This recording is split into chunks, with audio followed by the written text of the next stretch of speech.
Hello, my name is Marcus. I'm the compiler of a collection of therapy quotes entitled 1001 Windmills of the Mind. A collection of advanced self-help quotes, something like this. We post on average 10 quotes per day. Today we'll be doing only 8, but on average there are 10. Taken from what's often called the psychodynamic or the psychoanalytic perspective, which long ago, as I understand it, was referred to by some as philosophical medicine or narrative medicine. For the love of narrative medicine, philosophical medicine. And if we can formulate, put words to, symbolize, it makes it safe for us to get back our feelings, our authentic self, which we had to freeze up in desperation when there's trauma early on. So the basic premise here is that we're all born with an authentic self, like a beingness, like an ontological self, a sense of self, sometimes called embodiment or the emotional body or the feeling self. Okay. And what does the baby do if he's scared of his mother? Well, he wants to protect his authentic self. So flash frozen. So metaphor is flash frozen. His beingness is frozen. Snow White in a glass box. Okay. Emotional coma, emotional catatonia, emotional hypothermia. It's not gone or anything, but it's just unavailable to the person because it's in that kind of frozen condition. Sometimes the personification of our beingness is represented like Faithful John or Echo. They become statues, sometimes there's a story to describe how we feel when we have to freeze up our beingness, like the Velveteen Rabbit story. The poor stuffed rabbit kept saying, "Geez, what does it mean to feel real? I want to feel real." That's kind of like how we might feel when our feeling self is frozen. We don't feel real anymore. Yes, we're alive and all that. Yes, we develop a persona, a scaffolding of defense mechanisms, bundle them up, so to speak, and create a kind of false self, an as-if self, or a kind of like adaptive self or defensive self, often known as the persona or the mask even. And with that mask, we're a little disassociated from ourselves. That's the swoon that Emily Dickinson talks about. We live in this trance-like swoon, going through the motions of life, sleepwalking to life to a degree, because it keeps the endorphins, makes us numb of the pain.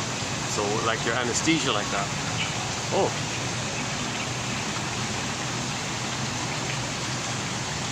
Yeah, they just got 2 new birds here, yeah.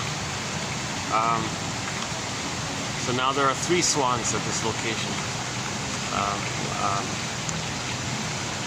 So yeah, if I get when they're swimming in the water, I'll see if I can get a glimpse of them. They're all grooming themselves constantly. Yeah, okay, that's kind of nice. So previously, the one swan maybe felt lonely, so now he's got 2 new friends. So hopefully the 3 of them will get along, right? I'm sure they will after time, right?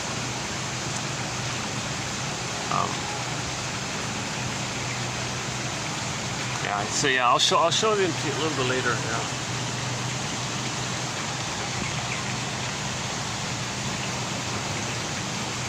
So the baby's trying to protect his beingness. That's who we are. That's our authentic self. He's trying to protect his authentic self. If the mother's hurting him, he doesn't feel safe to have his beingness because he's terrified of his mother. He even imagines that his mother's going to eat him. Okay, that's code for how the baby's so hungry for mother's love, and because of the fusion and symbiosis and merging and oneness, how he feels, he thinks the mother feels that. So it's a little bit paranoidish like that. No, the mother doesn't want to eat him, but the baby is in a state of the oral phase of development, the oral phase. So in the beginning, the baby's sort of incorporating, taking in the mother's the interaction with the mother, the memory with the mother. He's recording it, he's taking in. Okay, it's not just about food, it's about the relationship. Okay, her soothing, her seeing the child and welcoming the child and understanding the child and recognizing the child's situation, validating the child's feelings and needs, and being there for the child and meeting the baby. So he's kind of receiving like that. Yeah, so that's kind of like a so-called oral issue, right? So if the baby's oral needs don't get met, he's going to cry and scream, feels shame like this, and then the mother gaslights him or doesn't get it or whatever. He gets more enraged like this. Find that the baby has a fantasy theory. Okay, all theory, by the way. He has a fantasy that he wishes he could somehow control this painful mother. So he has a fantasy because of the oral phase that he can gobble up the mother, possess the mother, devour the mother, as if thinking that if he could do so in his fantasy, maybe he'll control and manage her or something like that. So he feels like a hungry wolf kind of thing. But again, because of the fusion, psychologically speaking, because of the fusion, if he feels like a hungry wolf, the mother's a bigger hungry wolf. And now in the baby's brain, the mentation is pictorial, it's imaginal, primary process thinking. Things are wildly exaggerated, Alice in Wonderland. So it's not just the mother being, whatever, 20 times bigger than the baby. For some reason, the baby thinks the mother's a monster, a devouring monster, enraged, like the Boar Queen in the White-Bearded King Valamon, or like the Cyclops in the Odyssey, or like the witch in Hansel and Gretel. Any of these kind of frightening entities, it's just an image, it's an imago. And he thinks that's his mother, that's who he's relating to. But he made it up as a compromise to manage the situation. He projects his traits, his inner elements onto the mother concept, and that helps buffer and makes him unaware of his pain and feelings and shame and rage. If he thinks the mother's like that, it helps buffer it a little bit. It's not the complete answer, but he compromises like that, as if to say to his own amygdala, hey amygdala, we're not in danger here. I'm not hungry, I don't have needs, I'm not angry, I'm not hungry, the mother's angry, the mother's hungry, she's enraged, she's devouring, she's got the needs, she's got the feelings, not me. So he's kind of like projecting his elements onto the mother image. That's the theory, a projection, even within the mind, he projects like that, and that tricks the amygdala to stop sending the baby so much adrenaline and stress hormones and cortisol, and because he can't deal with all that adrenaline, it'll flood him. So he fools himself in a sense, or a part of himself, by doing this. But now that's a huge cost. Now he's dealing with this image in his mind that it's not real, but is like a compromise for the time situation, kind of for that situation. So now in his brain he's got an image of the mother, not actually his mother, an image now. He's dealing with the image called the imago. This mother, i.e. the imago, his perception is that his mother's a devouring monster that wants to eat him. So he's terrified like this. He's going to deny it, of course, put it in a separate psychic bin, compartmentalization, known as the famous splitting mechanism, where he denies, represses, disavows completely, doesn't believe, and says, no, that's not my mother. That monster, that's not my mother, no way. He can't admit it, he'll deny it. And then he'll just hallucinate a goddess and think, oh, there's my mother, there she is. Not even real, it's made up. But again, that's the trick, his amygdala. Look, amygdala, we're safe. There's the goddess, I'm safe, I'm special, I'm one with the goddess, I'm okay. The amygdala's fooled a little bit. So the baby's ego is kind of doing these little tricks of the mind known as defense mechanisms. Operations of the mind, maneuvers of the mind, that the baby engages in to cope with a very difficult situation. So he's trying to adapt to his world. We all adapt to our worlds, right? The baby's first world is the breast mother. And he can only turn to her. He can't go anywhere else. He's totally dependent on her. Paging Dr. Bowlby, he must attach. Paging Fairbairn, all of his life force is to attach to the mother. He can't go anywhere else. He can't make it on his own.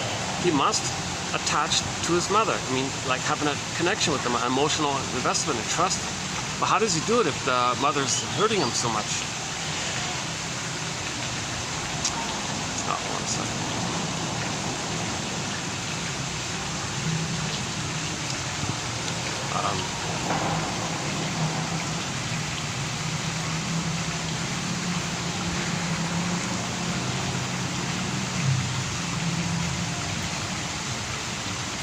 So there's the management team is just right in front of me looking at the new swans, actually. So let's just wait a minute here. Checking them out or something.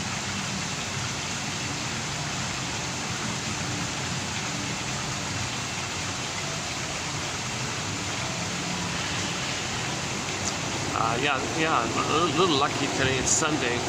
I can never tell with Sundays if it's going to be packed or quietish. So, as usual, the indoors is packed.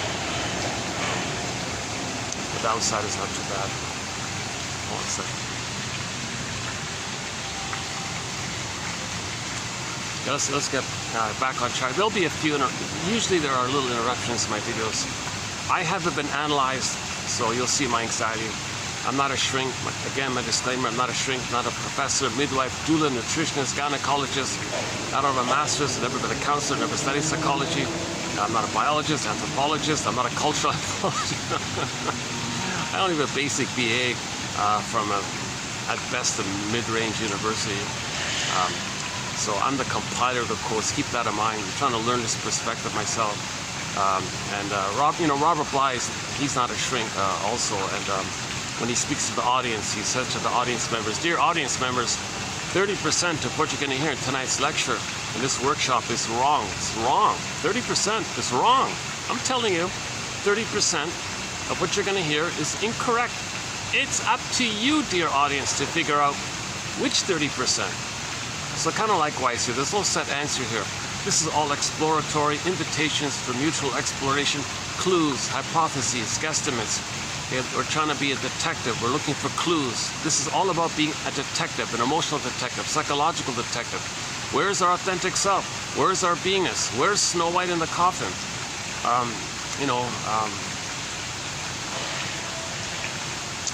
It's funny. I just saw the Rapunzel story. I never mentioned the Rapunzel story. I just saw it yesterday, actually. And maybe I'll do a go at that fairy tale, very popular fairy tale, Rapunzel. I'm referring to the TV film 1980 something, 90 something, 80 something, 89 or something like that, out of Germany. It's in German. Very minimal dialogue actually, but there's English subtitles. It's called Rapunzel, or The Magic of Tears. The Magic of Tears. Very simple, kind of low-key, filmed in the countryside. It's not hysterical. It's not some frivolous, scare you, dramatic, exciting kind of thing. It's kind of low-key, mellow. It was kind of nice. I liked it for being closer to the Grimm's tale. Like, it's closer to the fairy tale messaging. It doesn't divert so wildly like the other ones do. So now I haven't seen all the various versions of it. I've never touched the Rapunzel. It's the first time I'm mentioning the name Rapunzel. But like in a fairy tale like Rapunzel, everything you see, every character, it's representing, it's a personification. They create a character to personify something going on within. It's called the personification process. So something within, we like, what about your lost feelings? What about your beingness? And it's like caged up. Well, Rapunzel in the tower is kind of like Snow White in the box. The same kind of motif. This is a very common motif. Now again, motifs are metaphors for psychological patterns. So once again, myths and fairy tales are metaphors for inner dynamics. They're true on the inside. And you treat them like dreams and all that, and you interpret them like dreams. So a whole long fairy tale, pick any fairy tale you want, the whole thing's like one long dream. So the characters in there are not something about something on the outside. It's the storyteller's attempt to create a story that resonates with your sense of what's going on inside. Okay? Because we have imaginal. The primary mentation is imaginal. So we live in two worlds: secondary mentation, primary mentation. In the beginning is primary mentation. Myths and fairy tales are manifestations of this primary mentation. Because in primary mentation, things can flip and flop and shape-shift and twist and morph, up is down, left is right. No conscious logic there. That's why all this magic going on. It's not magic, it's just the nature of primary mentation. That things are all topsy-turvy and flipping around. Things aren't organized in the secondary mentation, in the conscious mentation. In the unconscious mentation, it's all topsy-turvy like that. The cat in Alice in Wonderland says, oh yeah, don't expect secondary logic here. It's a different world in here, right? We live in these two worlds. And then even Alice says, up is down, left is right. So that's why you see all this shape-shifting and morphing, and it looks like magic, so we call it like that. Geez, I wasn't planning on talking about it. Let's see, briefly. So here's a first draft tentative go at it. I'm just gonna guess for a minute, maybe I'll update it, and then we'll get back on track here. So let's just say for the time being as an experiment, that Rapunzel, so she's in the tower, right? So you got a person, kind of like Echo, kind of like Snow White, kind of like Solvik, any kind of, so she can stand in for a person's beingness. So she's considered like an innocent kind of young lady like that, right? And then the golden hair, of course, that's a code for the vibrancy of our feelings. So usually there's gold involved in reference to our feelings. I have a different, Mr. Mott has a different theory about the gold. He loses me with that one. Mr. Mott, today's topic is, we'll be doing some quotes from a guy named Francis Mott. Some of it's interesting, some of it he really loses me. So kind of like the recent material, you gotta pick around kind of thing. So he's offering some clues, but he gets carried away with some wild ideas. My goodness, Mr. Mott here. So I'm just sticking to the basics. Like his interpretation of gold and fairy tales is way different from, I think, the general consensus. So when we have our beingness, the natural animating feelings by it radiates, it shines like the sun. So the closest metaphor to the sun is gold. Gold resembles the sun. So storytellers would choose gold to mean the vibrancy and aliveness and radiance of our feelings. But when we have our beingness, okay, I feel, therefore I am, therefore I can feel the positive, pleasant, basic feelings. Okay, the Disney film is Joy and Sadness, stood in for that. And so it's mainly joy in there, it's radiant, it's alive, you feel embodied, you feel happy, you feel connected to yourself, it's your home within. If you have your beingness, that's your home within. If you have your authentic self, your ontological self, your sense of self, that's your home within. So if you want to talk about your home within, okay, and it's unavailable to you, well, you can say, oh, there's a pretty girl with golden hair locked in a tower. It's far away in the forest in the unconscious. So again, she's deep in the forest. Okay, that's another world like that, dark, you don't know, never been in there. Okay, and the hunter guy never went in there before, right? Kind of got lost or something. So we live in these kind of two worlds like that. So the forest is usually unconscious. In the myth of fairy tale, when they go into the forest, this is unknown, dark. What is this other wild place? A lot of things in there. We don't know what's going on. That's an approximation by the storytellers to say, well, that can symbolize our unconscious. We got this unconscious, we don't know, it's dark, kind of like a dark forest or something. Okay, so let's say Rapunzel is a metaphor for our beingness, just like Snow White is a metaphor for our beingness. But the added element with Rapunzel is the golden hair, right? So we got the two together. Kind of like an Iron John. You got Iron John for the embodiment of a man and the golden ball for the radiance of the feelings. So they're kind of together like that. Sometimes they just refer to one or the other, like the golden ball goes down like a frog prince. The golden ball goes down the well. That implies that the beingness is missing or frozen. Or sometimes they just talk about the beingness of a person. You know, like Miss Core in the Greek myth getting pulled down. That's going to imply naturally that the feelings are not there. If the beingness is not there, the positive, basic human feelings, quote unquote, the human side of being human feelings aren't there. Right? And you're just dealing with the fear and anger and the survival brain. See, in the Disney film Inside Out, it was very good. In the original Disney film Inside Out, by the way, I just saw a notice today that the sequel, they made $1 billion already. It's been the sequel, Inside Out 2, has been out for now just for 2 weeks. It came out mid-June of 2024. Now it's the end of June 2024. I just saw it just coming out here, almost $1 billion in sales. So that's the #1 film of the year, Inside Out 2. Yeah. So if you want the world's only psychoanalytic interpretation of Inside Out 2, can I refer you to TQ 2840, TQ therapy code 2840. I spent like 4 hours on the film basically. So that's we talk about free association, repression, splitting, reaction, healing the splits. You know, looking for the third side of the coin, the golden mean, the temperance, and the middle way, and how you need to resolve the splitting issue to get to the new third. And then when you have back your authentic self, then you can see Riley being successful in life. She can apologize, she can feel, she can make friends, she's good, she's happy all around in all parts of her life. She can work and love and play. So that whole journey like that. And so yeah, 2840 for a discussion on the Inside Out 2 film. So, and let's go back to Rapunzel, yeah.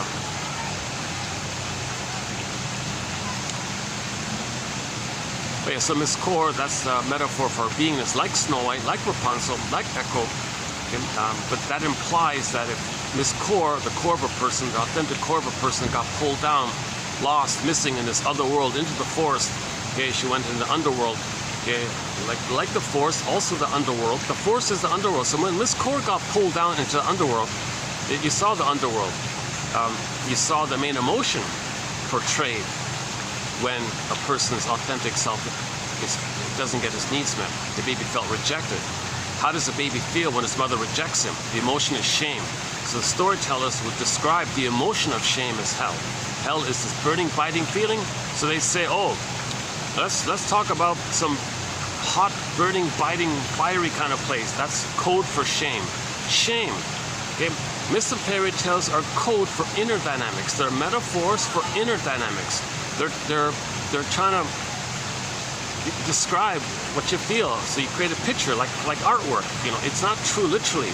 It's just a way to talk about shame.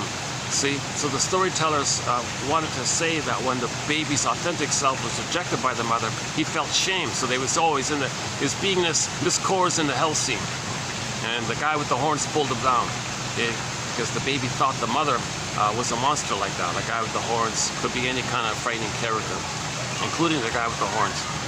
So that's so when Miss Core gets pulled down, that implies that the golden ball is missing. Okay. When Echo in the narcissist becomes a statue, that also implies the golden ball is missing. But in some stories, they're together. So Iron John and the golden ball are together, locked in a cage. By the way, how did we get back our soul? How do we get back our embodiment in golden ball and Iron John? Also lost in the forest. The protagonist needed the key. He learned that the key was under mother's pillow. Okay, so the clue, the trick is that the secret is we got to identify and name how the mother used the baby to meet her needs. That's the secret, that's the key. It's under her pillow, unconscious. The mother unconsciously used the baby to meet her needs. Anne Sexton, 1960, has a line in one of her poems, "Sorry, daughter, I made you to find me. I can't love you or take care of you. I don't even think in those terms. I just want to find myself. So I brainwash you to take care of me and serve me and be there for me and be a stable base for me, because I never got any of that from my mother. So I'm going to parentify you, make you my mother. Sorry, baby, I made you to find me." So she used the baby to meet her unconscious need. That's the secret. That's the unconscious. Hence, the image is the keys under the pillow like that. Dark, unconscious, dark, shadow, unconscious. When you don't know, repressed, don't know, you can't see this dark. That's why it's shadow, dark, unconscious force, underworld, all these. Okay, we live in these two worlds. Unconscious world, conscious world. We live in two worlds. Okay, so Rapunzel, I think, yeah, right off the bat, let's say we see both. We see clearly the embodiment, okay, the character, and then the hair would symbolize the vibrancy, the feelings. Okay, so that means that whole Rapunzel fairy tale. Think about it like the dream of a person, like the mind of a person, the psyche of a person. And the person with that psyche, with that fairy tale, they're experiencing the phenomenon of being detached from their beingness and their golden feelings. Okay, so they're detached from their soul. Rapunzel's the soul, let's say. Okay, so we want to eventually find it. There's this innate drive for healing. There's this innate drive for healing. One thing that's encouraging, if you ever feel down about anything, just remember this. There's this innate drive for healing. So you saw somehow, oh, okay, a part of us is looking for ourselves. Okay, so the young fellow there, or the prince, whatever, that's just code for a part of us, okay, that's trying to connect with ourselves. We are trying to reunite with ourselves. Okay, that's why there's a marriage at the end. You want to reunite with yourselves. You want to get back to yourself. Okay, so you saw this going on in the unconscious.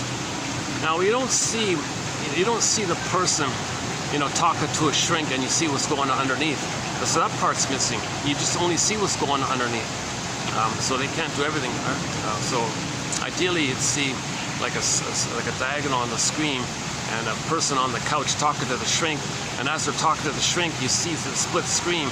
You'd see the progressions and advancements going on in the unconscious as they talk on the surface.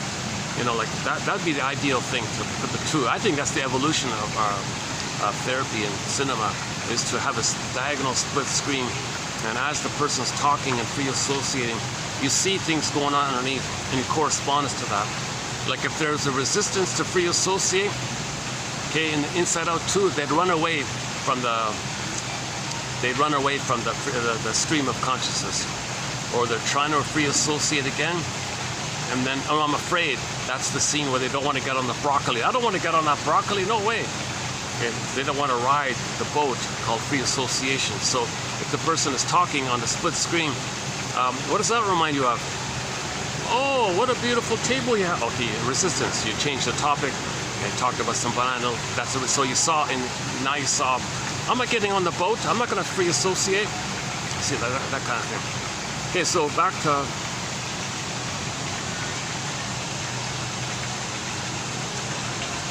that probably, sorry about that. I kind of get a little. Sometimes I can just go straight through, not being distracted by little things, but sometimes a little too.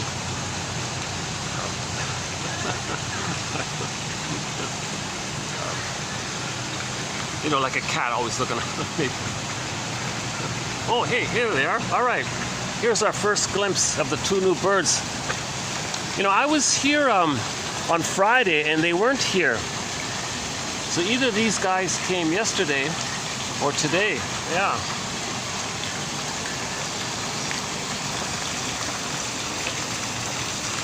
So there's the gang there. There's the new gang. Can you see them there? Well, not too clearly. Sorry about that. Yeah. Now the three of them there, eh?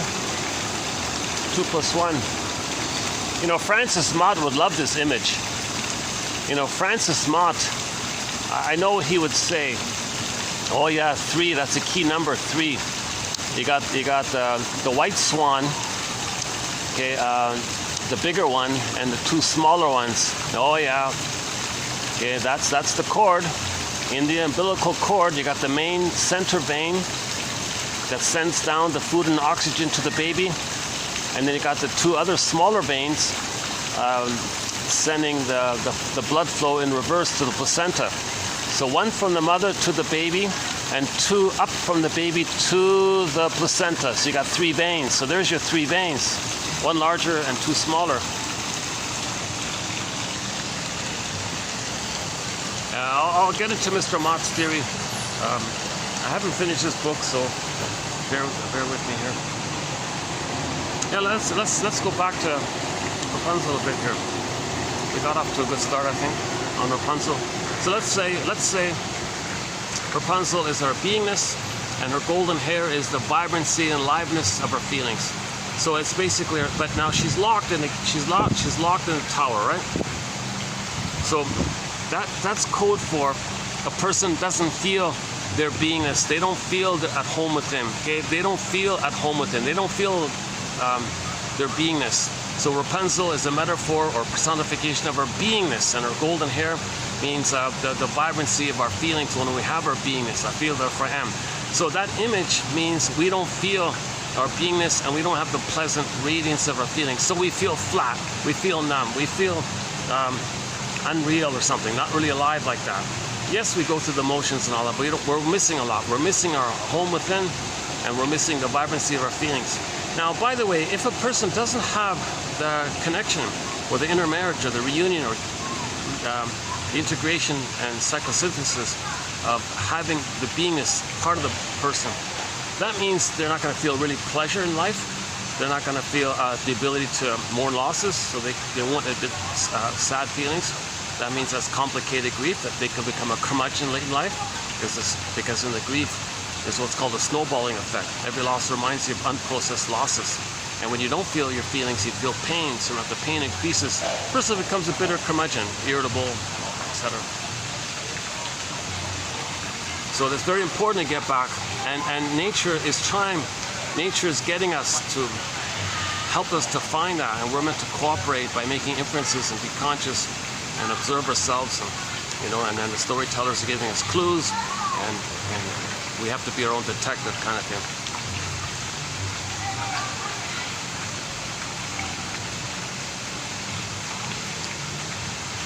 I just saw a couple of squirrels twirling around the vine there quickly. Yeah, if you don't like my video, go to TQ2822, the quotes by Lucy Freeman. About a third of the way down, I think, there's a very good quote in there, which says, the things you dislike in a person, those things that you dislike, those are their defenses against fear. So you can think in those terms, maybe. I have a little empathy. Okay. So back to Rapunzel, the radish. Huh? So in German, so you probably know this, right? So in English, it's rampion, right? Rampion. Is that right? Rampion. It's a kind of radish. Looks like a. It's got like a. It's a root. It's like a. Not a carrot. It's like a white. It's like a white rat, like a long. I don't know. It looks a little bit like a carrot, but it's white, like a radish, and it's got these blue. It's got these green and blue leaves, I think. It's called a rampion, and they use the green leaves part of it, like spinach kind of thing, and the blue part. I don't know if they eat that or not, or if that's part of the spinach. I don't know. And then something, and of course you can eat the roots part. It's delicious. It's a popular food in Europe, I think. In Germany, that kind of area. Rampion. So it's called rampion in English, but in German it's Rapunzel.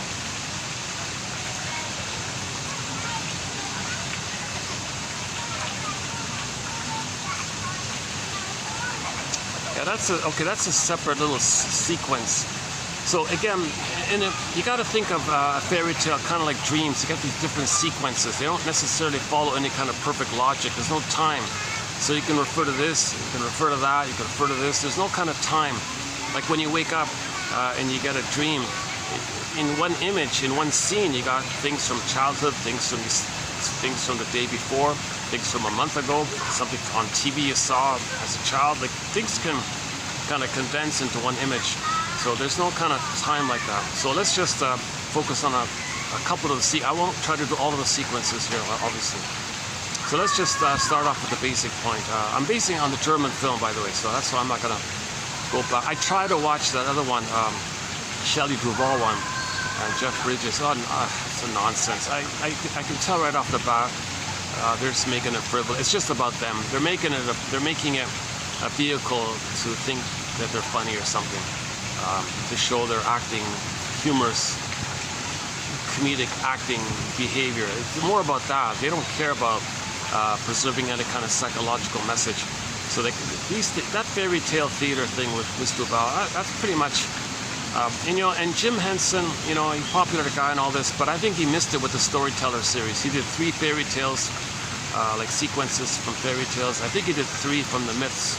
So I think he did 6 episodes in a series called The Story. He also missed it, kind of thing. Jim Henson, the popular Jim, I think he kind of missed it. This Shelley Duvall series, fairy tales, I think they kind of missed it. All the Disney stuff, I have to forget, whoosh. The only good thing about it is Inside Out, tell you the truth, from my humble opinion. I don't know about the older stuff. I haven't seen all of it. But generally speaking, the only psychologically valuable fairy tale presented by Disney, as I can tell, is the Inside Out. I don't think I've ever seen the Snow White, to tell you the truth. Yeah, maybe I'll have a look at the Snow White one.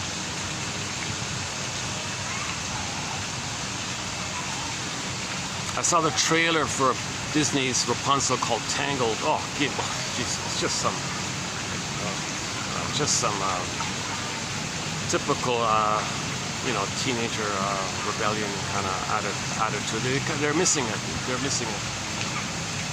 So at least the German one, as simple, as humble, as basic, and maybe boring as it might seem, I think there's still some glimpses, some little threads to the Grimms. Okay, so the Grimms has the best, the clearest, one of the clearest or most accessible retellings of that motif. Now this motif is told in every fairy tale, so depending on the language.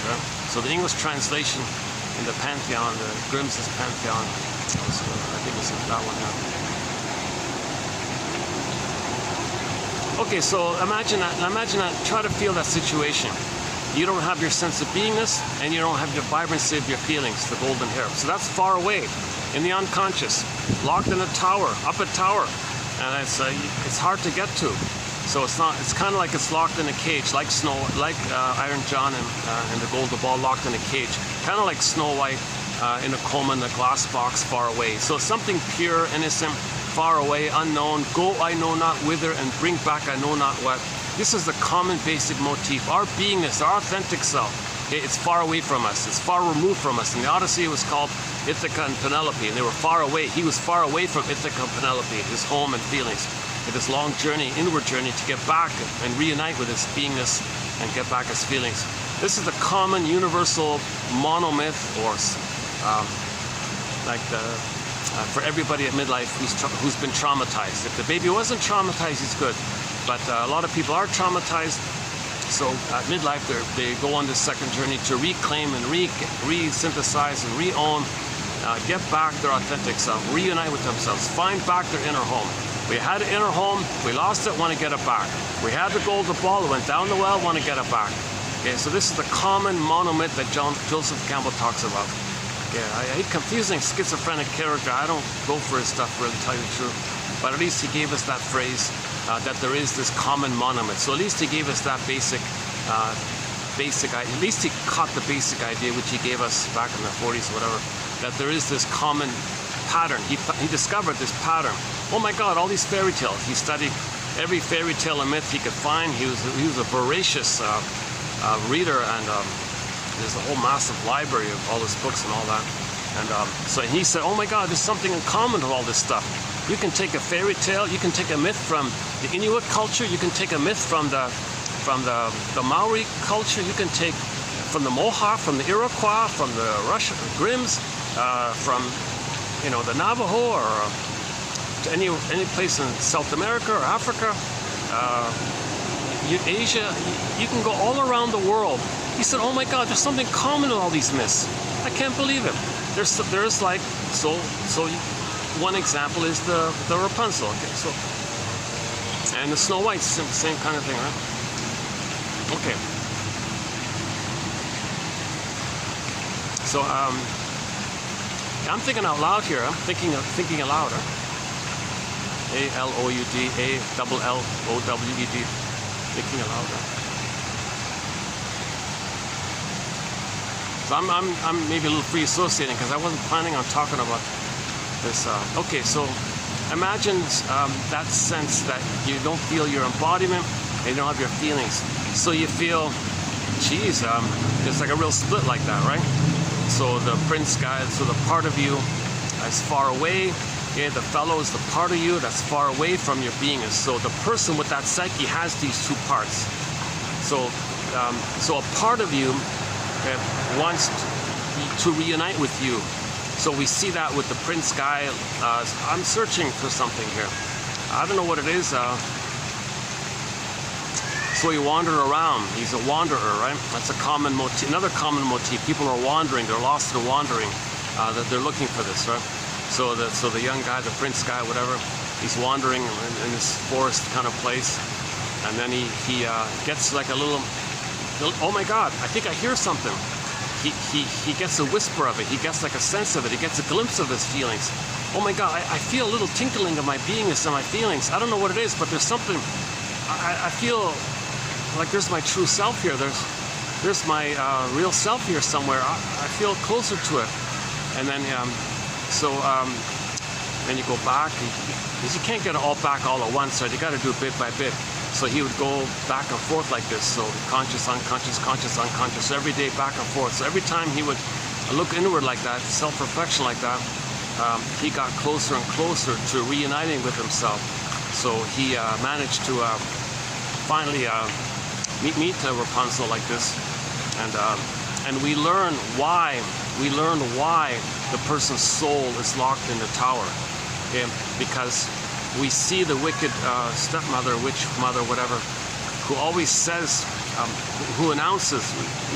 We hear her announcing all the time to Rapunzel. So the wicked stepmother says to Rapunzel, Rapunzel, I locked you here like this for your own good like this, because I need you. I can't live without you. I wouldn't make it without you. You're not going to betray me, are you? You're not going to cheat me, are you? You're not going to leave me, are you? Because if you leave me, I'm a goner. And the poor. So these lines we hear by the wicked step. That's common. That's common of why a person loses their soul when a mother does this trick. The way the mother uses the technique for the mother to use the baby is to do this kind of guilt trip. Oh, I gave you life, a mother might say. What? You want to be yourself? You're with me or against me? Baby is not ready to be on his own yet. Baby freaks out. No, I can't leave. So the more abusive she is, the more the baby needs the mother. So now there's this kind of trauma bond. That's why the witch says, oh, Rapunzel, send down your hair. She always does it. So I think that's a clue like that, right? She wouldn't dare disobey. Like she's in this trauma bond. So we learn why a person's soul is missing, because the mother used all these guilt trip tactics. Some mothers have a baby and they say, I kind of like this arrangement here. I've got all the power. This my baby here.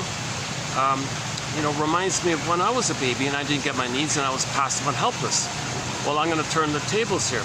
Baby, you're going to play me. I'm going to play the mother, and I'm going to parentify you, and I'm going to hate you, and I'm going to need you. And so all of the pain that the wicked mother, felt as a child herself, she now feels that when her baby comes on the scene, she has immunity. She can do what she wants, and she can try to get her needs met. So she's going to parentify. So the witch parentifies Rapunzel by saying, I need you to mother me, to see me, to take care of me, to be close to me, and be one with me, to be symbiotic with me, because I don't feel alone. I made you to find me. You can't leave me. And she always threatened to punish her and abuse her if she tried to. Alice says to fight for the right for her own thoughts. So oh no, mother, I'm loyal to you. Don't worry, I trust. I'm always loyal to you like that. So there's that trauma about but again, part of innate drive for healing is to get out of that. We've got to be free from that. We want to break free emotionally from this old trauma bond with the abusive mother. Now, we may not like what the abusive mother did, but she's in survival anxiety. She never got her secure attachment needs met, so she's trying to survive by parentifying the baby because that mother is looking for a mother so she can be healed. The confusion is no baby can be a mother for her. It doesn't work. And again, all this magic of the wicked mother, it's just like in the unconscious things, all these things can flip around like that. And it emphasizes the power of the mother over the baby. Like from the baby's point of view, the mother is like a witch mother with all this special power like that. So it's not literal, of course. So in the psyche, we see bit by bit. Okay, the prince guy meets Rapunzel and says, okay, every day I'm going to bring you some silk or some threads so you can build a ladder for yourself, kind of thing. So bit by bit, I'm going to feed you and I'm going to restore a connection with you. I'm going to free you himself, the feelings. So I think that's the story. Day by day, he would secretly deliver some threads for her to climb. She can't climb down on her own hair. That doesn't make sense, right? She's trapped in the tower. There's no door. There's no staircase. There's no elevator. There's no kite or there's no parachute. She can't get down, kind of thing. So she needs some kind of a rope. So the metaphor is, how do we free her? How do we let her leave? So as he's doing this, the wicked witch mother says, "Oh, you're leaving me." So then we saw her expelled from the tower and lost in the unconscious.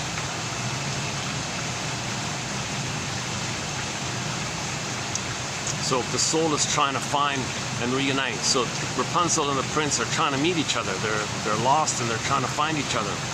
And I think the original Grimm's one, they're both in the desert. Lost, hungry, starving, blind, deaf, all these terrible things. So that's a metaphor that we feel lonely, lost, Where am I? Where's my feelings? I'm sad. I feel abandoned. I feel rejected. Where's my soul? I'm starving in the desert. And then she's starving in the desert. He's starving in the desert. Two blind, starving people in the desert. And they crawl around him. And one day they reunite. And then she cries. She tears. When she tears, then he gets his sight back and all this. And they're reunited. And they go back home. And they're reunited. He got back like that. Now the condition was he had to recognize the voice.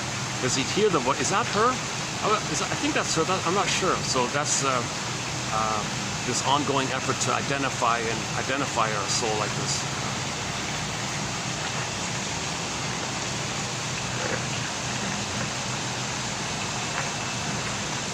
I think I'm mixing up the Grimms and the film a little bit.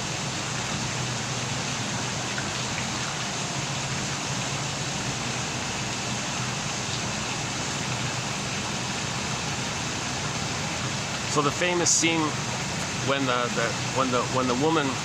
witch takes away her hair and all that, that refers to the separation between the feelings and the beingness. So things got the memory of the mother is being more activated or something. So there's more of a fear there like that, I guess. Or it symbolizes the separation from the mother. See, Mr. Mott, he would say things like, well, that's the umbilical cord and all this, separating from... let's keep Mr. Mott out of this for now.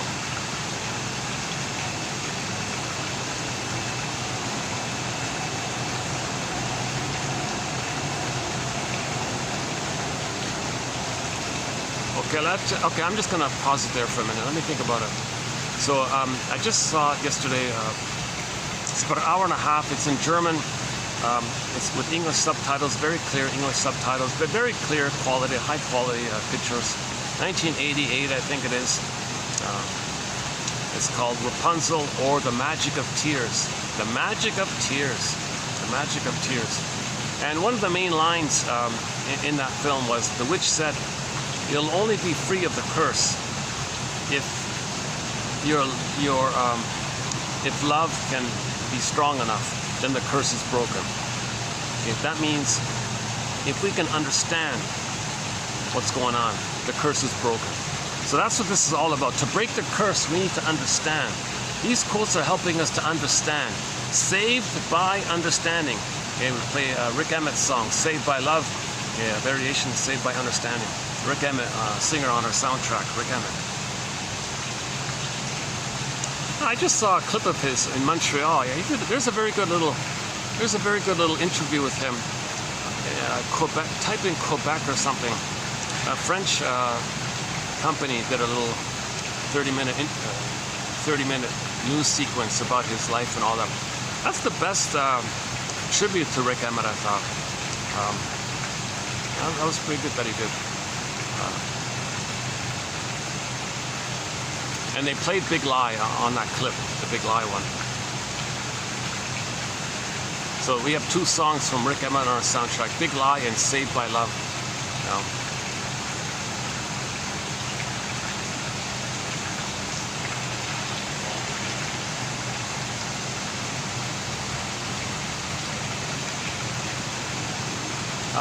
By the way, we just prior to this video, we did 3 videos on a very challenging topic from 28, 44 to 6. I just finished it the other day, 6.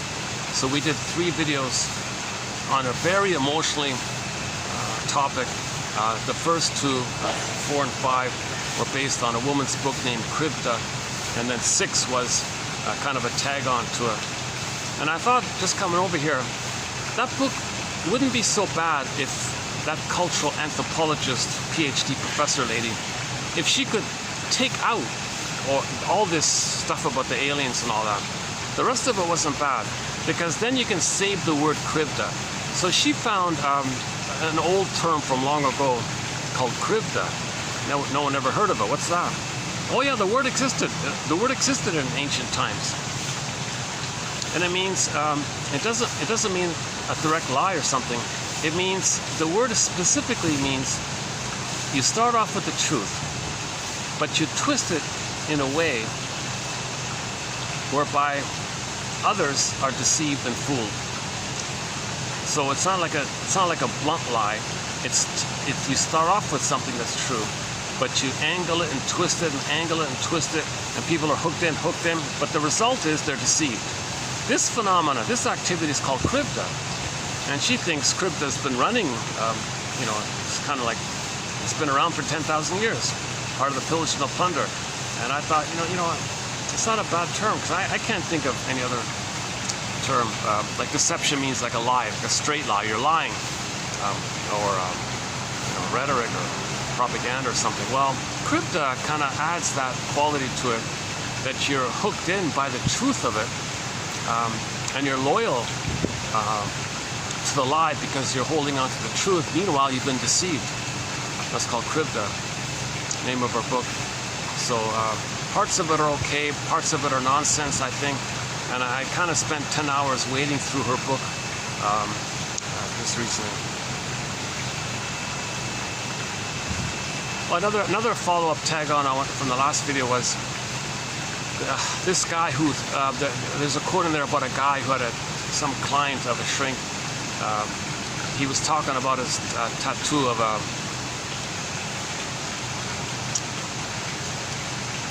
there was a guy who had a tattoo. Our first quote, by the way, we have no quotes on tattoos. This is the first one. We have 10,000 quotes here. This is our first one. Can you believe it? After 10,000 quotes, we finally posted our first quote on the tattoo issue. I can't believe it myself. So it's in the last video, 2846, towards the end there, by unknown. I couldn't get access to the article, so I just saw the little introductory blurb to it, and it was in that blurb.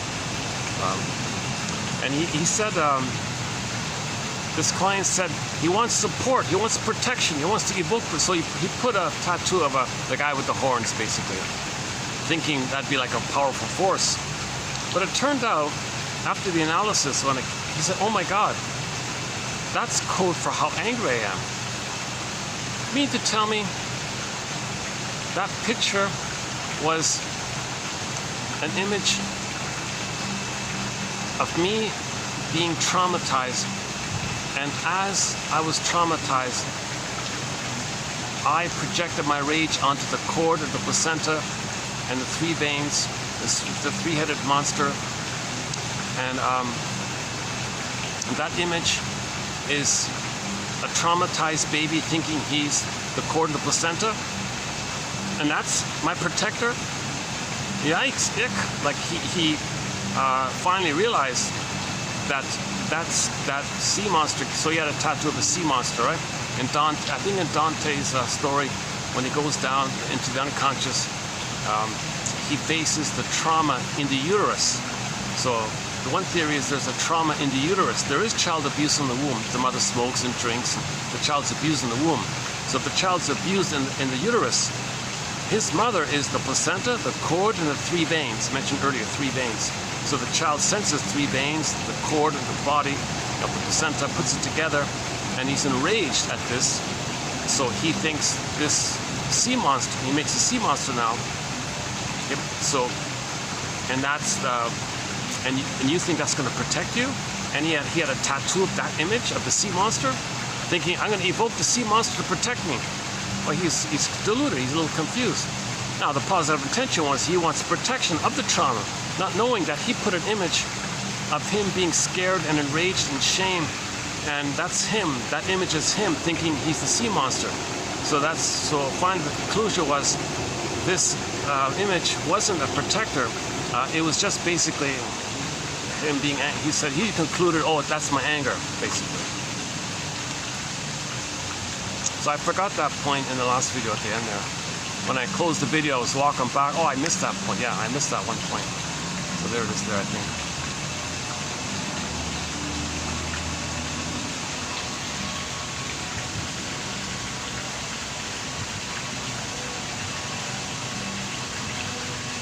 Hold on a second. Let me do a perspiration now.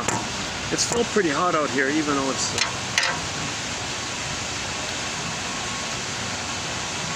Be with you in a minute.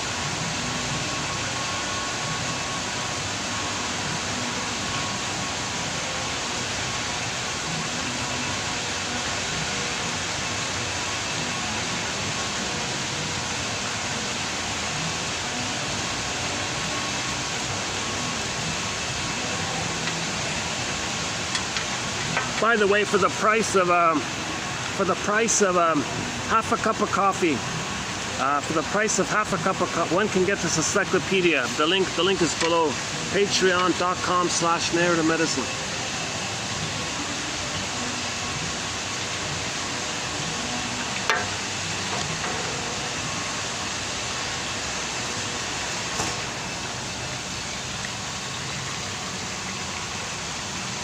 Yeah, like Mr. Mott, you know, some of the quotes we're finding. Most of his books have not been digitized. So, even today's an example of what we're talking about. A lot of the quotes in our collection, they're clear, they're informative, they're fun, they're educational. We got a whole thread on psychologically minded film and TV show quotes, like from Route 66, The Fugitive, Jump to the Defense. You know, even Happy Days is in there. Like a variety of comedy shows, sitcoms, drama, classic films like Now Voyager and Lady in the Dark and Spellbound and a lot of other kind of classic shows. So we got That Uncertain Feeling, The Amazing Mr. Williams. I got a lot of old shows, yeah. And even Drop That Diva, you know, the legal comedy.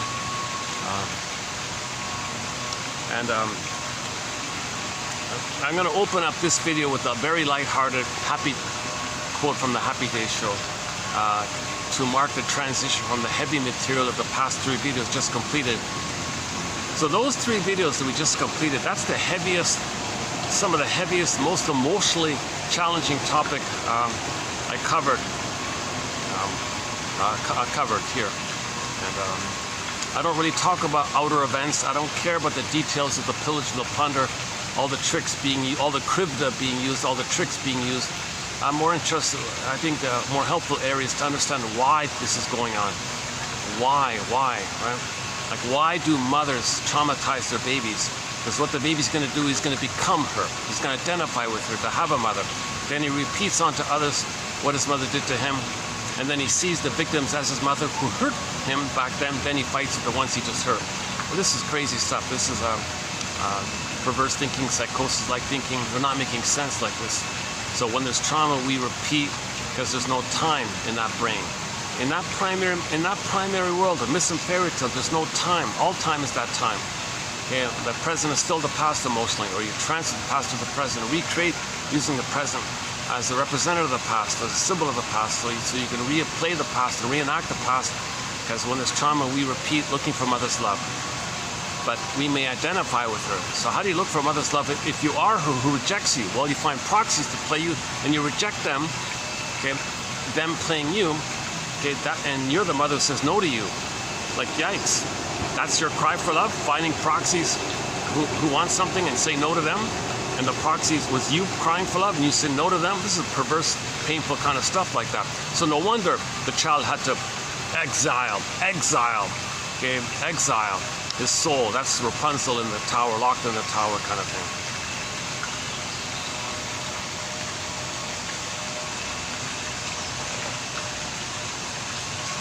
So in the conclusion, so usually they get married again. That just means the reunion, getting back our feelings, getting back our beingness. So when you saw the wedding at the end, okay, that means we got back our beingness. And you saw Rapunzel dancing happily. That's like the soul being alive like that. So the young lady, she did a nice job, springingly, happily bouncing around very joyfully. She's a very good actress. She did a very nice job in that. And oh my God, they must have interviewed thousands of women, because she really did have hair as fine as gold. Like, she really did have like super thin, fine hair like that. It was all so interesting like that. It wasn't fake, I don't think. And so she did a good job at the conclusion like that. So her springing around, her bouncing around like a joyful kind of scene like that. That's kind of like we feeling alive inside. So she's playing the happiness of joy at the console, the bluebird of happiness. So our soul found us. We're looking for our soul. Our soul is we're looking for our home. Our home is looking for us. So home is looking for home. We're looking for home, and our home is looking for us to house ourselves. So you want to reunite. That's the wedding, the famous wedding. Okay, like that. Now we were united, we were whole, then we split. We want to get it back. That's the whole monomyth. We were whole. Okay, then in trauma we split. Okay, false self, real self. We want to reunite and be whole again, meaning we're living by the authentic self. And then our doing will come from our being. Okay? Then our doing is normal. If our being is missing, our doing is whacked. It's distorted, it's hurtful, it's confusing, it's krivda, it's problematic. Okay? So to have our active, our masculine doing, you need the feminine, the being. Okay? So that's the Shakti and the Shiva, or the yin and the yang. Okay? So the beingness, okay, Woodman calls it the feminine element, the feminine principle. If it's there, then your active yang doing is normal. Your masculine is doing. It's inside out. You gotta have the inside. If you have your inside, your authentic inside, your doing is normal. It's helpful. The masculine is sacred masculine because you got the sacred feminine. You don't have the, so Woodman's line is, from the wounded feminine, the masculine, the doing is distorted. So the feminine means the being, and the masculine means the doing. Okay, kind of like the sun and the moon. Okay, Lou Graham, his line is everything's midnight blue, and then the cherry red. So the cherry red is like the masculine, like this, the doing, the active, like the sun, the active, the doing, and then you got the being, the midnight, the moon, the midnight blue.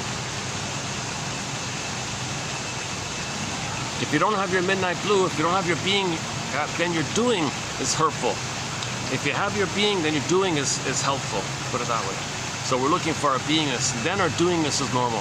If you don't have your beingness, your doing, it's whacked. Your doing is like, I'm angry at the mother, you're acting like the mother, you're doing it, it's chaotic because you're in panic, manic mode of, where's my soul? I'm angry, I don't know where my soul is, and you're grasping, you're panicking, it causes too much harm like that. Only when you interpret your confusing doing as a code for your cry for love, as code that you're crying for love, and even your anger is a cry for love. And what you're doing in your doing is you're kind of communicate and know the story of why you lost your beingness. So you make the inference that what you're doing is some kind of reenactment, is some kind of staging, is some kind of communication, some kind of psychodrama, melodrama, which you don't know, but it's known, but you can't think it, so you act it. Then when you think it, and you understand it, you may get your feelings back. That's called the apprehension. I mean, like authentic, a healthy apprehension. You get back your feelings. That's the Firebird. Your feelings come back. And Inside Out 2, you got the avalanche scene. The feelings came back to the person. That's the reunion. You get back your feelings. See, in Inside Out 2, after they rode the broccoli boat, the back of the mind, okay, then you saw all those repressed memories. Mr. Mott makes a big deal about that. He thinks your mind, it comes from your memories, your experiences, and that's all repressed. So you saw this whole mountain of memories like that. So anyways, the idea is that you want to get your old repressed memories up to consciousness. Then there were these cables up to consciousness. Then the new sense of self came into being when you can hold the confusion of the two. So you saw in the conclusion of Inside Out 2, the $1 billion film, right? You saw the conclusion, the dramatic scene. Oh, I'm decent. No, I'm no good. I'm kind. No, I'm selfish. No, I'm caring. I'm uncaring. You saw this kind of confusion like that. So she's trying to find a new sense of self that's more inclusive, that's more the golden mean, like some beingness that's realistic about that holds your identity, and that accepts the two sides. The third side of the coin holds the other two sides. Whereas prior to that, you were dealing with either or. You were dealing with a sense of self based on repression, that's denial. Then you had a sense of self based on denial. Okay, then that's too much. Then the other side came up. That's why anxiety was in the two. And I'm no good. And that's also too exaggerated in a negative way, too exaggerated in a positive way. They're both kind of wrong. You need an authentic real. So you discard those two and you get the new authentic realness. So that's why you saw the first sense of self pop away and the second sense of self pop away, and there's this emptiness. And then you felt the confusion of the two trying to mingle up. That's called embracing the opposites, holding the tension of the opposites, Windmills says, or some kind of way to psychosynthesize, some kind of sense of self that's broader and inclusive, and it's realistic that you're a human being with feelings, but you're confused, and you can accept that kind of thing for yourself and for others. And you do this when you forgive the parents. You get to this place when you understand why the mother didn't love the baby. So back to Lucy Freeman, 2822. She's got a very good line in there. Her shrink, she reported what her shrink told her. A guy named John Thurot. The shrink said to her, "Oh, Miss Freeman, you're a very good journalist. You're a great dame of the Fourth Estate," or something like that. Probably controlled up, probably, I don't know, real or not, I don't know about that part. But anyways, Miss Freeman, you're a very good journalist. You're very, you ask all these very good why questions, but you're missing, the shrink said to her, you're missing the most important why question that's at the root of it all. Oh, really? She said, I'm missing the most important why question that's at the root of it all? Well, I certainly want to know what that is. What is this most important question that's at the root of it all? Why didn't my mother love me? Then you're free to associate, you feel safe. Shrink has his feelings, you can have your feelings. Because he has his feelings, it pulls up your ability to hold up your feelings, because him accepting his feelings means you feel safe to accept your feelings. Because if he accepts his feelings, he's not going to shame you as a defense against the pain he feels around not having his feelings. So then you bring up your feelings. Then she had an ab reaction. She did like a release kind of thing. Okay, that's the avalanche and Inside Out 2. Then her symptom went away. Her psychosomatic symptoms went away. People go to Talk and Cure when all the medical doctors say can't help you. It's psychological. It's emotional. You're not grieving. You're not talking. Your body's bearing the burden. You're getting symptoms like this. Your psychosomatic symptoms are trying to communicate. I don't have the time to sit here and talk with you. You got to go to a talk person. I got a lineup of people here. I only fix them. I only do band-aids all the time, or I just give pills. And I can't talk to you. Finally, she got the idea. And it does seem like only wealthy people can do this kind of process. So the next best thing is, well, let's try to understand how to think like a shrink. So that's what we're trying to do here. I'm reading, I'm wading through the shrink material. Most of it's muck and mud, a lot of red herrings, a lot of philosophical ramblings, a lot of defense mechanisms, a lot of intellectualizations, a lot of highlighted red herrings to the confused people, mislead people. See, the theory about the crypta, she said that if people don't know themselves, then they don't know what's going on outwardly. If people don't know what's going on outwardly, then the pillaging and plundering takes place.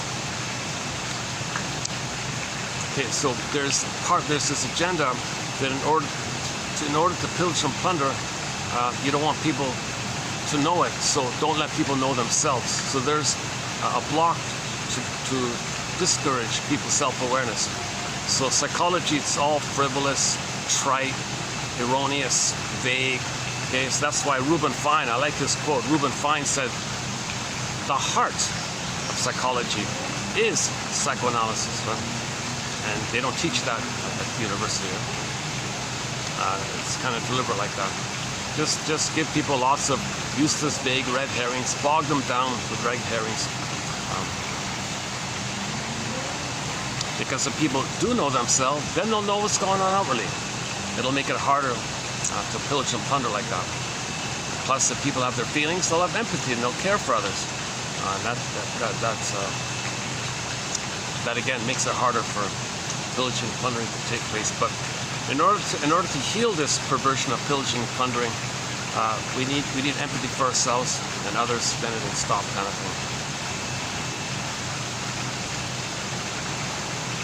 So 2725, there's a 7.5-hour video entitled "The 48 Symptoms of Homo Traumacus," around the premise that roughly 10,000 years ago we made this transition from global village to global pillage, and then the tolerant personality became the prejudiced personality, and then the babies were removed from their mothers to create a phenomena of psychology of where the baby's going to have a monster in the mind, and they think, well, I better act greedy and aggressive, because if I don't, someone's going to eat me.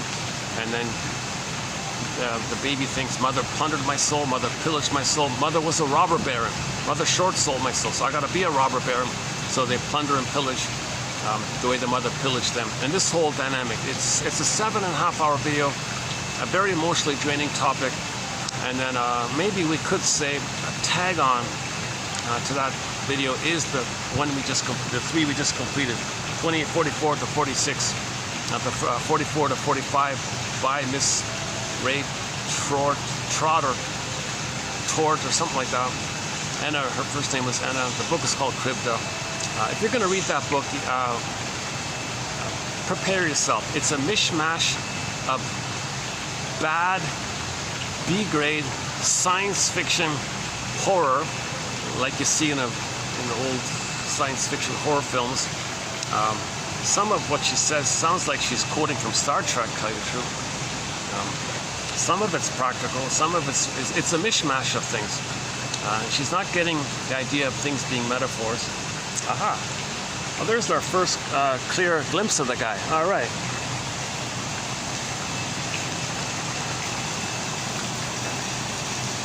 Oh, he's a young, handsome bird. Yeah, look at that. Are we getting him in? Yeah, he looks quite young, eh? He looks like a young bird, doesn't he? He looks like a... He's not a baby, but he looks quite young, right?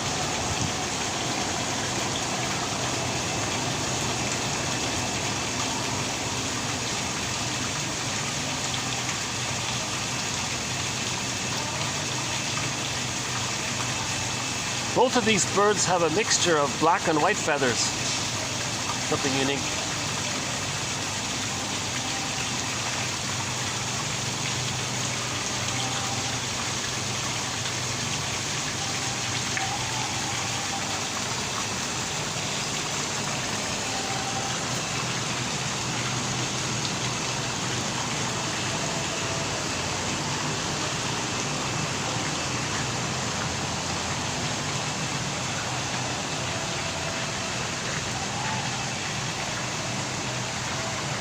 Well, let's check the battery. Hold on a second.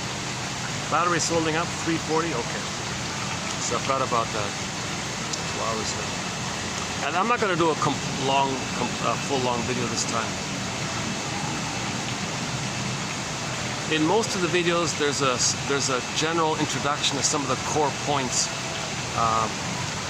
about narrative medicine. Okay, the importance of repetition compulsion, headed up by Paul Libby Russell. This the idea of identification of the aggressor, okay, Sandra Ferenczi, okay, how dysfunction is loyalty, trying to save the mother, okay, Morton Keesem, 2291 and 2. We talk about the stingers and the clingers, Margaret Mulder's developmental idea, and then the object relations idea of the internal working model we create, and a few other points.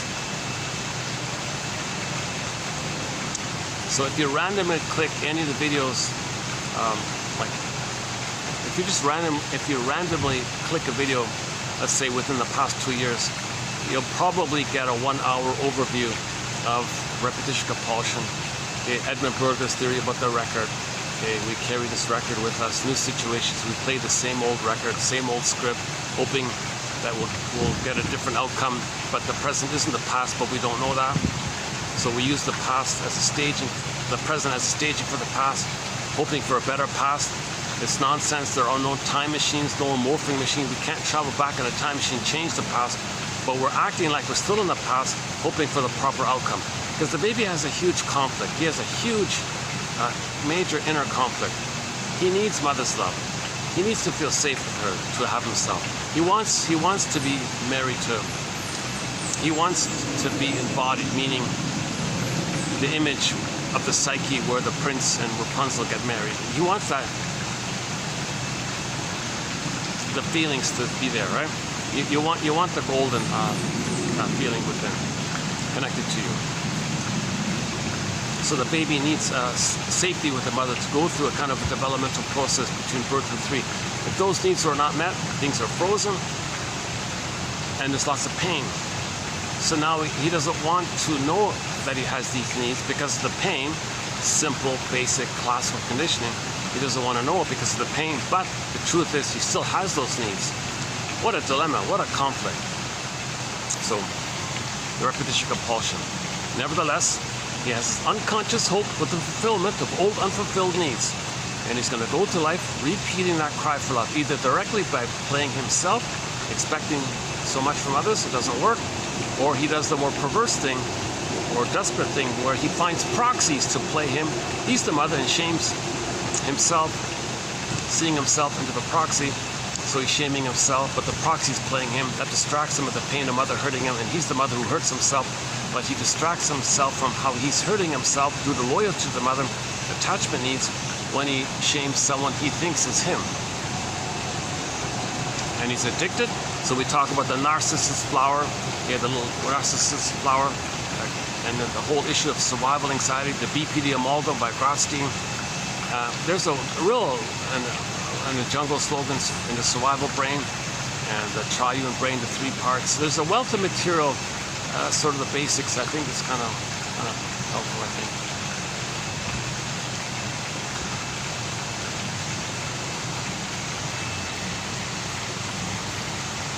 It all starts with this. Oh no, let me keep my promise. I said I'd open up with a lighthearted quote. Okay, a very lighthearted quote. Very simple, one of the simplest quotes we have. Normally this would be in the honorable mention pile, but I needed some kind of nice bridge from the previous material to moving forward. So this comes from that classic Happy Days show where Potsy says the following. You never think that frivolous, kind of silly character would say something helpful, but he did say, one time he said something helpful.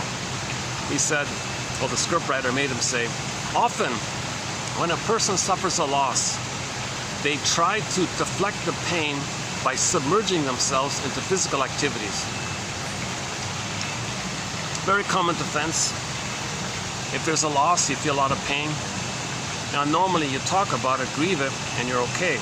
But if for whatever reason that's not available, and you got all this pain, that's a lot of tension, a lot of anger, what do you do with all that anger? Sublimation. So the scene was the Fawn's character broke up with this girl, and suddenly he was manically exercising constantly, boxing. He wanted to box with people. When he was playing basketball, he was like kind of angry, throwing the ball all the time. He was constantly wanting to non-stop play aggressive sports. So everybody was confused. Why is he acting like this? And then Posse said, oh yeah, well, when a person suffers a loss, they try to deflect the pain, sublimate, channel the pain, or distract themselves from the pain by engaging in manic activities, so blowing off steam. So if the Fonz is blowing off steam in a socially acceptable way, sports, and it doesn't heal anything. But so later in the episode, he talked to somebody, and that was the healing. When he talked to somebody, he read a novel. He read some kind of novel about loss and all this. So yeah, literature helps, because if you read a literature that describes what you're going through, obviously that's helpful, and you might read like that. But if you don't have the talking, interpretive literature or helpful literature, literature that relates to your situation, what do you do with all that pain? Remember, pain means you're not feeling. So complicated grief, aggravated grief, the derailment of the grief process, pathological nostalgia, melancholy, all this complication around the inability to admit loss, the inability to say, that was a loss, oh my God, that was a loss. And natural response, you'd be sad.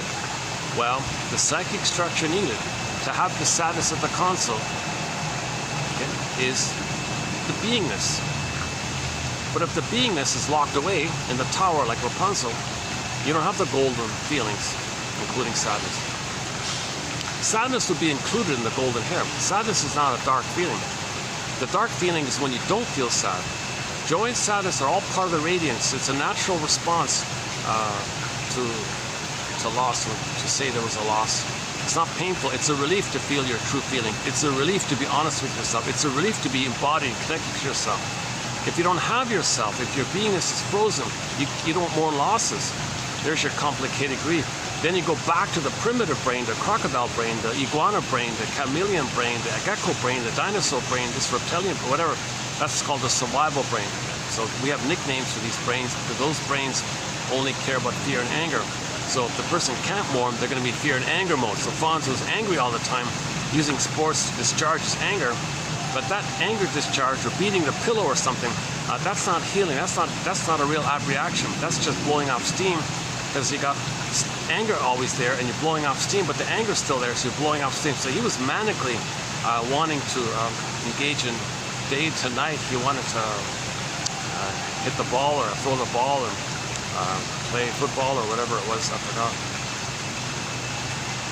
Basketball, I think it was. He was going to do a lot of push-ups and chin-ups and bench presses and that kind of thing. Just to distract yourself.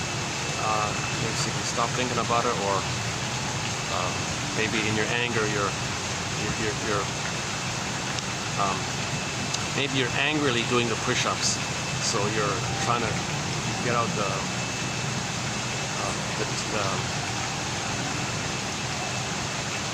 anger. Just it's called a negative reaction. Like it.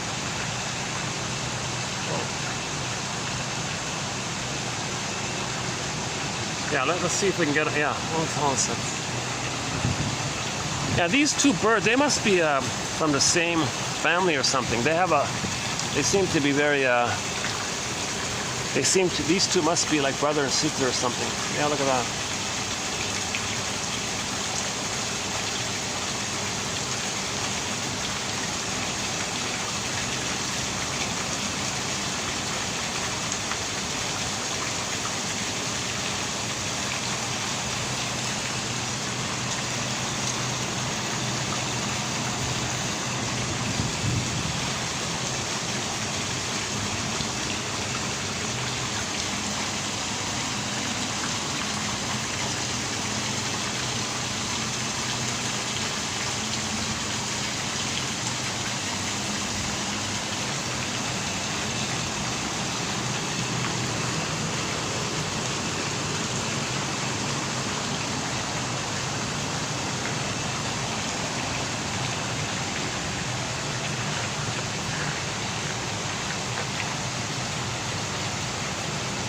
A major thread in our encyclopedia is complicated grief. Again, the psychic structure needed to be able to grieve is having that authentic self. That's one of the capacities, having the authentic self, the real self. One of the capacities of the real self is the ability to admit a loss, to have sadness at the console. So joy steps aside, sadness is there.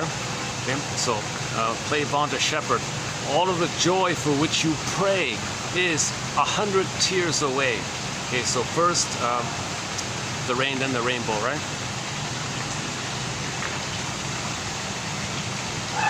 Yeah, the magic of tears.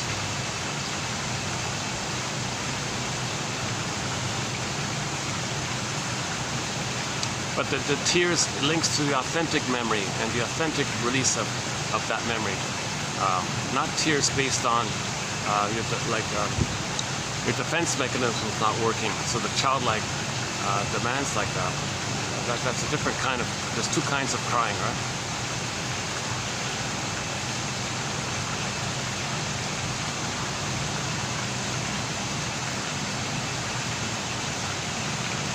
So one shrinks all the problems in the world, all this kribda in the world, all this lying in the world, harm in the world. That's because we're not mourning.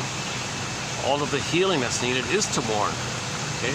All of the joy for which we pray is 100 tears away. The 100 just means like a complete, full, authentic release of your feelings. We want what's called a delayed release of our feelings, to feel what we couldn't have felt. Now we're going to feel what we couldn't have felt. Back then we couldn't have feel it. Now we can feel it because we have a nest, we have a basket, we have an adult consciousness, we're older, we have awareness, the belated understanding, then the belated release of the feelings. So you need the both, the basket and the egg. Okay? Psychoanalysis looks for basket, psychoanalysis looks for an egg in a basket that's missing. So first get the basket, then the egg will come in. First get the catcher's mitt, then you can catch the ball. So first, that's what these quotes are about, getting this basket kind of thing.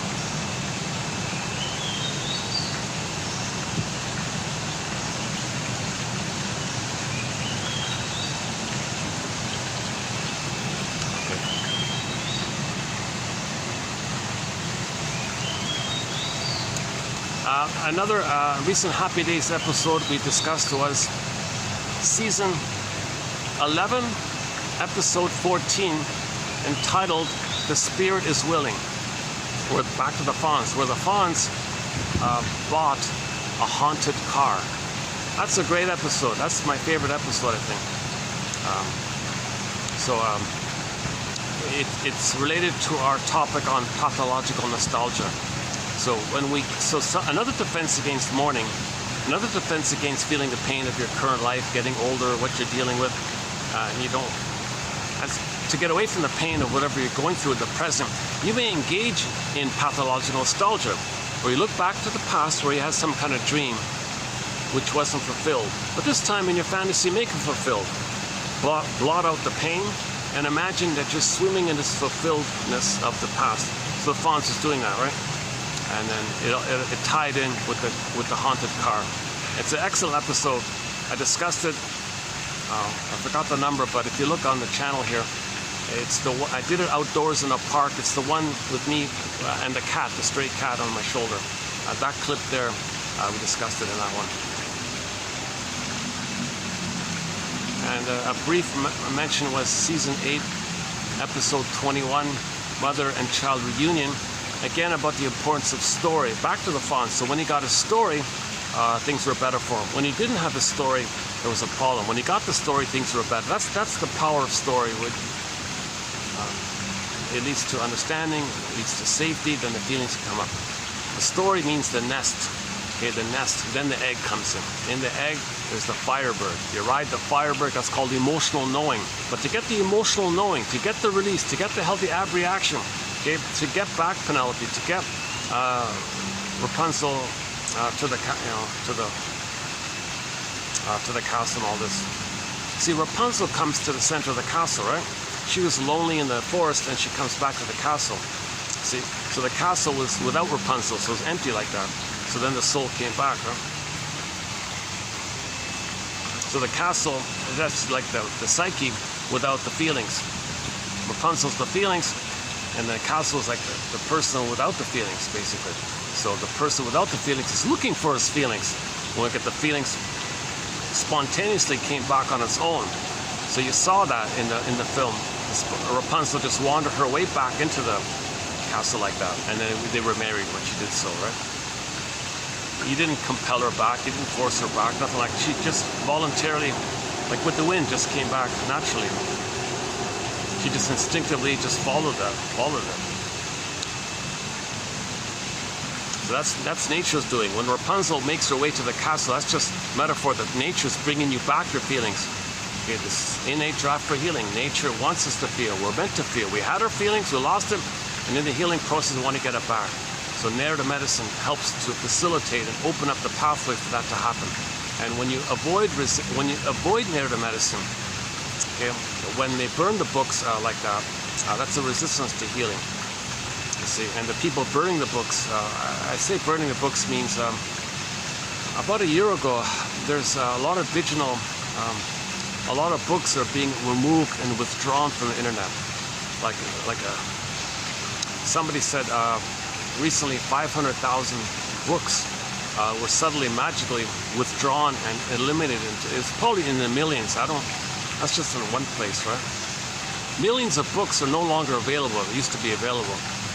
Everybody's complaining. You're burning the libraries. What are you doing here?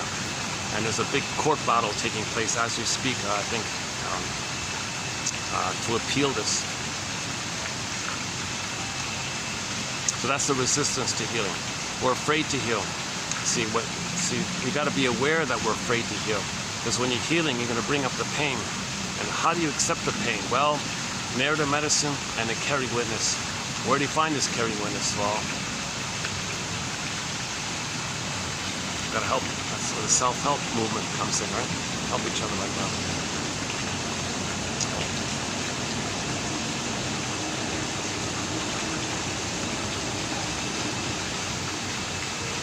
One second.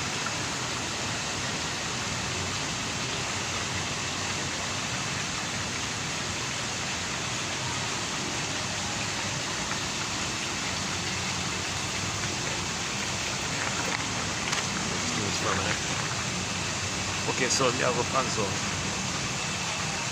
Radish. Rambion. I don't think I've ever had Rambion. Rambion.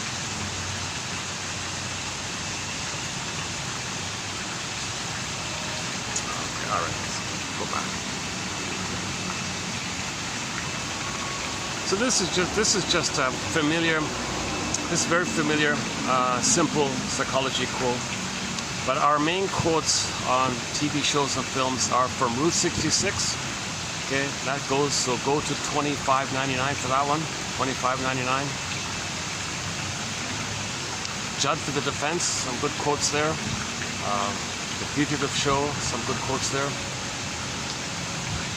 Okay, let's do the second one here. Okay, this is a very familiar one from Copernicus. Man learned that he was not at the center of the universe. That's considered a narcissistic injury, because people thought very narcissistically how important they are. They transferred their narcissism that they are the center of the universe, thinking that the planet is the center of the universe. Copernicus said, "Oh, you're a little inflated like that. No, we revolve around the sun like that. We're not the center of it all. You know, the sun is maybe the center, and we're going around the sun like that. How dare you say such a thing?" So they got angry at him, and it took hundreds of years to say, "Oh my God, he was right." That's called the resistance was narcissistic injury, because we see the world through our narcissism, kind of thing. So that's one area, and the second one came, and then Darwin came along and said that we came from apes and all this, that we came from the earth. That we didn't come from, we're not aliens, we didn't come from celestial spaceships onto this rock, and we have dominion. This is nonsense. We came from this earth, and there's like a whole evolutionary biology area of the branch lines of the various apes and monkey line, and the hominid came from that line. What? How dare you say such a thing? A famous famous scientist quit his job at NASA and wrote a massive scientific book. His conclusion was, treat the earth at least as well as you treat yourself. Okay? And that links to the idea that everybody has 70% salt water. Think of it, to help in that area, think of it in terms of this. The earth is 70% salt water. Each person is 70% salt water. The composition is kind of similar. Use that to think that you're from the earth. Like if we're 70% salt water and the earth is 70% salt water, you can kind of think like we're kind of from the earth like that. That's part of it. So treat the earth at least as well as you treat yourself. And then play Catch Epstein's song, Piece of Welt. Another German, Piece of Welt, This World, Our World. In this song, she says, you know, our world here, yeah, our world, our planet here, this little speck of dust in the universe, it may be just this one little speck of dust, but you know what? Hey, come on. It's our speck of dust. So what do we want for our children? Do we want them to play happily on the beach? Or do we want them to have to walk over dead seals and dolphins and fish all over the place, stenching fish? Like, what do we want? Let's have an appreciation for this. Do we want our children to see on the news that monkeys are dropping dead because we're polluting the planet? Like, what do we want? This is our world here. Okay, so back to 2725.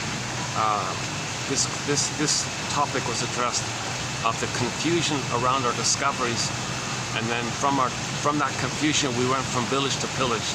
That's the theory like that. And then play Carl Sagan's clip, how we project our psychology onto the planet. Like if Mother plundered us, we see the planet as us, we plunder the planet.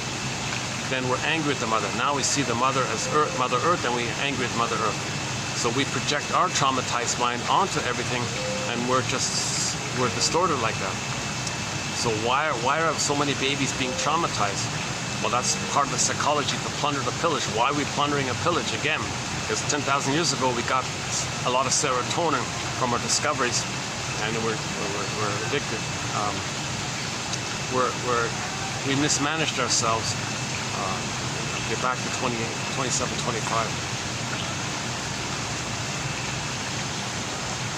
And then the idea that our Earth, this speck of dust, you know, what if it were the only speck of dust that's the right distance from the sun? Not too close, not too far, not too hot, not too cold. Just that sweet spot that allows for the conditions of the chemistry for life to take place. And then billions of years for the microbes in the muck, and then all this billions of years for the animals and all this. And somebody joked the cells were lonely, the cells multiplied. So we have all this beautiful ecology came about, and it's been around like this. And then we got confused 10,000 years ago. We became Homo Traumicus. So we gotta study ourselves so we can heal.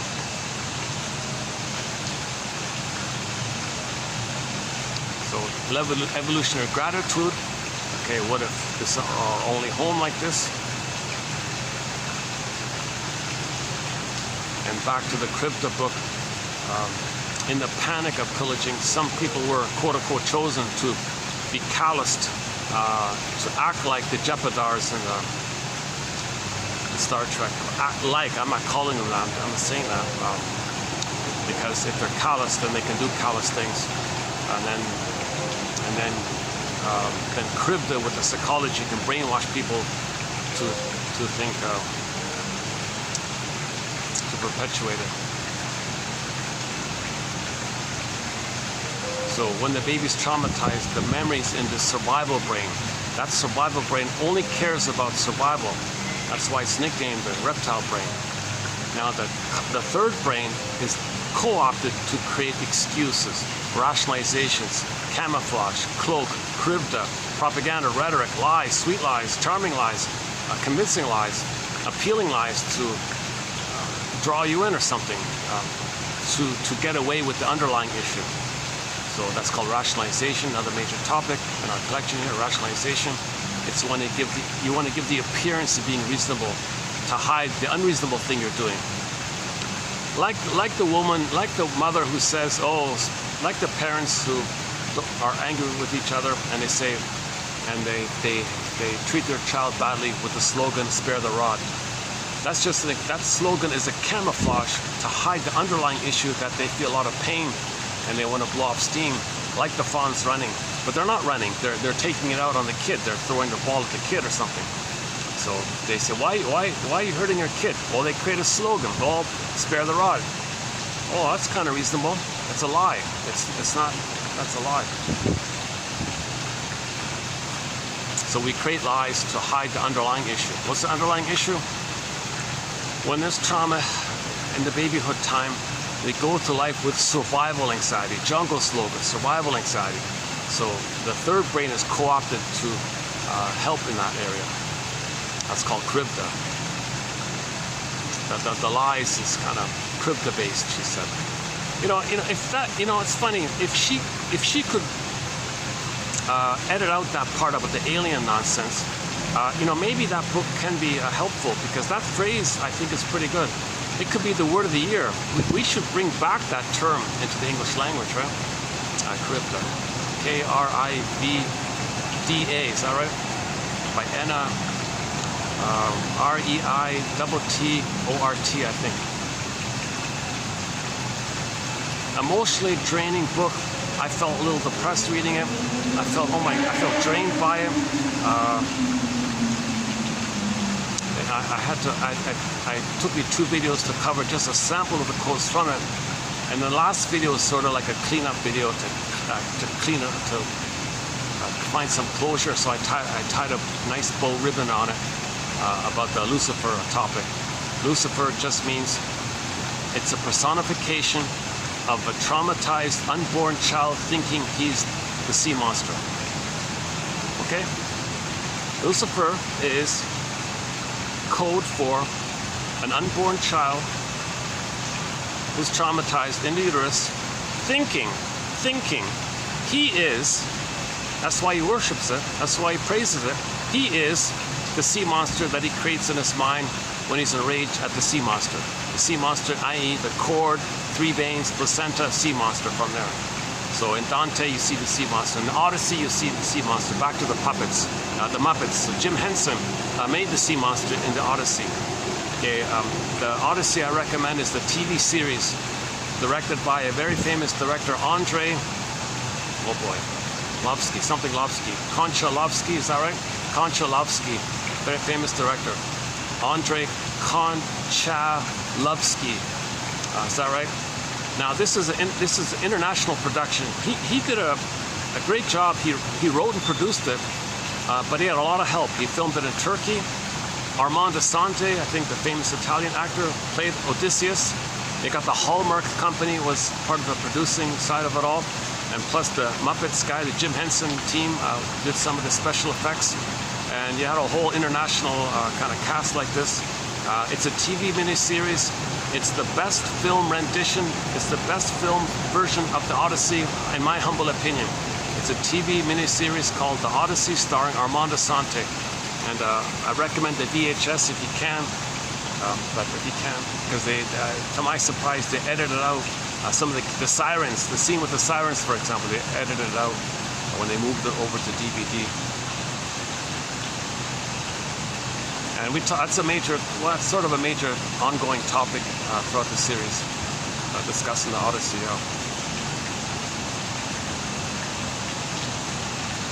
Yeah, I'm tempted to talk about it here, but basically there's a long journey, right? That's the gap between him without his feelings. There's a big gap like that, long journey. So, and all these temptations to give up means he faces the memories of the mother's voice. Oh, don't bother, stay childlike. I need you.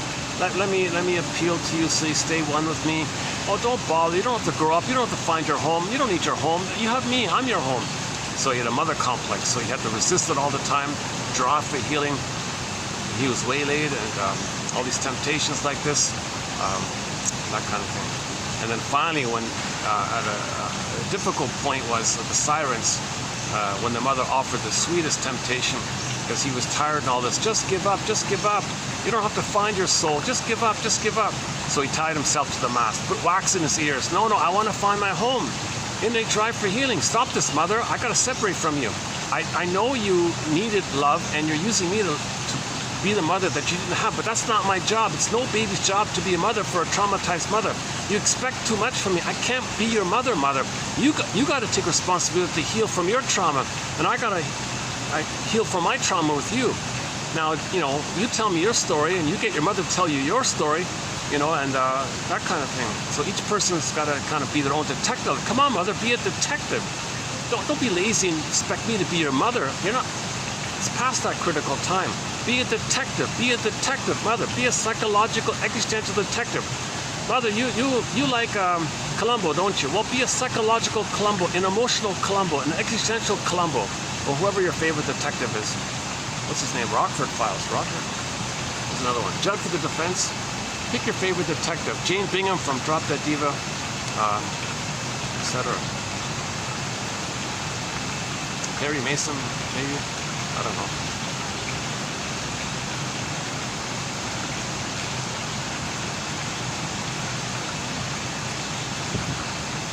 Yeah, we mentioned Ally McBeal show, right? Was she a detective? Yeah, not really. I mentioned Ally McBeal because we have a quote 2 videos ago from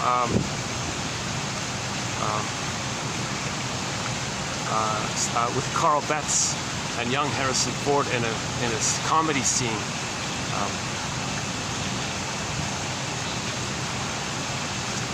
About symbiosis and neurotic fusion and feeding each other's infantile past and this whole issue, yeah.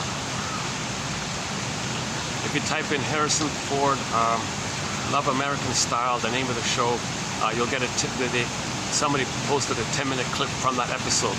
It's season 1, episode 9 of a very lame, silly, frivolous, I don't find it interesting at all. I find it tiresome and obnoxious a little bit, called Love American Style. I only saw a few episodes and gave up on it, but by chance that one came across. So somehow one good thing came out of it. Season 1, episode 9, entitled Love and the Former Marriage or something like that. Starring Carl Betts. Okay, he's the guy that played Judd in the classic TV legal drama Judd for the Defense. We got many psychological quotes from that show. And the young Harrison Ford guy in there. He did it. He was good. He was good in that one there. He was funny, yeah.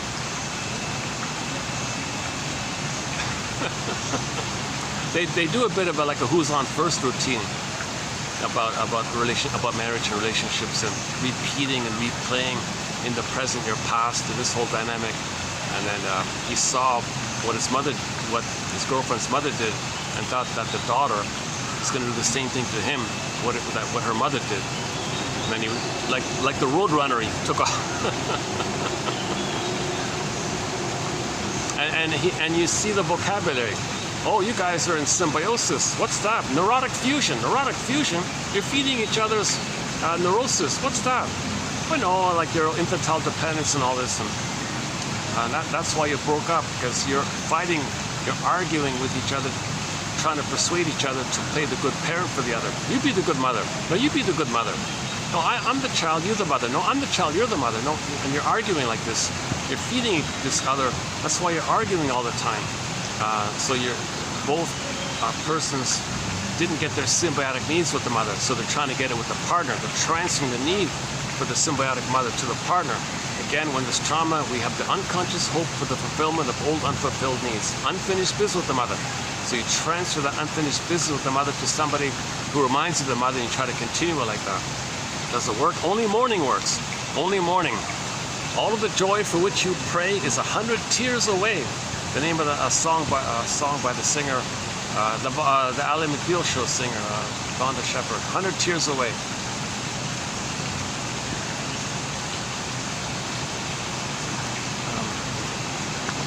Yeah.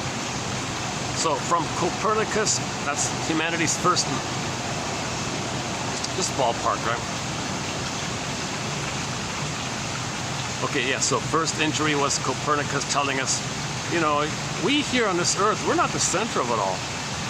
People thought, we're not that important, we're just like one little rock that goes around the sun. Not everything around us goes around us, everything goes around me. No, that's right. How dare you? I project my psychology outwardly. I project my nature outwardly. That's what Carl Sagan said. We project our psychological template, internal working model outwardly, and see outwardly based on our template. So Copernicus said, reality check here, no, we're not the center of the universe. Earth is not the center of the whole universe. Darwin says, you know, we came from this earth here. What? How dare you say this? You mean from this muck and the soil? Oh yeah, we came from this evolution. No way, man.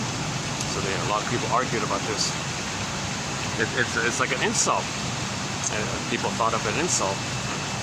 And finally, the third narcissistic injury was Mr. Freud. Freud's theories deprived man of mastery of his own interior house. Powerful unconscious forces, according to Freud, could engulf his ego and will.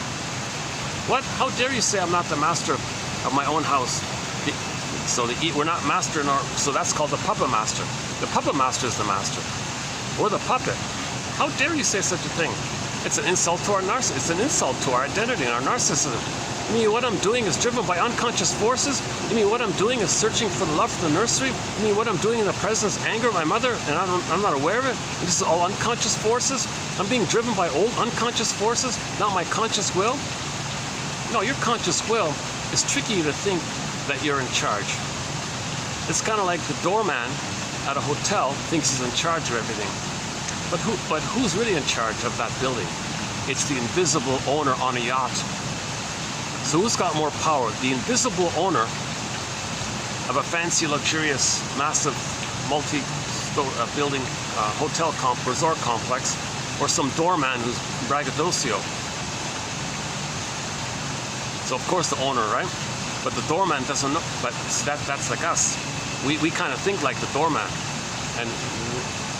but the reality is the invisible owner has all the power, right? Similar to the iceberg metaphor. That's humanity's third narcissistic injury. So we got to build the ego, strengthen the ego, repair the ego, help the ego. Okay, so the scarecrow is looking for a brain. So we got to give the scarecrow a brain. That's sort of this attempt like this. So the scarecrow means the unthought known, the unformulated known, the unsymbolized known, the unverbalized known. It's known, but we can't put words to it. We don't have a brain for it, but it's known. Okay, that's what we can do. Okay, so Wizard of Oz means fragmentation of the soul. When there's trauma, the submerged ego is frazzled up. The memory's there, but we don't know it. Scarecrow looking for a brain. Okay, Tin Man means we're not loving life. We don't have the heart. We don't feel the heart. Okay? So we're not loving life. And we don't have a path with heart. We don't have meaning and feeling. We're not loving people or anything like that. We're just kind of hollow and empty like that. Okay, the Scarecrow and the Tin Man being like that means we feel kind of disembodied from ourselves. That's a cowardly line. This is called fragmentation of the soul. Now, Dorothy is part of the system, part of the psyche, part of nature that's trying to line things up. Okay, mind, heart, body, get it lined up like that. Okay, so we can be like Dorothy as well by thinking, well, if a person's not in their body, okay, they're not making sense, says Kristen Wilson, literally. And if a person's not loving life, like the Tin Man, that's another clue. Okay, so either everything's love or a cry for love. The Tin Man is crying for love. He's looking for a heart. He's crying for love. If he's looking for a heart, he's crying for love, obviously. So what can we address? Well, first things first. Okay, give the Scarecrow a brain. That's the basket. Okay, and then the rest can take care of itself. We get back our feelings and our embodiment. If we have the belated knowledge, belated understanding. Saved by understanding. Play Rick Emmett again. Saved by understanding. Oh, they're coming out. Yeah, there was a huge group indoors. They're just coming out. See, the odd thing about the odd arrangement here is because it's so hot, not many people sit outside. But I figured that if I got the fan, I can just get by. Yeah, I couldn't do it without this trusty old fan here.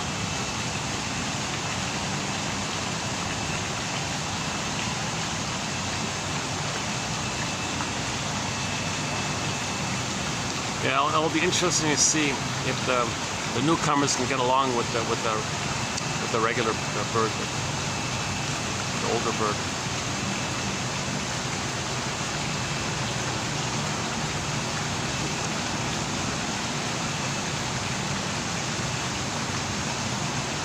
These two young swans, they look really young and kind of innocent, fresh kind of thing. It'll be a test to see if the older bird can get along with them or something, yeah. Okay, sorry, I'm getting off topic here. I don't know much about zoology.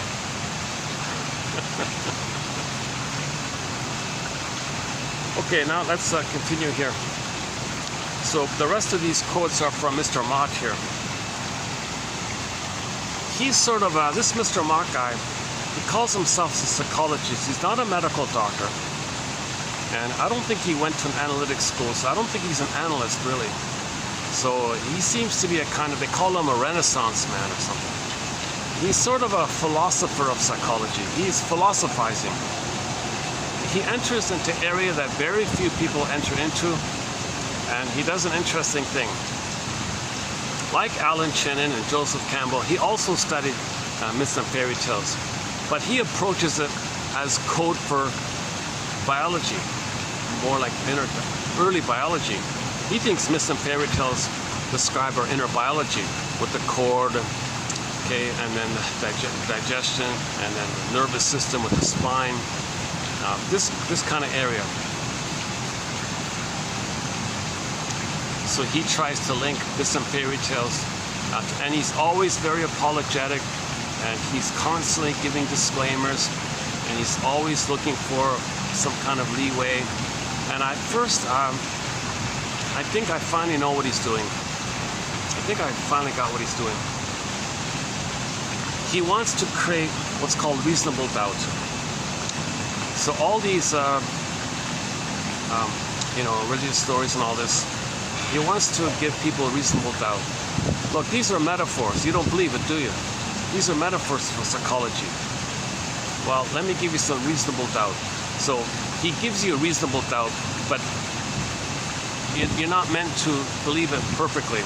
But there's enough there. That's his hope.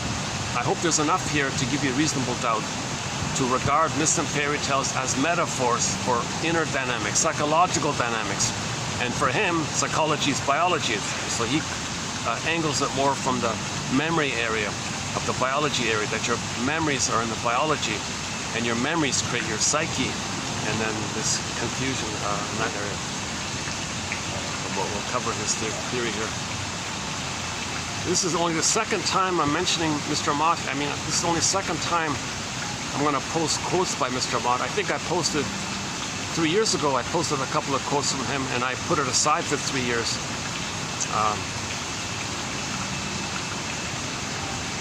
I'm not sure what prompted me to look it up again. Oh yeah, because I wanted to. Oh yeah, because yesterday's quote was about the Lucifer thing, and then I thought, oh yeah, I think Mott said something about that. So I looked it up, and sure enough, he did say it. So the unborn child is radiant. He's shining like that, right? Like a star shining, like a shining star fell down. That's all it means. Now, when the timing's right, the child can separate from the mother, fall from the Garden of Eden, and he's okay. Okay, like Adam and all that, right? Or Adam and Eve, whatever. Mott thinks it's just Adam. He thinks Eve is the. So, in other words, there's a right time for the baby to leave the Garden of Eden, leave the paradise, leave the Shambhala, leave all that paradise. There's a right time for that. It's ballpark 4 to 5 months. He can leave that. If he leaves it way too prematurely, if he's prematurely ejected out of paradise, then he's the fallen star.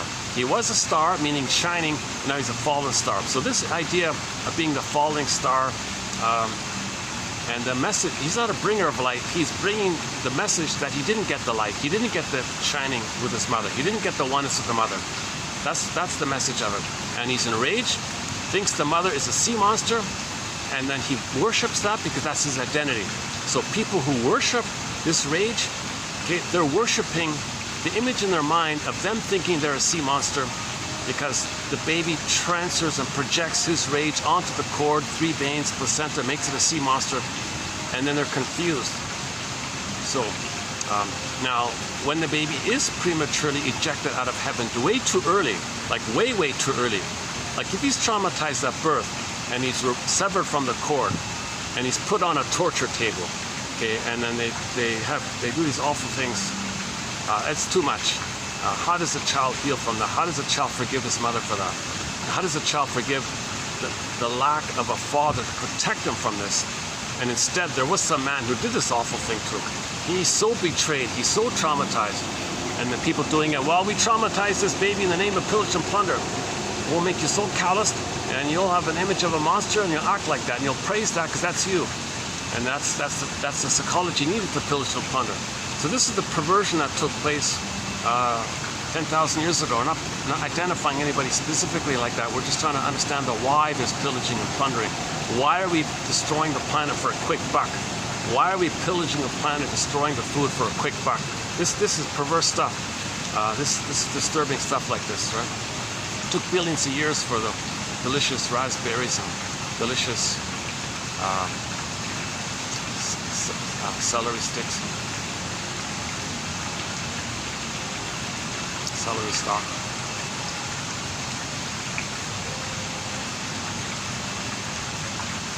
Fresh peppermint leaves, make peppermint tea. It took billions of years for that peppermint leaves to be there, right? Now you can't get it, it's dead. Why in such a couple of decades did we destroy it all? What's this manic panic? Well, when a person suffers loss, okay, the baby, when he's tortured, he lost a good mother, didn't have a father, that's a huge loss. He will then try to deflect the pain by submerging themselves into pillaging and plundering. physical activities, acting out. So the mildest of the mildest is the happy days one, but there's the more extreme version of it. Question of degree.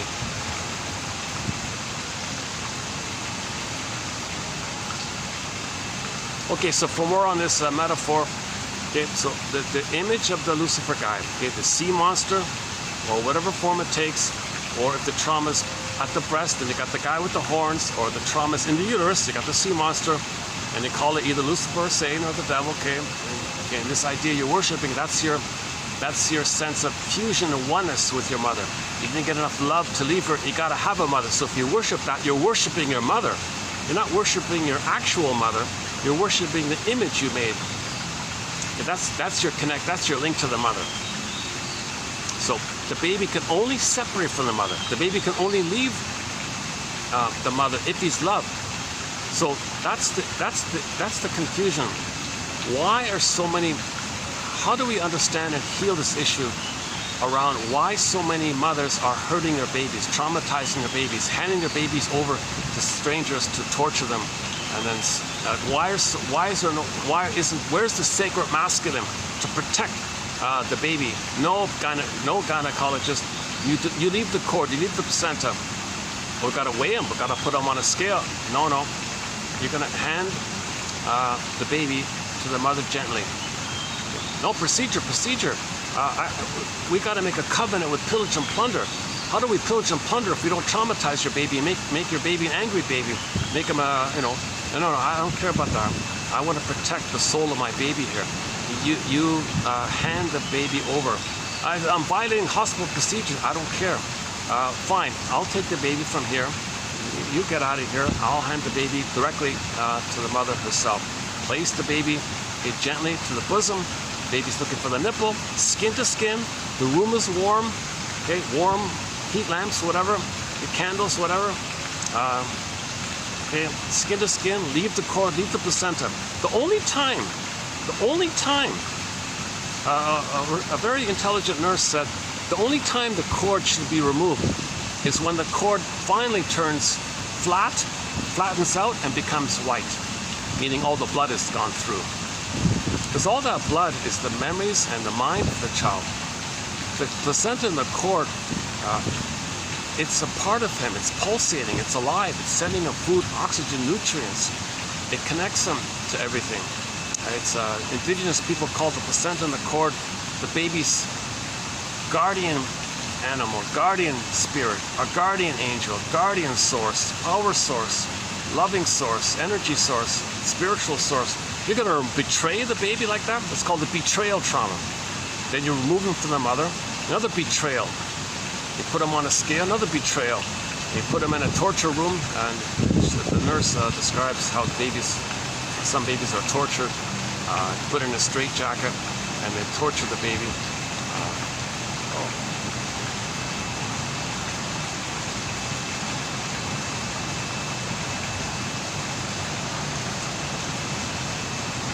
I'm just watching the staff wash the rabbits.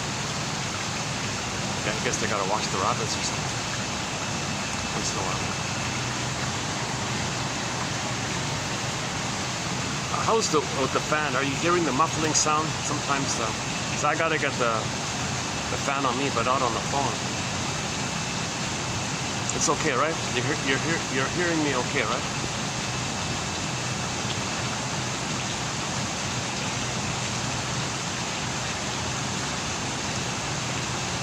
You know, my motivation all throughout is that the quotes are posted below. So I'm trying to save as best I can these important theories and quotes because there's a massive book burning going on. I want to save some of the books and the best parts of the books. So we now have 10,000 excellent quotes. My hope is that 1 out of 10 will be of help to a person. So we have 1,000 videos here, 10 quotes per video. So there's the 10,000. So in effect, if one finds 1 out of 10 helpful, they can create their own customized, unique for them, personal for them, unique for them, personal for them, 1001 Windmills of the Mind, which is moving towards building a catcher's mitt so they can catch their feelings, catch the ball. It fits Robert Bly's advice to read psychology, meaning psychoanalysis, every day for 10 minutes. Forgive it for its jargon. Now, one of the benefits of my not being a shrink is that these quotes are going to be clear. So if I get it, you're going to get it, pretty much. I think everyone's going to get it. I've avoided all of the obscure red herring arguments that are just belong to some squabble between some wealthy people or something with nothing to do. I've avoided useless red herrings. I've looked for the helpful, clearest, sparkling kind of little gems like that. So I believe out of the 10,000 of the best, for each person, they're going to find 1,000, the best of the best of the best for them. So this is a real excellent source of healing, I think. Now this stuff with Mr. Mott, it's just a part of the puzzle. It's not a set answer. I think what Mott's doing is strategic. He's trying to make people question, just to be questioning about myths and fairy tales. Don't take them literally. Don't take them concretely. Don't take them mechanically. Adam and Eve is not a literal thing. Okay, these storytellers, okay, storytellers are trying to talk about psychology using stories. Myths and fairy tales are psychology stories. He's trying to teach you that. Now, his version of the psychology stories is more based on biology, and that's a bit of a stretch for myself as well.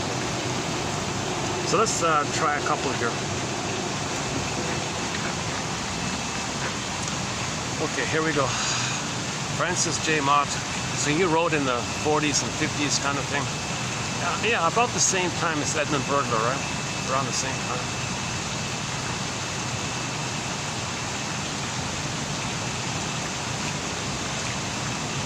Okay, now he's not a doctor, I'm not a doctor, but ironically, he's talking about medical-ish types of things.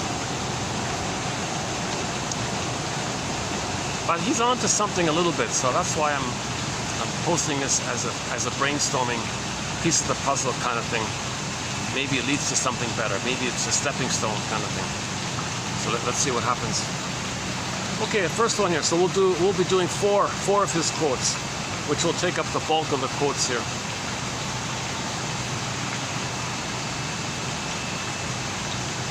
Should I take a break first? Before we get into Mr. Mott's work here, let me just take a 1 minute breather here. Hold on a second.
Let's begin.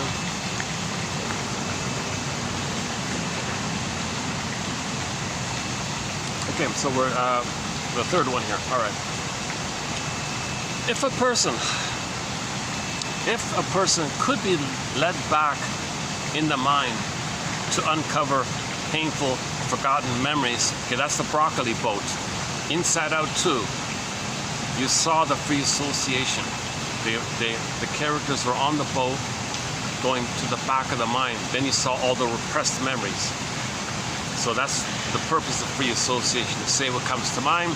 This reminds me of this. Well, that reminds me of that. And when you feel safe, more comes up. So you're riding the boat back. If a person could be led back to the mind, and that's what they said in the film, going to the back of the mind, to uncover painful, forgotten memories, that's the repressment, all those balls of those golden, those little orb balls.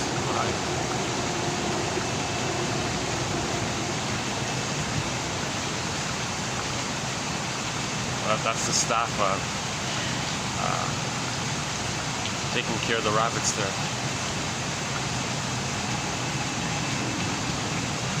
If a person could be led back in the mind to uncover painful forgotten memories and could be caused to suffer all over again the events related to such memories. Okay, so now you want to feel what you couldn't feel. When you free associate, now you feel safe to feel now what you tried to feel, needed to feel back then but couldn't, but now it's safe to do so, but back then it wasn't. So you're trying to do this release, you're trying to get this this healthy ab reaction. You're trying to get this avalanche scene in Inside Out 2 film. You saw the avalanche scene. Okay, so that's so if a person could be led back, that's called free association. Free association. You gotta consciously be aware while you're free associate. Oh yeah, that reminds me of that. Oh my God, that reminds me of that. And you had a dream. I had a dream. That reminded me, oh my God, things are coming to me now. Got another dream, next another dream. So things are coming up to you. That's the, if a person could be, I haven't done this by the way, I keep reading about it, right? If I had the funds, I'd be on this flight tonight and do this analytic process with the shrink. I'd love to do this process. I keep reading about it. Jeepers, eh? But apparently somebody said most of these shrinks are coerced into Madison Avenue to fool people. So the good ones are frightened out of it or something. I'm not sure if that's true, but that's why we love people like Karen Horney, James F. Masterson, Edmund Berger, okay, and Althea Horner, and Grotstein, Ogden, Guntrell, all these guys who are helping us here. So there are thousands of excellent analytic authors who didn't sell out to Madison Avenue, who said, no, do no harm. I want to help. No, you're pretty knowledgeable. We want you to do harm with us or against us. So maybe, well, wait a minute, that's what your mother said to you. You're saying to me what your mother said to you.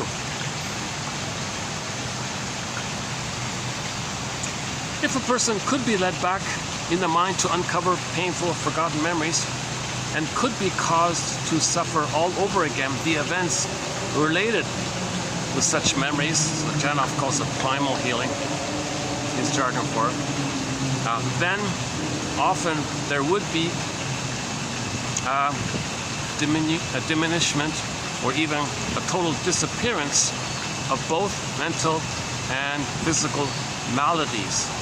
Yeah, so if you get back your feelings, that's you're more whole, hence healing and wholeness.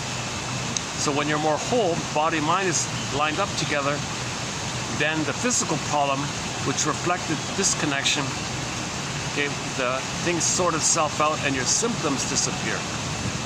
So when you get back your beingness, your symptoms disappear. If you have physical symptoms, that means you're disconnected from your beingness. Therefore, although we do not know the exact mechanism whereby mind harms and heals,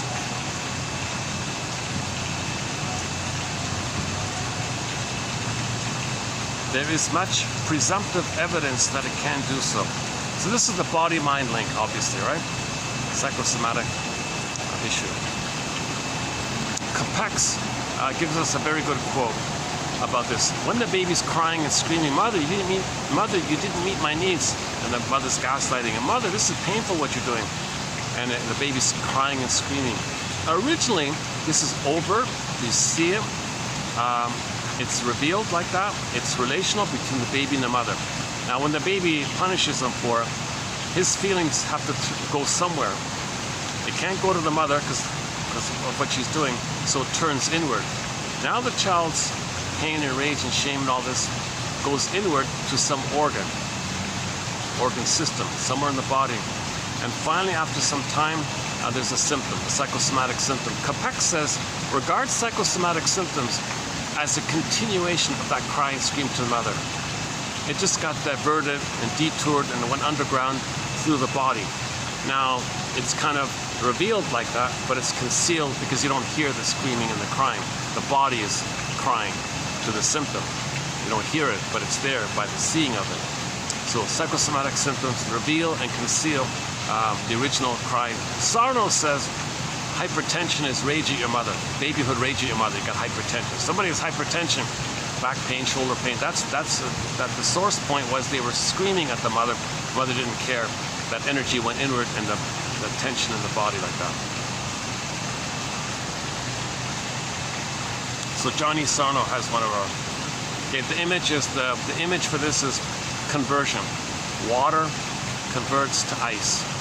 So the feelings that can't flow go to the body symptom, and it hardens up in the body symptom. So it hardens up like that. So it's analogous. Water to ice, feelings to body symptom. So the study of all this, the study of this whole topic, is called psychosomatic theory, psychosomatic medicine.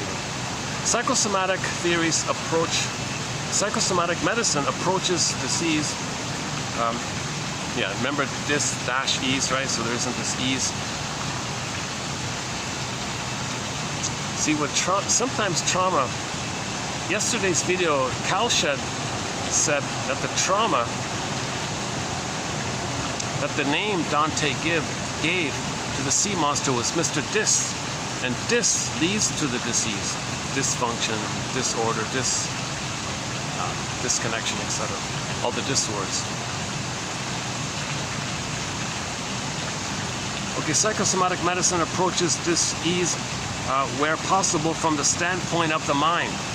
So talking here, the mind. The mysterious link between mind and body. The conversion like that. The emotion to the body. This mysterious connection between mind and body. And where the body bears the burden. The body, every body tells a story. Okay, the body remembers, etc. Not that the psychosomatic doctor would claim to be able to cure all disease by mental means. He's not dogmatic. Okay, so there's a huge limit in this area. Can you catch it in time? Is it too far gone? He simply goes on reasoning and trying out his methods. That's what Sarno was trying to do. Sarno was trying to change the medical curriculum. Come on, doctor schools, include psychosomatic, include the talking cure.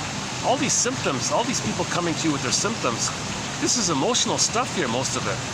We can talk about it. We don't have time. It is perhaps of great significance that as the years pass, more and more maladies show at least some degree of susceptibility to this mental approach. So more and more people are discovering the link between mind and body. That if you talk about what's bothering you, your symptoms might go away. Okay, that's the introductory part. Okay, here's the main one here. The next two.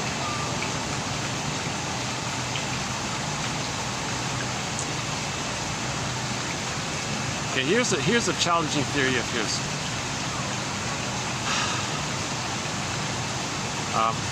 The baby progresses through a kind of his mind advances through three kind of stages. The umbilical cord time. Okay.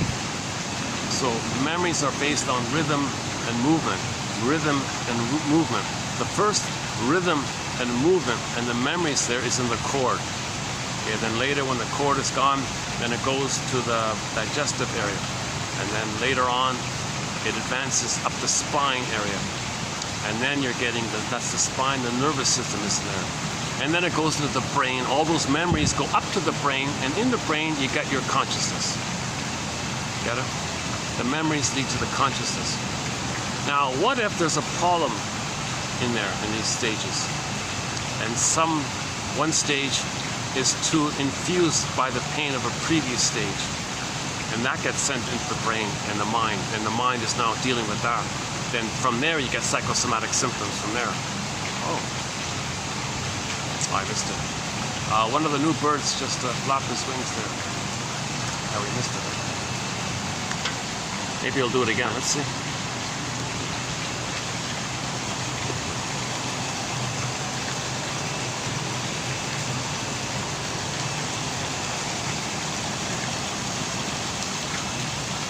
Hey guys, how you doing? How do you like your new place?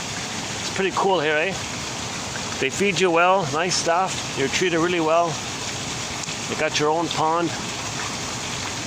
You got a new friend here.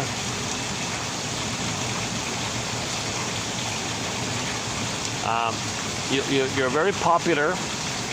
You'll make a lot of new friends.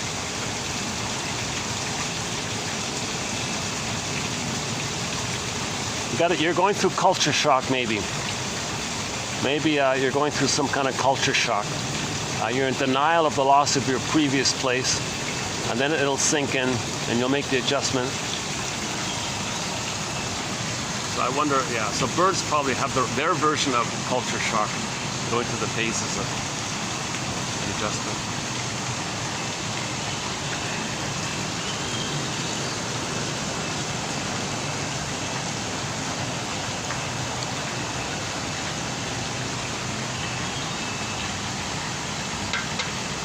Okay, so did I get that across? He thinks that memories lead to your consciousness. So the first memory, and memories are based on the flow, some kind of flow. So flow, a movement flow. The first movement flow is with the blood between the baby and the mother through the cord and the placenta. There's a flow like that. Then later, the flowness quality in the baby, he thinks mainly is the digestion area.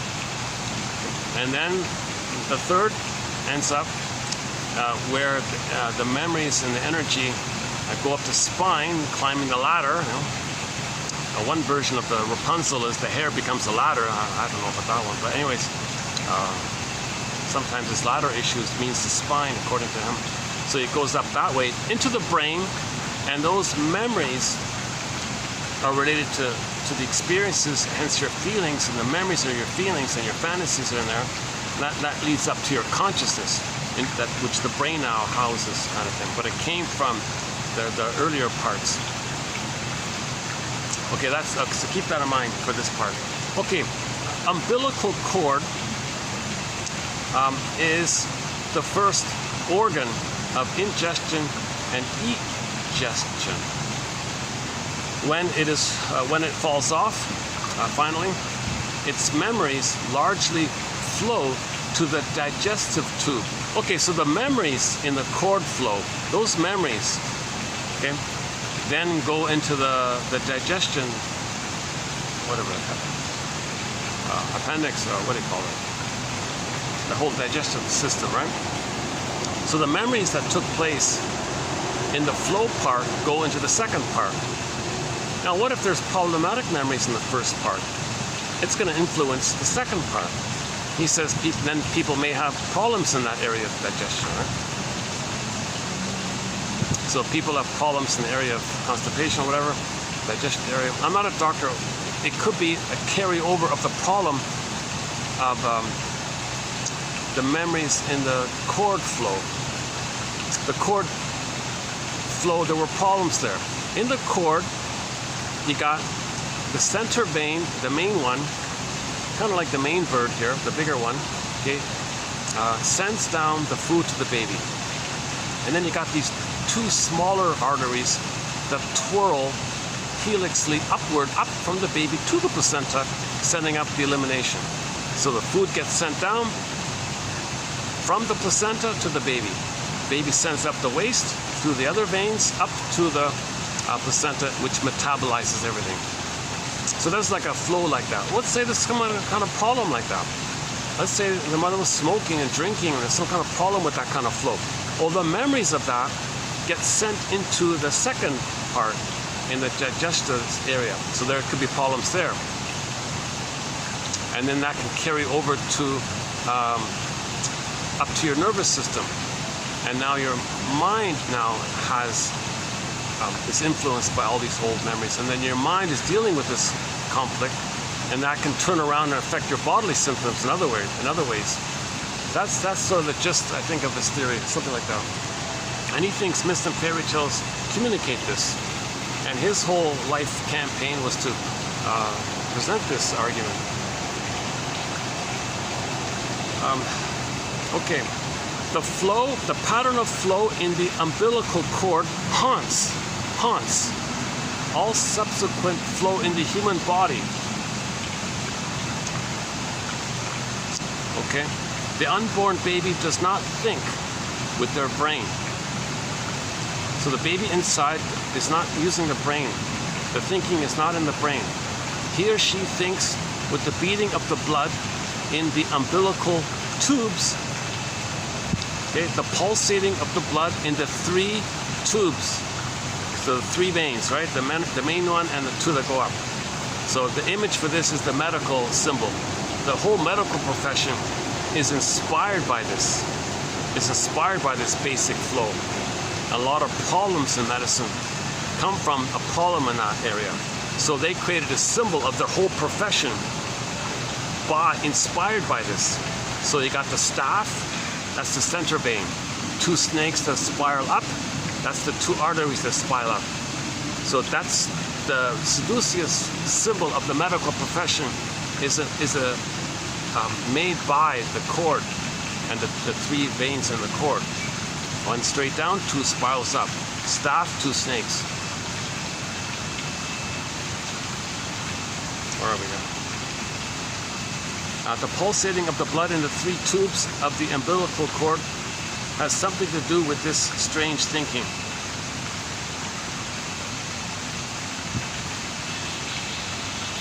Where are we here? Hang on. Again. Okay, so when the cord is removed, finally the memories, okay, from that first time flow to the digestion area.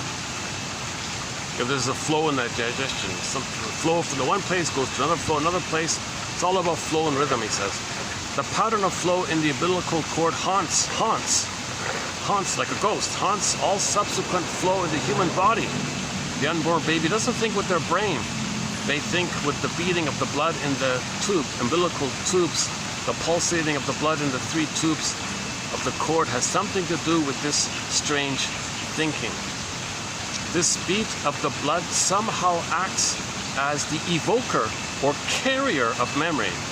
So this flow that's going on, the blood flow, that carries our memories. It carries our memories. The blood carries our memories. Something like that. Again, this is all theory. I'm not a doctor, disclaimer. He's not a doctor as well. That's the funny thing about this.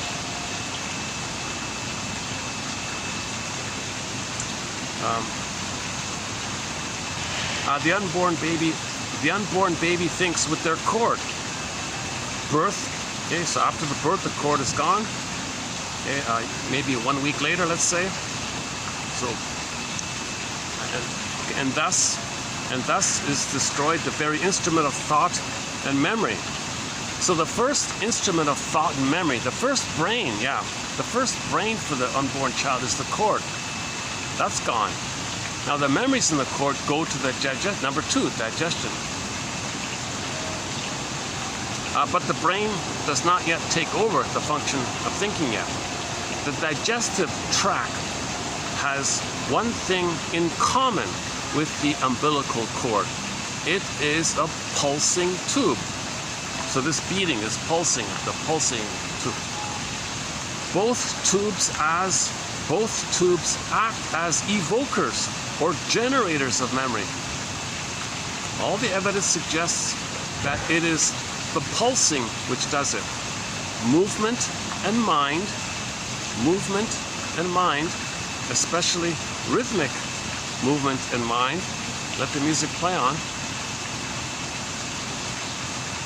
So it's rhythmic, right? In the cord, baby, cord, placenta, mother, mother, placenta, cord, baby, baby, cord, placenta, mother, mother, placenta, cord, baby, do, re, mi, 1, 2, 3, A, B, C. There's some kind of rhythm like that going on.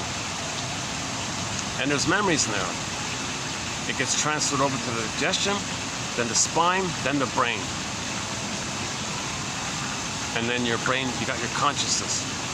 Do you want to be haunted by the earlier things? Don't you want your consciousness to be unhaunted?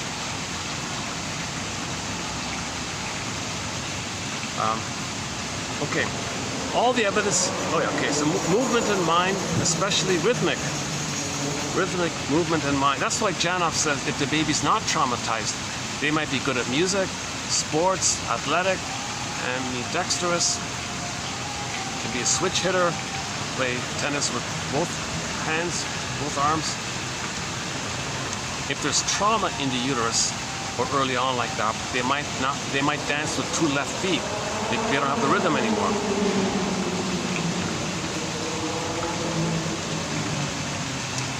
Okay. And just as it is in the umbilical rhythm that the unborn baby thinks, so it is in the digestive rhythm that the infant first thinks. That's a stretch of that one there. And so it is that about the age of 5, the old infant thinking of the stomach, how do you know it? It's in my guts. I know it. I know. How do you know? I think of the guts, the intuition, my guts. I can feel it in my guts. I know. I just know it. My guts are telling me that area. That's the brain there. Brain. You got a brain there in the guts. Huh? So the first brain was the flow in the core. The second brain was your guts, and then finally the third brain of the spinal knowledge flow, and then finally the brain, the mind. And so it is that about the age of 5, the old infant thinking of the stomach is suddenly and abruptly covered over by this new thinking in the nervous system. Okay, so umbilical cord, digestive tube, now you got the nervous system with the spine. Is that right?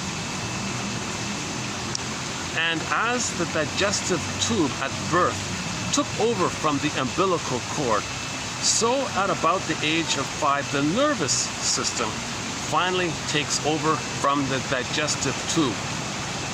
Yeah, so why don't we say, I know it in my spine. My spine is like a brain. I know it in my, we don't say that, right?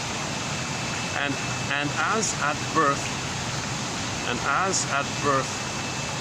I know it in my nervous system. My nerves are telling me. We don't really say that, right?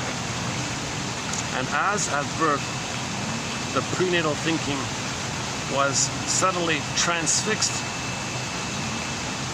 and left as changeless memory, so at about the age of 5, the digestive thinking is similarly transfixed. So things are set there, I guess, right? So things are set, the memory's laid, then it's sent over. Is that what he means? Here, the method of the creation of at least 3 strata of memory. The prenatal, okay, so the infant, and finally, more specifically, the neocortex, the third brain comes online. So the prenatal mind, we have the baby mind with digestion, and then finally, age 5, the neocortex mind. Okay, and along a line tenuously connecting these strata, your own mind links back and back and back to knowledge of which your present brain mind is unaware, ignorant. Yet, the analysis of dreams uncovers the link, turns up the past, and reveals the origins of a person a little more clearly. So there's this big theory, that last point there. He claims, like how Quinn analyzed fairy tales and Joseph Campbell maybe tried, I guess. He claims he analyzed all these people's dreams and all this, and thinks that and he tried to find patterns with the dreams. He claims, I don't know if he's lying or if he's just part of the crypta. You know, a couple of things he said made me think he's part of the propaganda system. And a lot of somebody, there's this whole glut of authors that are all skewing people. They're all promoters or something. He's not truly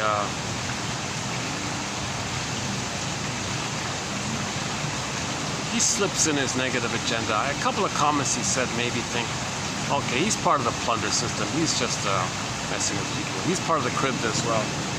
I'm not sure. So he might be lying. I think he might be lying here. I'm not sure. Yet the analysis, another clue to why I think he might be BSing is it's almost like every paragraph he goes off on this tangent. I know this is hard to believe, but really, other people have said it, and there's evidence for this, and I've analyzed all these dreams. No, so give it a chance. Be open-minded. I know it's hard to believe. He does this again and again. Oh, yeah. At first, okay, I get it. I know what you're doing. You're discussing something that's hard to believe, and you want support. But at a certain point, he's trying to convince himself, maybe. And then finally, when he slipped in some negative propaganda, that pillaging is good or something.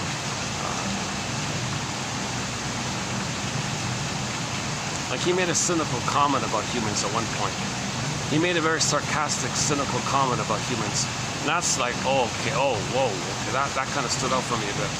I didn't see that before. I haven't read all this material. I've only read like just little parts here and there of what I could find. But yesterday I found that about him.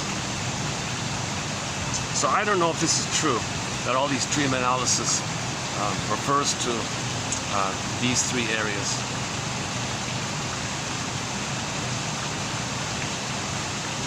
He thinks it's the confusion. If there's trauma in the core time, and that traumatic memory goes into digestive time, and it carries over to the nervous system time. You see, and now your consciousness has all these old repressed memories, and now you're continuing your life with these old repressed memories. Then things that were meant to be in the flow time of the cord, it's influencing the digestive time, which is influencing your nervous time, which is influencing how you think and believe and think and feel and all in your regular life. So there's like it just transfers over, kind of like early memories. You make false beliefs and you carry these false beliefs into the present. So you're bothered in the present by false beliefs you made in the past. Kind of like that again. Okay, here we go.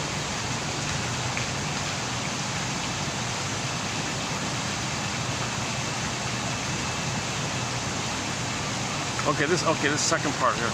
Okay, let us suppose that we wish to convey from the conscious mind to the automatic messages, to the automatic memories, a message concerning the confusion between the umbilical cord, the digestive tract, and the spine. So let's say we consciously want to talk to our body, basically, to those systems. We first of all select symbols which will act as go-betweens. The symbols can act as go-betweens, okay. As a symbol of the umbilical cord, we might select a snake or a serpent, okay? The same symbol would serve for the digestive tract.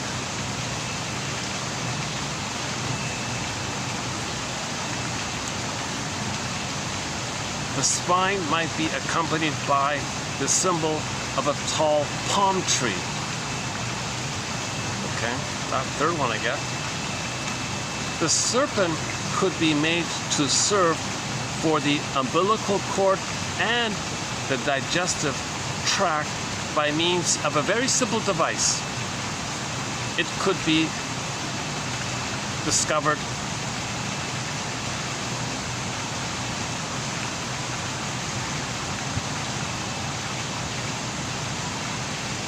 I just realized this was the earlier printout. I printed out I updated this and I sent the printer the original, not the updated one.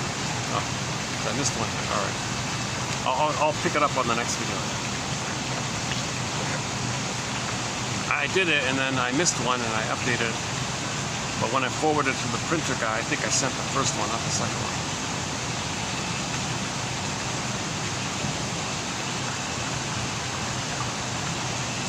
How'd that happen? How'd that happen?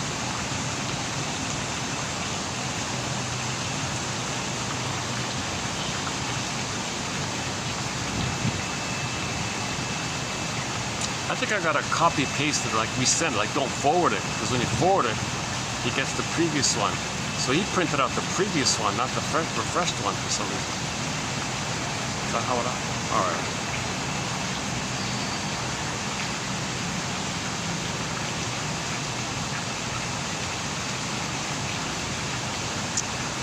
Okay, so the question is, how do we communicate to our body? We use symbols. So let's pick a snake to represent the umbilical cord and the digestive tract, and a palm tree to represent the spine. Let's have those symbols. Okay. So, what do we do? Okay, so what do? We do this. Let's imagine, or let's tell a story, or let's play a game using these symbols. It could be discovered, the snake could be discovered asleep in a cave. So either make a story or dramatize, like dramatically or in play some way. Okay.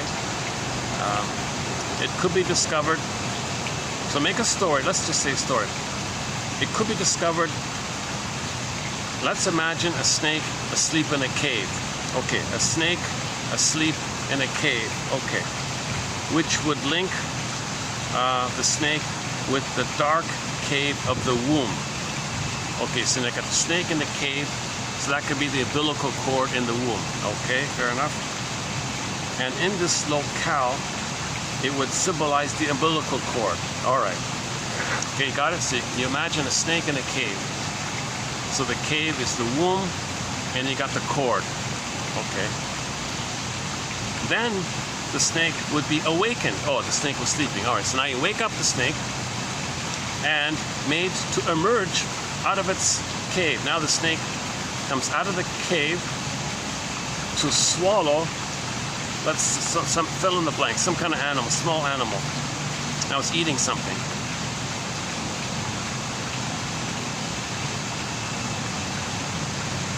In this way, the snake would be disassociated from the womb cave, and being made to eat would become associated with the digestive tract. Okay, so you're making a clear transition that one image is the snake is asleep in the cave. Click. Okay, turn the page. Next dream sequence, next image. Oh, the snake woke up, came out of the cave, now it's eating something. Okay, so the first image was the cord, the umbilical cord. The second image was the digestive tract eating something. So you make a kind of clear division of the two functions, the two things like that. Okay. Then the snake could be made to twist its body up the trunk of a tree, thus linking him with the spine.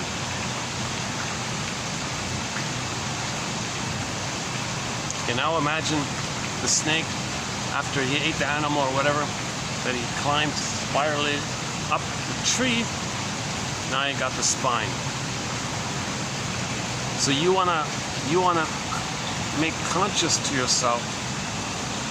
No, you want to communicate to yourself a clear division of those three sets. You want to make it clear to yourself that there's three things going on. There's the umbilical flow time, snake in the womb. Okay, snake eats something, that's digestive time. Okay, snake swirls up a tree, that's your spine time. Now make them clearly different. You don't want to confuse them, because if there's a confusion, his theory is the person's going to have health problems if there's a confusion. And his son had polio. The whole thing is about his son having polio, and he claims that when he played these kind of games, he cured his son of polio. In ancient times, it was called infantile paralysis. Now they call it polio, I think, or a version of polio, or a kind of polio. So the book is called Play and Infantile Paralysis. So his son had infantile paralysis. He studied all this and played a game with the kid. Okay, kid, I want you to pretend you're asleep. I'm just guessing now. So pretend you're come on, okay, little child here, pretend you're asleep in a cave. All right, you did that, or now come out of the cave, and now you're gonna eat a hamburger. All right, or something. Now I want you to climb twistedly up this pole, like this tree here. Okay, so he's making it clear in he's making it clear to himself that there's these three kind of phases, and that can help maybe set things straight or something. That you're consciously telling yourself, validating these kind of phases like that, so it can line up like that. So in effect, you're telling yourself, I see something wrong happen. I see that you needed this. I see that you needed this. I see that you needed this. Those three phases. I see that maybe something went wrong there, and I acknowledge that.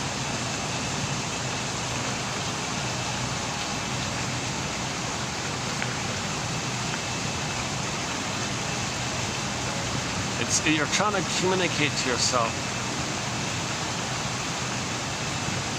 that you are a caring witness to yourself. It's almost like a suggestion or something. Okay, it's your needs. You needed the snake sleeping in the womb time. You needed that. Act it out. You needed that. Yes, I needed it. I never had that property. Well, act it out. Play it out. You needed it. I'm acknowledging to myself that I had these needs. You're not changing the past. You're just trying to admit that you had that need. Yes, I had that need. Oh, okay, I had that need. Yeah, that's right. There's confusion. I had that need. So you're giving validation. It's kind of like narrative medicine, play medicine, story medicine, game medicine, because you're giving yourself validation, witnessing, caring witness. Okay, now I want you to crawl out, little kid, and eat this cookie or something, whatever. Eat the cookie. Okay, so you're communicating this second time. Okay, now after that, climb the tree kind of thing, but climb it in a twisting kind of way to reflect this spine part. So I'm validating and teaching myself that those are the three things that are supposed to have taken place, and maybe I feel some relief. It's kind of like when someone tells you, oh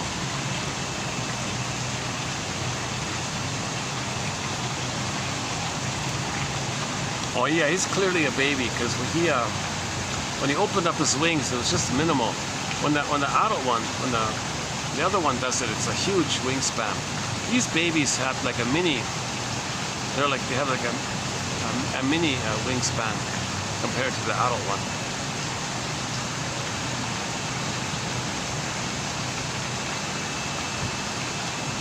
I'm struggling with this myself. I'm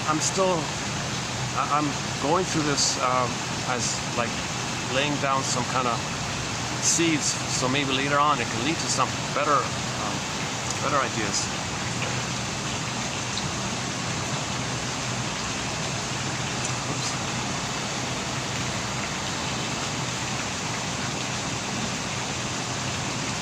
Okay, he says here, create a game. So if the children is ill, if the children is sick, his theory is, why don't you create a game out of this basic cast and simple scenery? Play some game. If the child is ill or something, make him act out, role play, or create a game, or do something where the child plays these three kind of things. Maybe the body feels comforted by that. Maybe the body sorts itself by that. So play a game. Make a story. Make a story or something.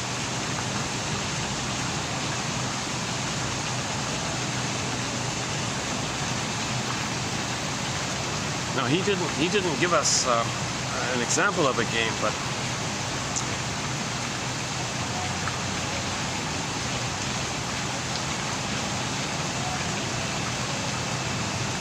let's see.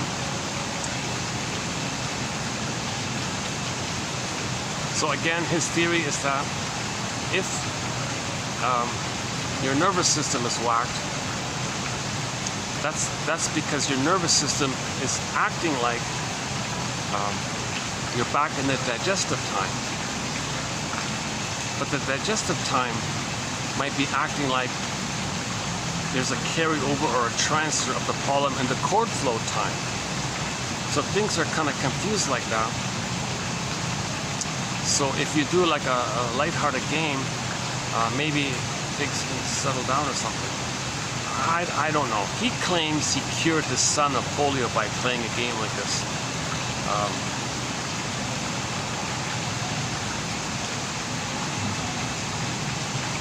A myth.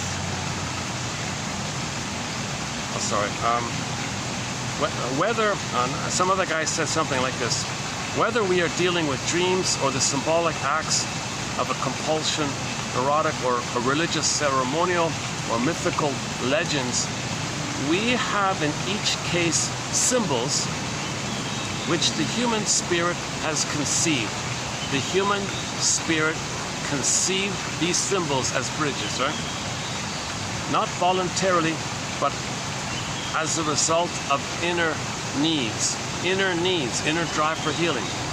Fairy tales are like healing stories. Like he says, when you read children fairy tales, they may actually be better. They may feel better. He claims if you read a child a fairy tale, like an authentic fairy tale, he claims don't be too worried about the graphic images. It's in relation to the biology of those first 3 times. So you're validating those 3 times by the story. Well, that's what should have happened. Oh, I see. Now you're telling me that's what's supposed to have happened. I didn't know that. Oh, now I know that's what's supposed to have happened. Okay. You're telling me I needed that. And you're validating it or something. He says, don't worry, you're not going to scare your child. He's going to feel relieved.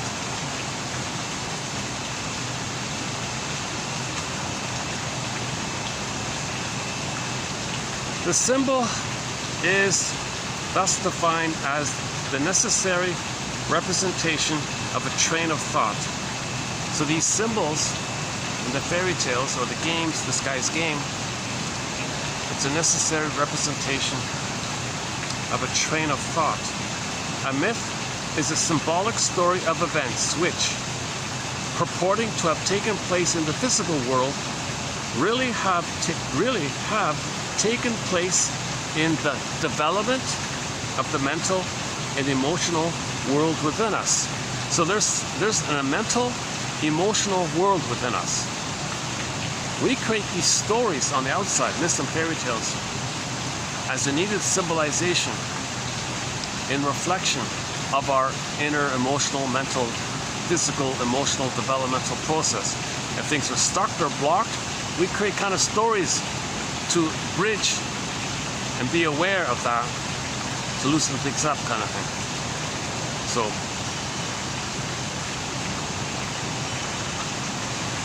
So crypta means people are drawn to myths and fairy tales for their emotional healing, but you co-opt it, twist it, to deceive people to do something that's against them. That's called crypta.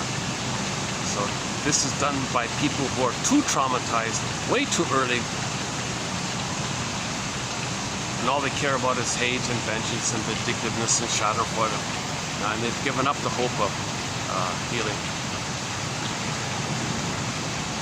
So if babies are way too traumatized, if a person is narcissistic or they have the bully pattern, Iago's a big one. Okay, these nihilistic kind of characters, dark humor, schadenfreude humor, all this kind of survival slogans constantly. This is a sign of trauma, and they're cynical and sarcastic and sardonic humor, black humor, shaming. This is kind of constant negativity, attitude, cynical attitude about life. That's all a sign of trauma. And their identity is them as a wounded baby who thinks they're the sea monster. Then they worship the sea monster, that's their identity, that's their attachment to the mother. Then they feel safe with the mother, and when you're safe with the mother, you feel bliss. You feel the oceanic feeling of being one with the mother. Now you're addicted to it, you're dependent on it, and you don't know how to unblend from her. You don't know how to separate from her because you never got her love. The more traumatized the baby is, the more he acts like her. And he'll be like her, and he's got to worship her because that's his attempt to save her, to mimic her, to be like her. It's called identification with the aggressor. Okay, the past 3 videos went on this topic. Yeah, I'm having mixed feelings about this plot stuff here. I don't know if I said it too. I don't feel I did a good. I don't feel I said it too well this time. I just said to myself, you know, just see what happens. Just post it. Just wing it. Just post it with this one here. I was a little curious about his. I was curious about his comment that if there's a problem with that flow, then those memories go into the digestive area. And things are whacked like that, so that the digestive area is acting like there's a problem in the umbilical area, so that the body's being disturbed by this, and so on and so forth. Right? So and this can lead to children having physical problems. So he says, well, play therapy, make the child physically or imaginally identify those 3 core phases. Umbilical, something in the digestion area, eating and all that, and something of the spinal area, climbing a ladder. Feel the ladder, feel the eating, and feel sleeping in the cave. Feel the one with the mother. Right? Feel the bliss, feel the active, feel the climbing. I don't know.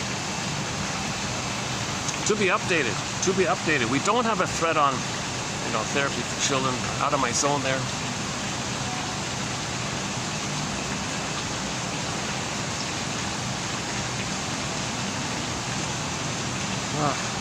Well, I leave it for your reference. Maybe you'll do a better. Maybe your mission. I'm going to leave it to you guys. Click the more link. See what you think. See what you can make out of it. I've got too many question marks about it.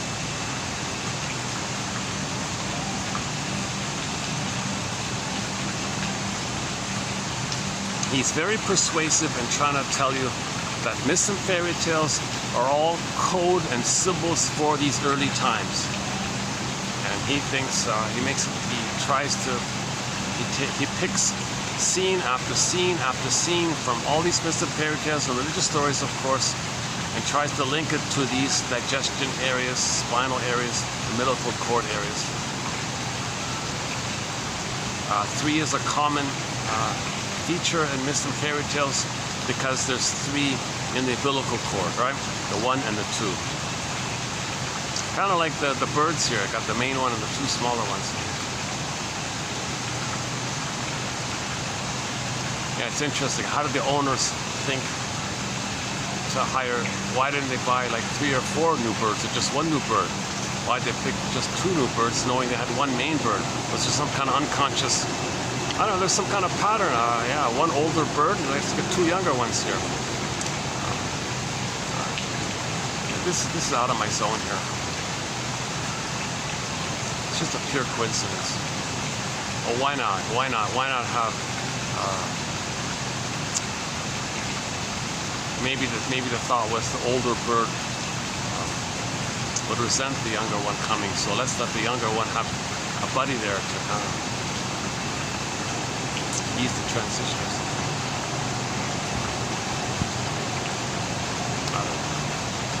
Or maybe it was a buy one get one free special or something. Maybe they didn't plan on it, maybe it's just an accident. Whether we are dealing with dreams or the symbolic acts of being dysfunctional, repetition compulsion, or ritual ceremonies, or mythical legends, we have in each case symbols which the human spirit has conceived. The human spirit has conceived these symbols. The human spirit has came up with all these myths and fairy tales, all these anthologies around the world. Mythology anthologies, Grimm's anthologies, fairy tales and mythology anthologies from all around the world. We've conceived all these symbols. They're all the same. I mean, the same patterning is there. The details are superficial. The pattern's the same. They're all psychological patterns. So we conceived of these things. Why?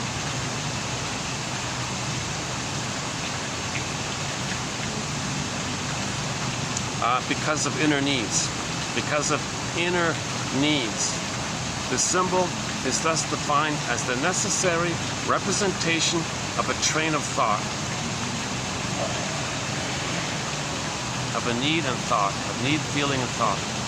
The symbol relates to our needs, feelings, and thoughts. We're trying to formulate and think what we know but can't think.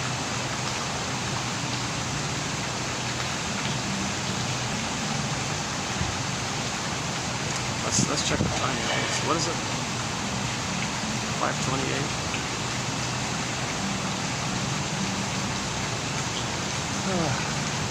Yeah, I gotta confess, this is the first video I've done out of the thousand videos.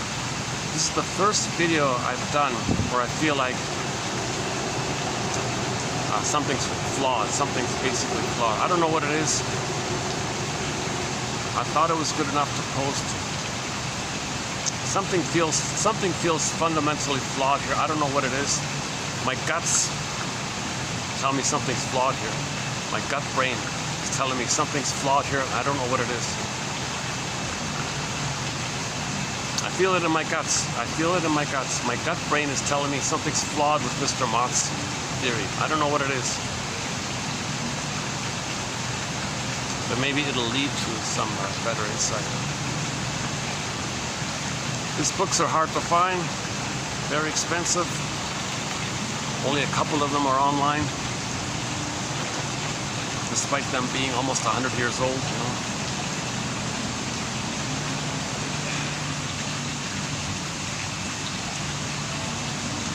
Hold on a second.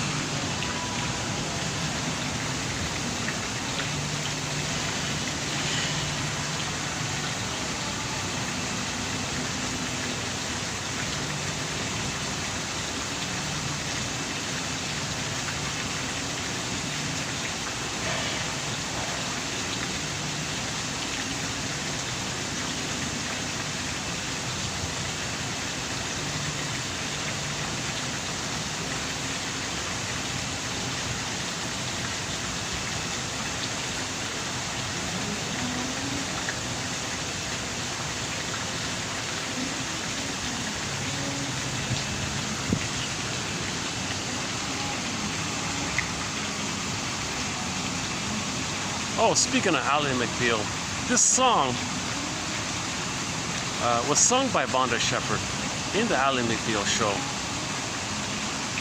What's it called again?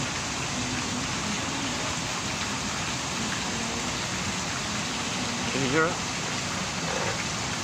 Hang on, hang on.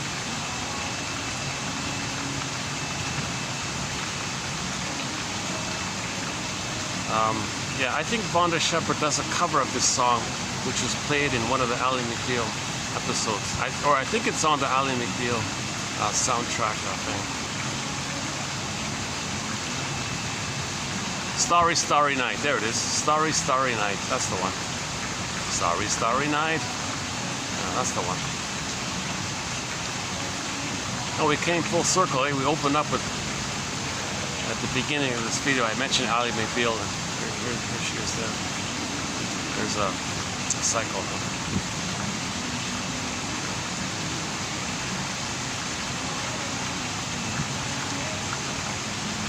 You know, he thinks there's echoes, there's like constant echoes of this pattern of the umbilical time, because the placenta gave the food, but the same placenta metabolizes the waste. So we want like a healthy experience there. If there's a problem in there, that gets transferred onto the relationship to the Earth. Now Earth becomes planet placenta in a traumatic way, repeating a traumatic experience with the placenta. So that's why we extract from the same Earth placenta, and we're dumping and dumping, and it's not natural. Originally, okay, it's meant to be a natural healing, and you let it go and you go to the next level. we're still stuck with trauma at the core area. If we're plundering the planet, taking all the food from the planet, and dumping the waste constantly, not preserving the planet is not a placenta. The planet's our home. It's a rock in the sky, starry, starry night sky. The planet is not the placenta, but we're treating the planet like it's a placenta. So that might be like one application of Mr. Mott's theory. Yeah, he did mention this actually. He did mention this issue that the Earth is being treated the way we have unfinished business with the placenta. So that's the phantom placenta phenomenon. Lloyd DeMoss's theory about the phantom placenta. So it just turns out we shouldn't be in healthy indigenous people love their babies, so they're healthy. So they have a healthy relationship with the Earth.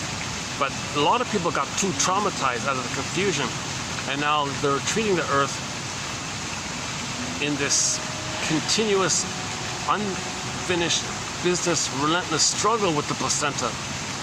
So, planet placenta now. All right, placenta, I'm still in this battle with you, placenta. I didn't get the proper flow with you, with my mother in the placenta, because she was drinking and smoking and all this, and I'm angry at all this. So I'm greedy now. I'm gonna take all the food that I didn't get, because my mother smoked. I didn't get enough food. My mother smoked and drank. Okay, I didn't get enough food and oxygen from the placenta. So now I'm gonna voraciously grab the food, okay, from the planet placenta. Now that means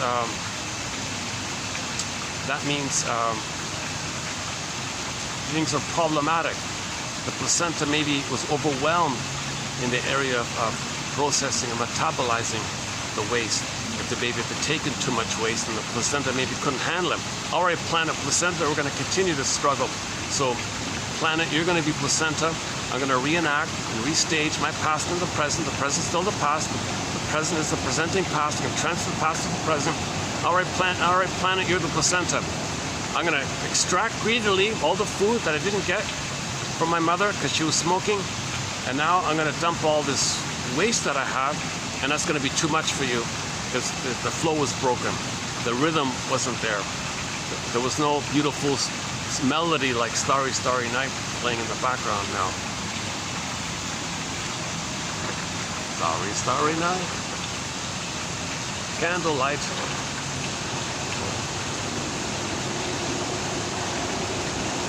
Who's the original singer of that? Who's the original singer of Starry, Starry Night?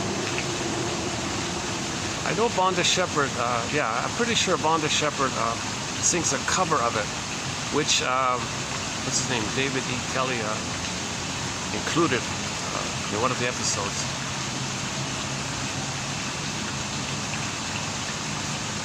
It's too bad I couldn't look up the lyrics to the song. Yeah, I could read out the lyrics. It might fit in with our topic. So if there's one possible application to Mr. Mott's theory, here it is here, maybe. And he did mention this about the planet being treated like a placenta, because he made that link. Yeah, the same planet, we take food from it and we dump onto it. It's the same ball. It's the same round thing. Okay, the Earth is a round thing. The placenta is a round thing. The placenta was a round thing. We took food and put waste on it. But in normal development, the placenta, when things are normal, placenta can metabolize, process, handle, digest, clear out. Everything's cleared out, and the proper food gets sent down. The placenta isn't overwhelmed with too much toxins by the mother. Yeah, then that's, if there's a problem like that, it translates to the digestive system. It carries over to the nervous system. It carries over up into our consciousness in the brain. And now we got the brain controls. It's like a puppet master controlling our behavior. Our behavior is, unfinished business with the placenta, meeting the mother, relationship with the mother. All right, planet, I'm gonna still try to master this. I'm gonna try to get the proper outcome I needed, because my relationship with you, mother placenta, was whacked, and that messed up everything else in my life. So I'm trying to go back at the beginning and see if I can sort things out here. So maybe we are still in that kind of place with this Earth. We're treating the Earth like a placenta, instead of treating the earth like our home, like a practical home that feeds us, and we relate to it in a way, the way indigenous people keep telling us how to relate to it. We're saying, no, I can't think in those terms. I'm dominated by the painful memory of the unfinished pain with my placenta mother back in the uterus. So, all right, so you're going to transfer that to the present. Okay? Again, when there's trauma, we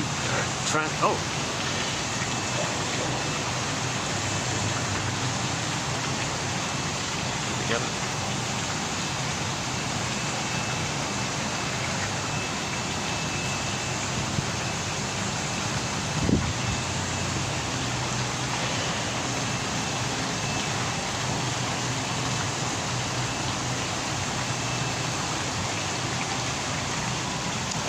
Let me just stretch my legs here a bit. Hold on a second.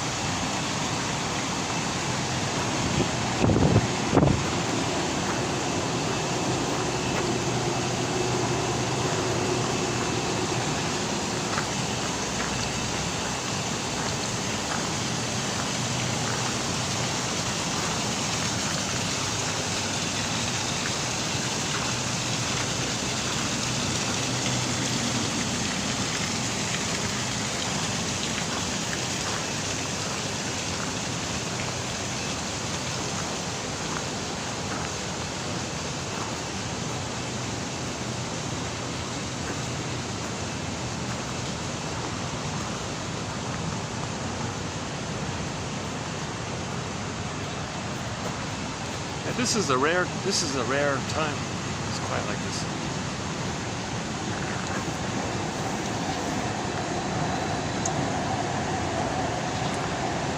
So I'm assuming that if things went well with the mother, okay, so babies need a positive, smooth flow. Remember, the mind and rhythm are linked. So your mind is based on the rhythm. The baby needs a natural, oxygen, blissful rhythm, back and forth, baby, cord, placenta, mother, placenta, cord, baby, starry, night, whatever it is. So there's some kind of musical flow that takes place. If this musical flow takes place, okay, then we're good. We're not gonna abuse the planet, right? If there's a problem in this kind of area, it carries over to the next phases, up. Then now we're an adult. We're still dealing with this issue with the problem of the missing flow with the placenta. All right, planet, you're around like the placenta was around. We're going to continue this. We're going to continue this struggle. The planet is not your placenta in the womb. We don't care. We only see the past. The unconscious only sees the energy and the memories in the past. There's no time there. So in the present, you just find something that represents the past, analogous to the past. The earth is analogous to the womb now, says Mott. Paraphrasing here. In effect, if I understand it correctly. Question mark. Theory, all theory. Brainstorming here. To be updated. I'm not a shrink, I'm not a doctor. Disclaimer. Just you know, when you're trying to learn, you gotta bounce around a bit, explore. Let's see what comes up. Oh, the lights are on. Oh, it's nice to hear that song, Starry, Starry Night. Yeah, Starry, Starry Night.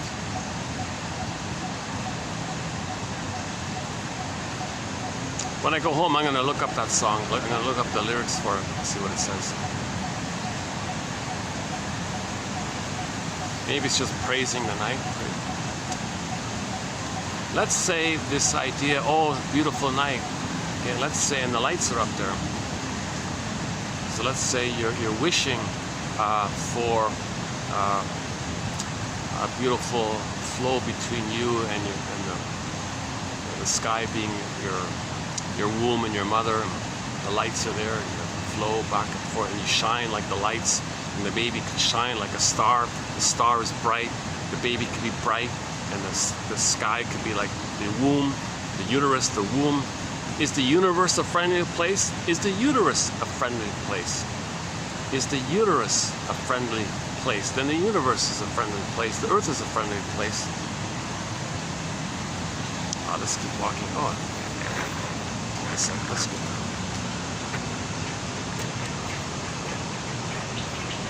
go. Oh, they chopped these all down here. Oh, wow. Well, they've done a lot of trimming around here, yeah. Nice little, they smell nice, these flowers. They have a vanilla, sort of a sweet vanilla smell. Yeah, they're nice. Yeah.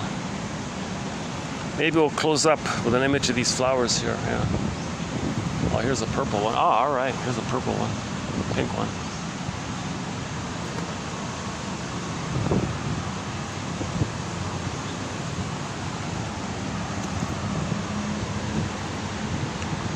It's kind of nice to be in places without hordes and flocks of tourists.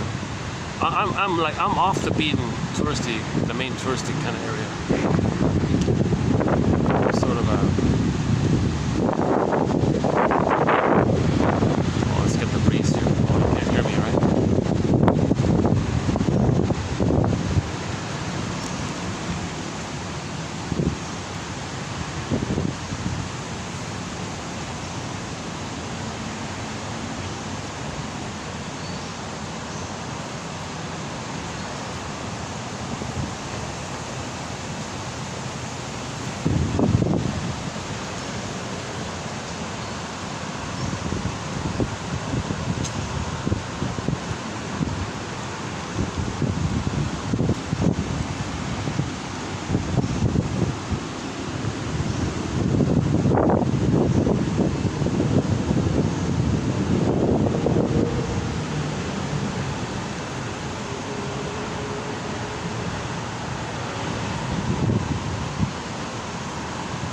But this is an expensive residential area nonetheless, you know.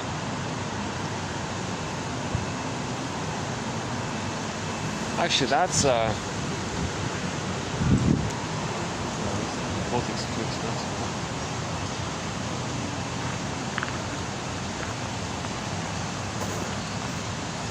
It takes me a while to get here, but it's well worth it. It's kind of, I treat it like a little, almost like a little park kind of thing.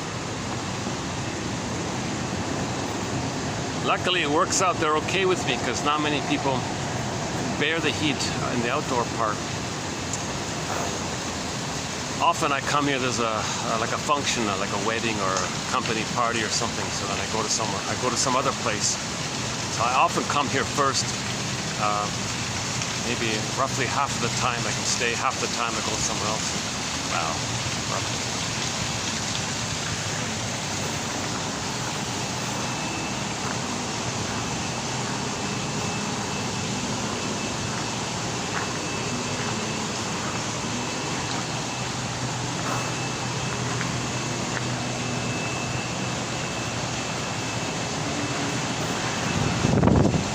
Starry.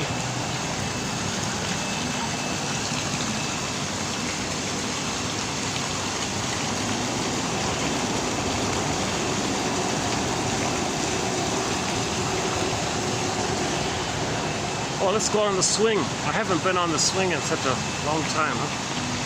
They've got a swing here, can you believe it?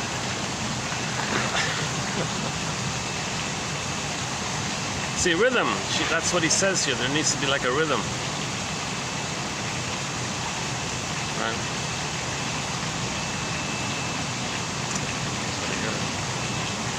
All right. Oh. I got to stay. Nice little flower, eh? Yeah. Look at that. I'm gonna get it to stay. To look up. Does that work? No. Oh. God, that worked.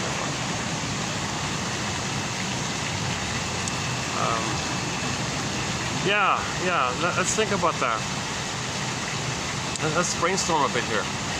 Let's say the baby did have a proper flow, blood flow back and forth in the uterus, so no prenatal trauma, no prenatal distress syndrome. Okay, so the mother didn't go to a heavy metal concert, she didn't drink, take pills, smoke, do aggressive, You know, she's meant to have like a presence for the baby and feel that rhythm and flow. She's meant to like feel with the baby this kind of flow. Some mothers are out of it and they don't feel it. The child loses that connection.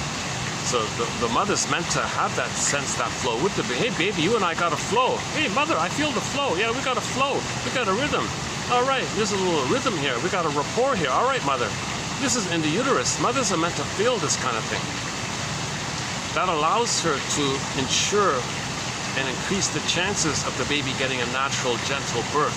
Birth without violence, Boyer, lotus birth, leave the cord, Klaus and Kennel, leave the hormones, hand the baby at the time sensitive so he can latch on, attach, bond, secure. And the whole area around the birth and the pelvic tilt and the contractions and the gravity in this whole area. Hey mother, all right, you know, this flow that we have, I feel the continuation of this flow while the baby's suckling.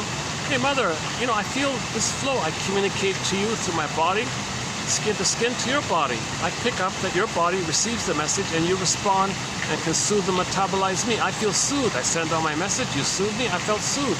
It's back and forth. Skin to skin can do that. If you wrap the baby in a towel, you messed it. Okay? If you put a rubber nipple instead of a real mother, you messed it. The baby needs this flow. That's your consciousness. That's your mind. That's going to lead to your mind. You want a healthy mind. You want a healthy mind? Give the baby a healthy flow. Let the music play on, flow. Nerves, the mucosal nerves in the child, fizzle in, line up with the nerves in the nipple to the breast, to the mother to the breast, to the nipple, to the baby suckling, to the baby's memory. Baby has a memory. Then it goes back and forth. Let the music play on. So then that flow takes place, and then finally, so the cord drops off about a week later. Leave it alone. Yesterday's topic: leave the cord alone. Don't remove the cord. Don't put them on a scale. Don't break the flow. Let the flow continue. You only can take away the cord when all the blood is exhausted. The cord becomes like whitish, like this post here, whitish and flattened out. That's the only time you can remove the cord before it drops off on the own accord. You cannot remove the cord prior, and that's what this Quibda, the author of Quibda, was saying. There's some kind of ritual here of hurting the babies, and part of your healing, part of your own personal healing, that it's not your fault. It was inflicted on you. They traumatize you in the hospital procedures. They deliberately traumatize you, and that's part of your healing. It's not your fault. You're a victim of this kind of thing. Just like face some reality here. That's why some people have all these dramatic names for it.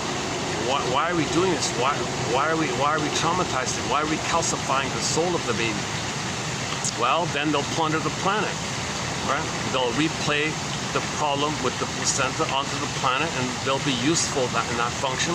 And people behind the scenes can reap the goods while the flying monkeys do all the damaging, something like that. So the people who are doing this stay in beautiful castles or beautiful places because they're looking for a good womb, and they want to be fed and get someone else to provide for it or something.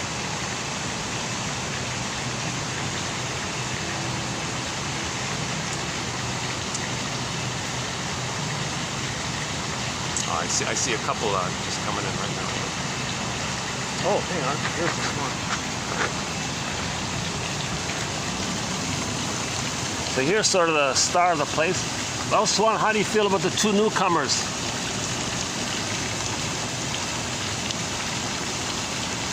Are you guys talking to each other? Are you getting along? Are you glad to have the two new friends here? How you doing with the newcomers? Big change for you. You were used to living alone, right?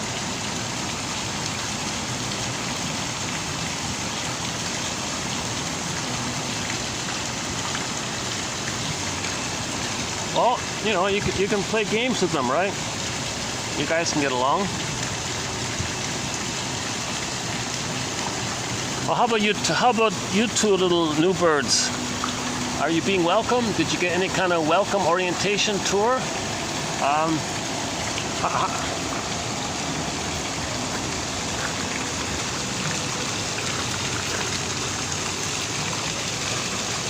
Hey, where are you going? I'm trying to talk to you. Hey, come back.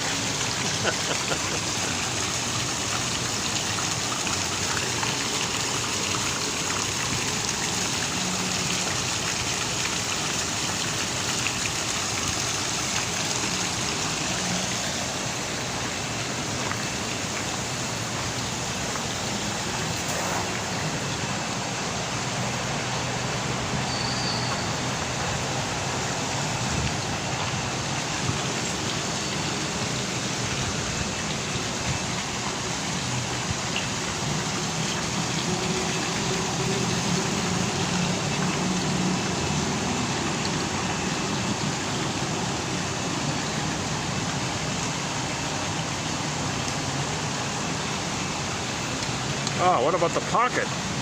Aha! I need like a clip. I need a paper clip or something. I can smell, there's a nice, can you,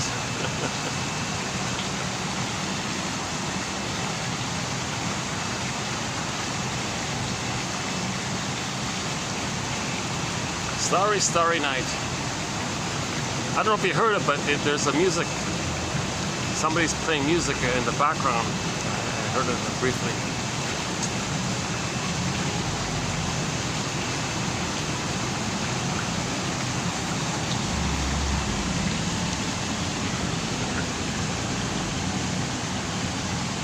From Copernicus, man learned that he was not the center of the universe. From Darwin, that he was descended from apes. Freud's theories deprived man of mastery of his own mind, interior house. Powerful unconscious forces may engulf the conscious ego and the conscious will. Yeah. Okay, I'm not going to read this. I'm not going to read this again, but it's there for your reference. Maybe the best thing about Mr. Mott's work is that we can use it as a springboard, like the prompt out of it. Like, what does this remind you of? Like, what can it link to or something?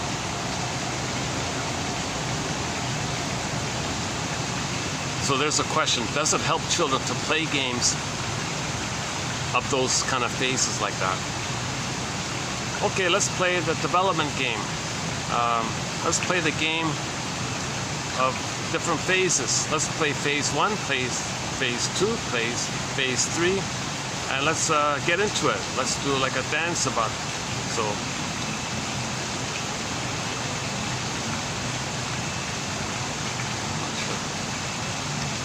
drama therapy, play therapy for children. We have no quotes on this area, although Melanie Klein is one of our mentors. In that area of her work, we have no quotes on it. It's out of my zone. I'm not a gynecologist. I'm not a child therapist or anything like that.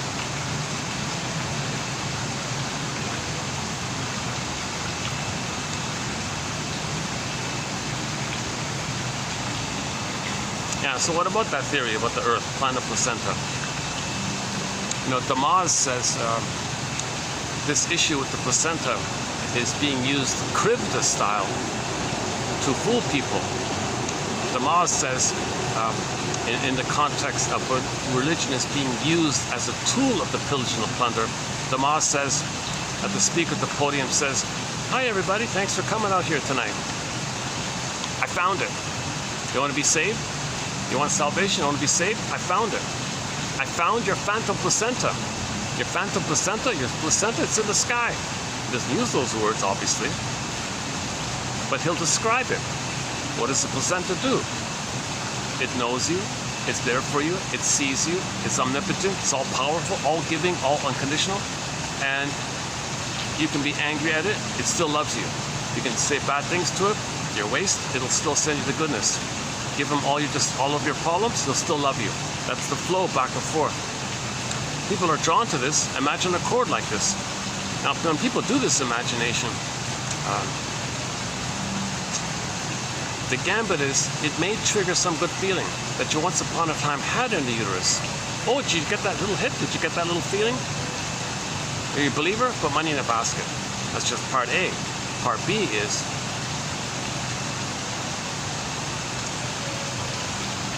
maintain A, well, part B, part A of part B. So part B.1 is maintain the infantilism, maintain the infantile kind of place, and part B.2 is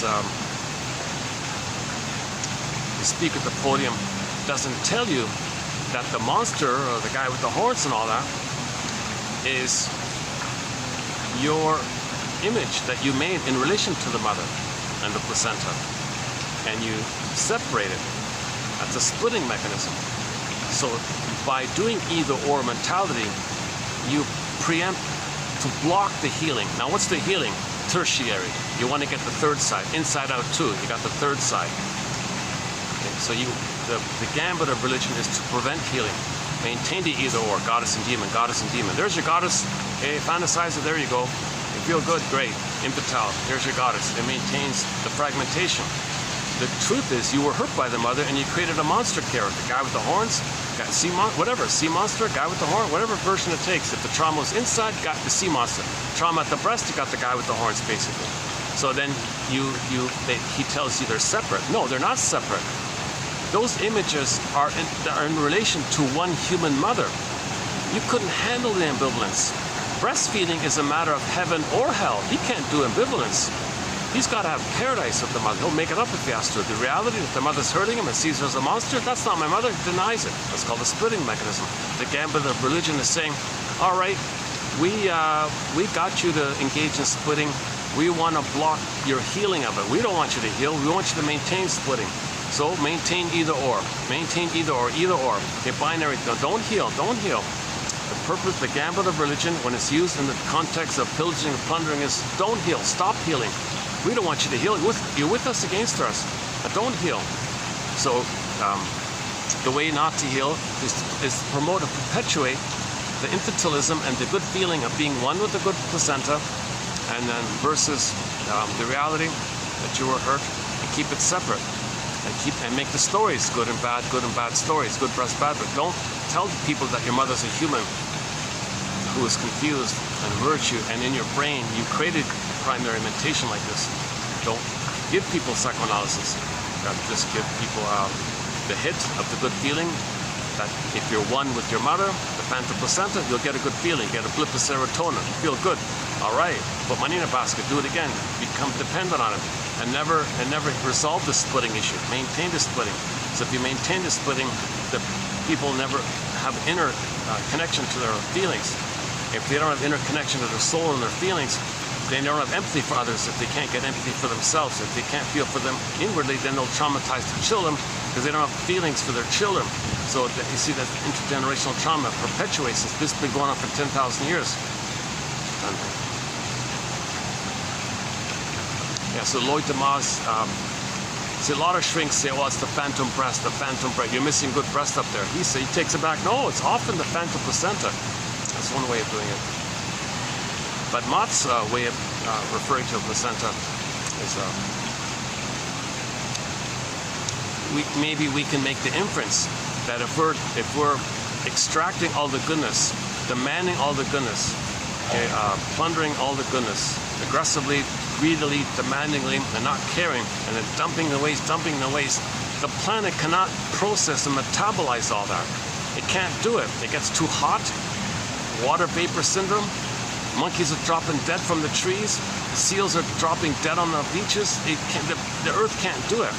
You see, but we're not in that place of reality in the present. We're still in the mentality of the trauma of our memories at the time in the uterus when the mother was smoking or drinking or didn't want the baby or some problem in that area.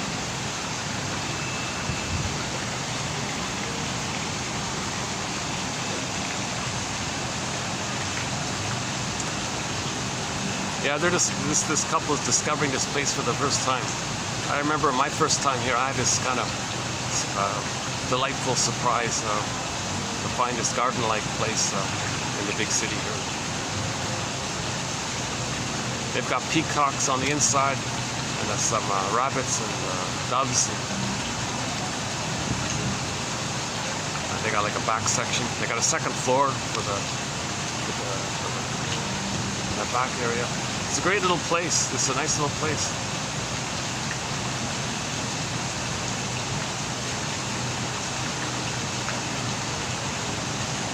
I think they've honed it down. They got a real nice team too. Really harmonious kind of.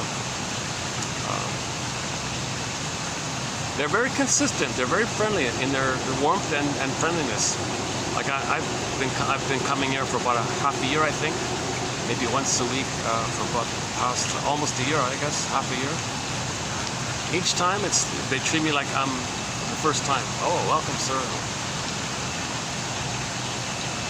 Oh, would you like the fan? We'll get you the fan.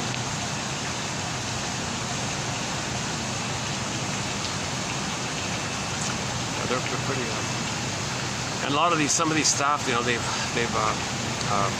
worked in the hospitality industry all around the world, and they retired here kind of thing, and settled down here. Weather, it's on the hot end, but it's still pretty good.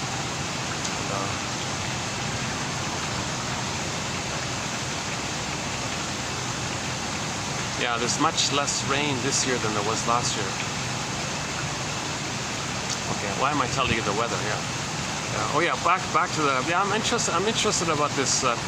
I got it from Mr. Mott. I'm just elaborating and picking up on his point that there's a lot in common between the earth and the placenta. Okay, the baby draws from the placenta the food, receives from the placenta the food, everything he needs, and dumps his waste onto the placenta, and things can be natural, sustainable, and it flows, it heals, everything's okay. If there's a problem in that area, we may transfer that problem, unfinished business with that problem, and collectively, a lot of people are doing this, and onto the planet. Indigenous people who love their babies and hold and nurse their babies. What's going on here? Why are you? But the indigenous people are not making the link that Mr. Mott is offering us. So maybe Mr. Mott is giving us, ultimately, maybe something useful in this area. Maybe.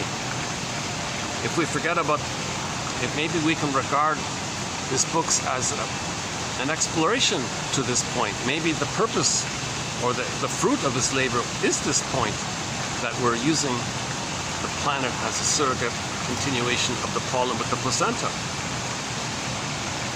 Because if we were healed at the placenta, we would take the food we need and we would discharge in a sustainable way, knowing that the earth is not the placenta.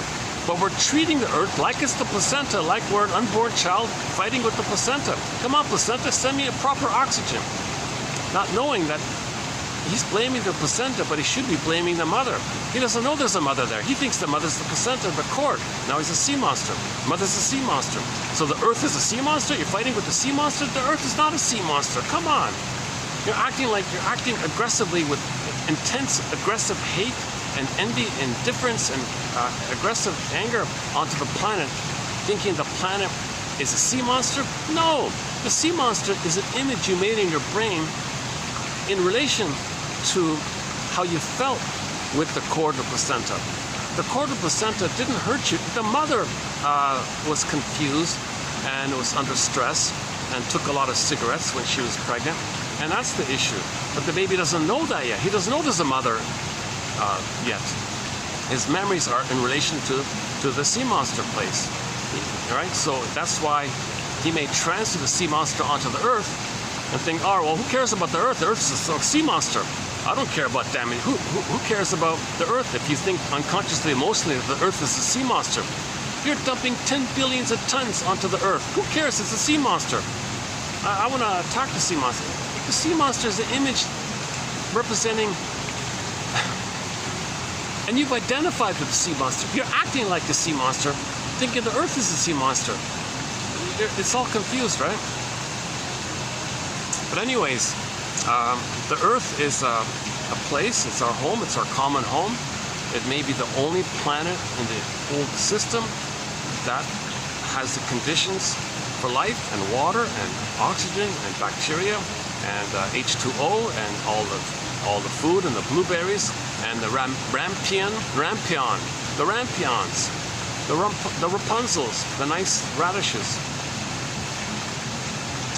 In the Shelley Duvall version, you can see her voraciously eating the radishes. Huh? You know, I saw the comment section. They said after I saw that episode, I had a craving for radishes. She ate the radishes, acting like she was eating ice cream or something, or I don't know, like grazing or something. It's not a good rendition. I don't recommend the fairy tale theater system. A lot of people like it. It's what they saw as children growing up. It's pretty pitiful. They really missed it. Jim Henson missed it. The Shelley Duvall series missed it. Most of the Disney stuff misses it.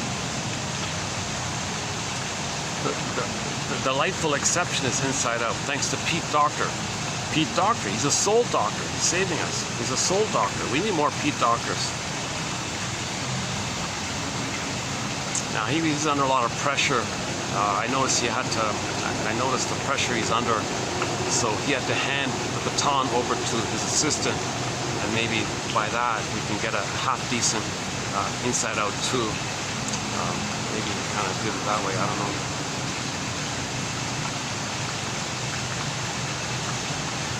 Just like the books are being destroyed, they're going to attack a director that's going to do something helpful for people. That's the resistance against healing.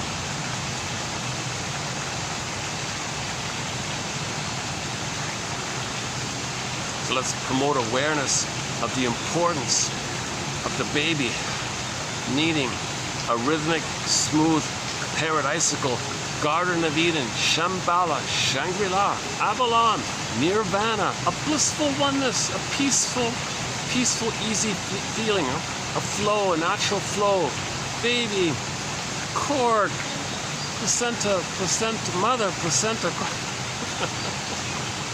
If there's a problem there, we transfer that problem onto the planet, because that's the common thing we can all, if billions of people have this problem, what are they going to transfer it onto? So all the planets there. So now the planet placenta. No, nonsense. Don't treat the planet like the placenta who attacked you. The placenta didn't attack you. You thought the placenta attacked you by thinking the placenta and the cord was a sea monster. It didn't attack you. That's your own image that you made to deal with the situation. That's in the past. You're out of the uterus. You're on the land here. Come on. That's the power of the unconscious. That's the power of the unconscious. Copernicus, from Copernicus, man learned. So this kind of shocking. What's he saying here? It's kind of like how people felt with Copernicus. So what I'm saying here is just a continuation of what Freud is saying.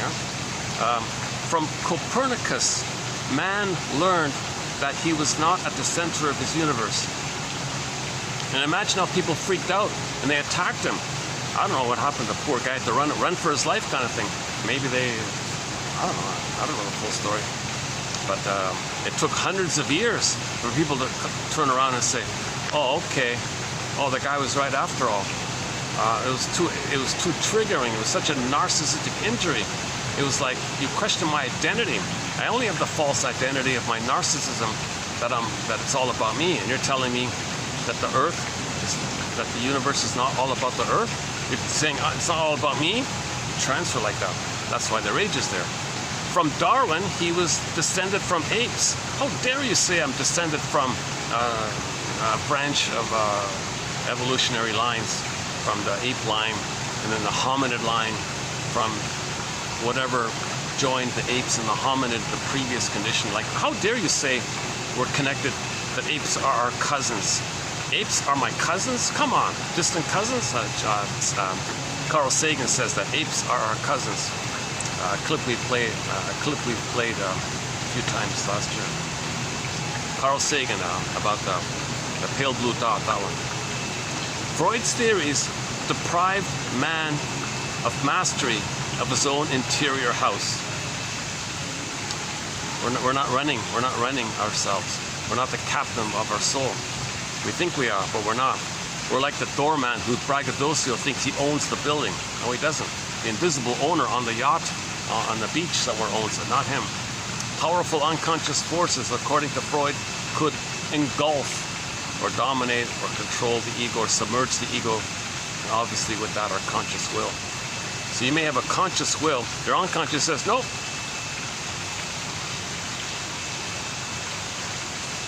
The conscious says, I want to trust somebody. Unconscious says, no, too much pain, you didn't mourn. You have to resolve this past. Stuff like that, right? The unconscious, power of the unconscious. If it's true, we're treating the planet like a placenta, that's the power of the unconscious. Our conscious mind can't see that the planet is not a placenta? If our conscious mind can't see that, you gotta be kidding. That's the power of the unconscious. If we go by this theory here.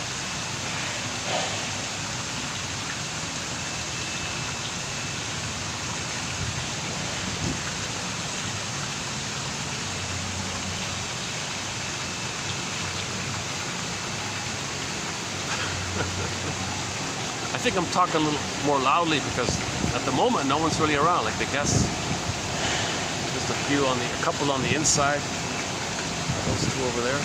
Oh, it's nice, nice little breather here. Yeah, it's nice to get a little chance to speak freely. I would love to have like a nice enclosed room with a view or something, or be on the shoreline or something, and speak freely while I'm walking or something. Just let loose kind of thing. Not have these side worries. Am I talking too loud? Am I gonna bother any potential guests or something? Luckily it's okay. The staff have reassured me, no, we don't really hear you back there. There's so much noise all around, everything's muffled. And that's true, because there'll be a couple not too far from me.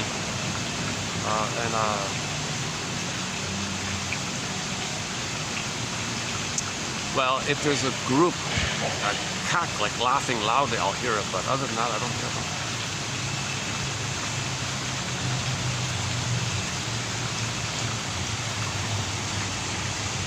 Okay, so this comes from a book called Play Therapy and Infantile Paralysis or something.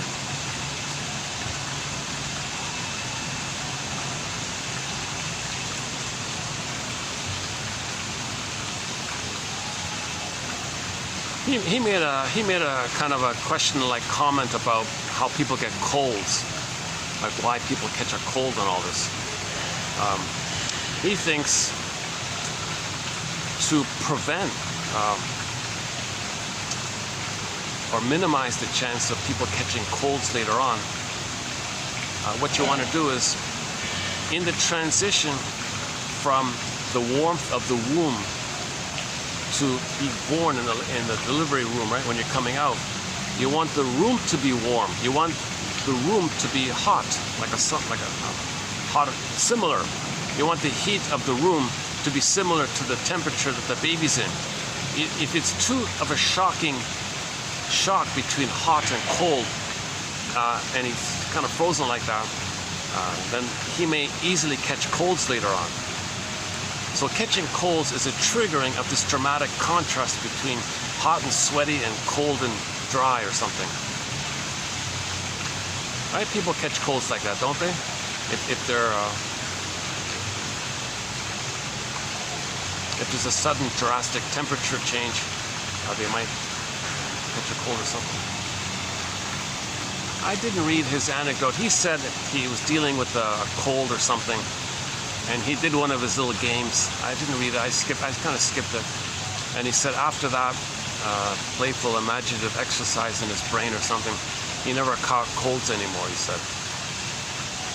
I don't know if he's a charlatan or I don't know what this.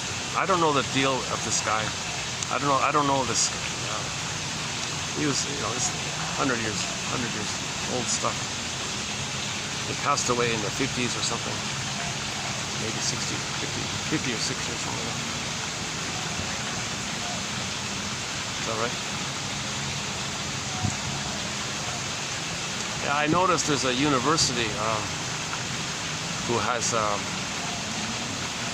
the complete works in their library, but only students of the university studying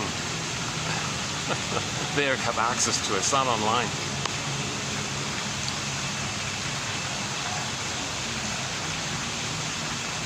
Yeah, I will. Now that I've talked about it towards the end of this video, I feel a little more, I'm more in touch of how his material can be of help, of some value.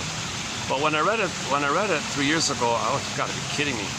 I thought it was cute what he said about the three, the importance of the number 3. Normally we say 3 sets a pattern, right? 3 strikes and you're out, like a pattern. This happened. The girl said some, like, if something happens a third time, you realize it's a pattern, right? The first time, you don't know. Second time, well, just a coincidence. Third time, oh, I see, this is a real pattern here. So that's why 3 is generally considered a significant number, because this phenomenon where it kicks into us that something's a pattern, whereas 1 and 2 you don't know yet. So he says, well, he doesn't address that. He says, no, this interest in the number 3, the importance of the number 3, and other people say, well, synergy, 1 + 1 = 3. He says, no, the issue with 3, the number 3 is the cord has 3 veins. There's an importance there. And when we talk about the importance of threes, we're referring to this time of, and with the chord and all this.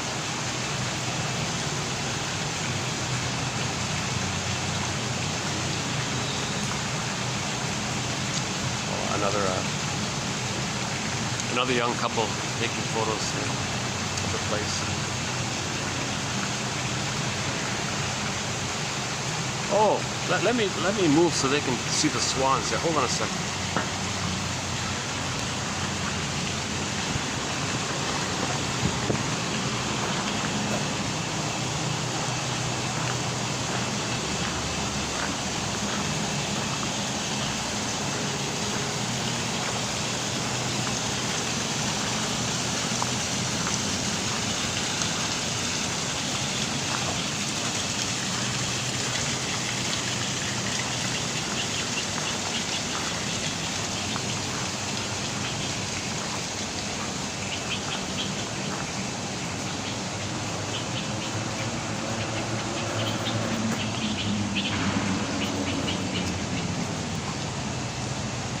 Here's another one.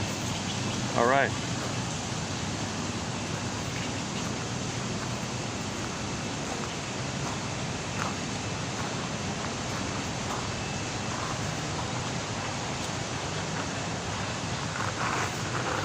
Oh, good. Oh, good. I'm glad I moved. Okay. Let's see.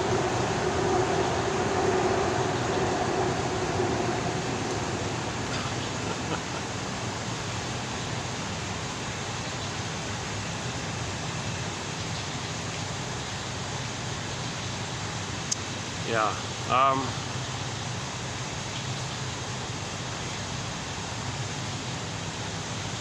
I don't even know what this is called. The staff told me, but I forgot the name of it.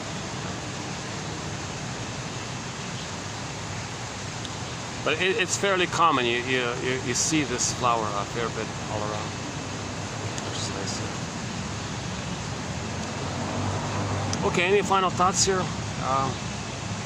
Is there anything else we can follow up on with that Mott? Francis J. Mott. I didn't have space. In the next video, there'll be another quote of his theory about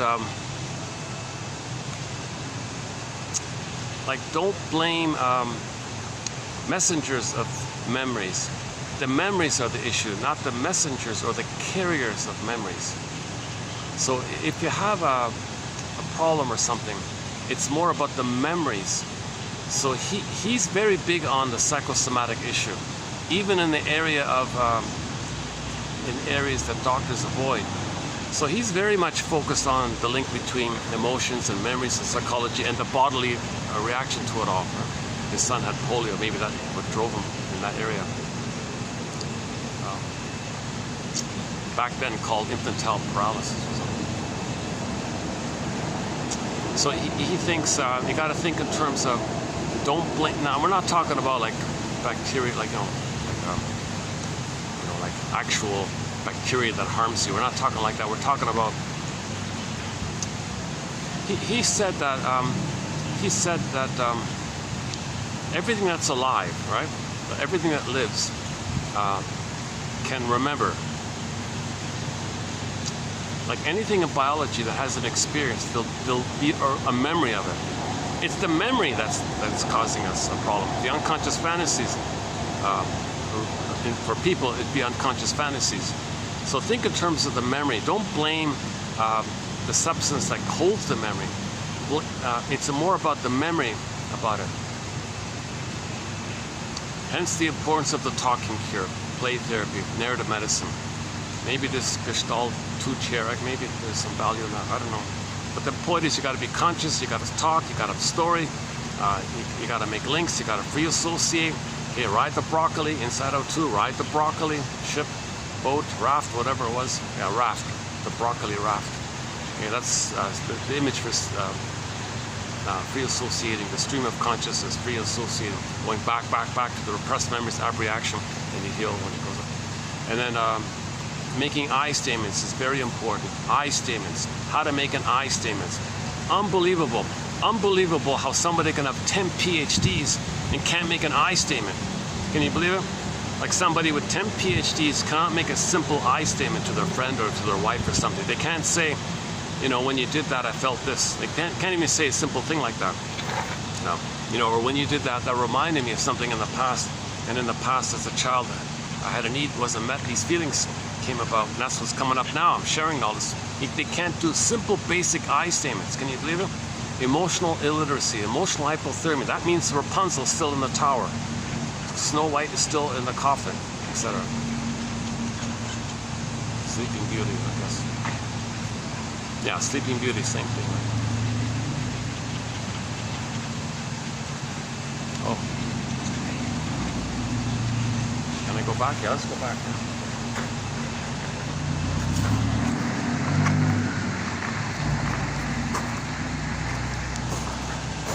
Does this work if I do this?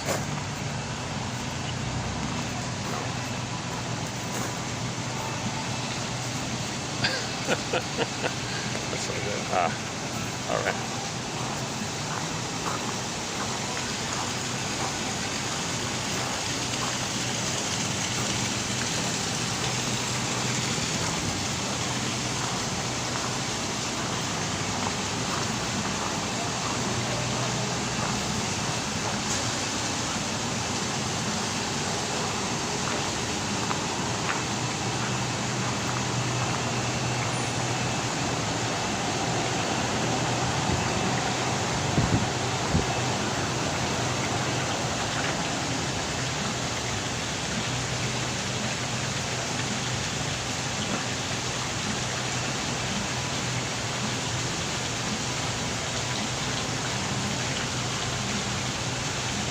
Oh, here's my flower arrangement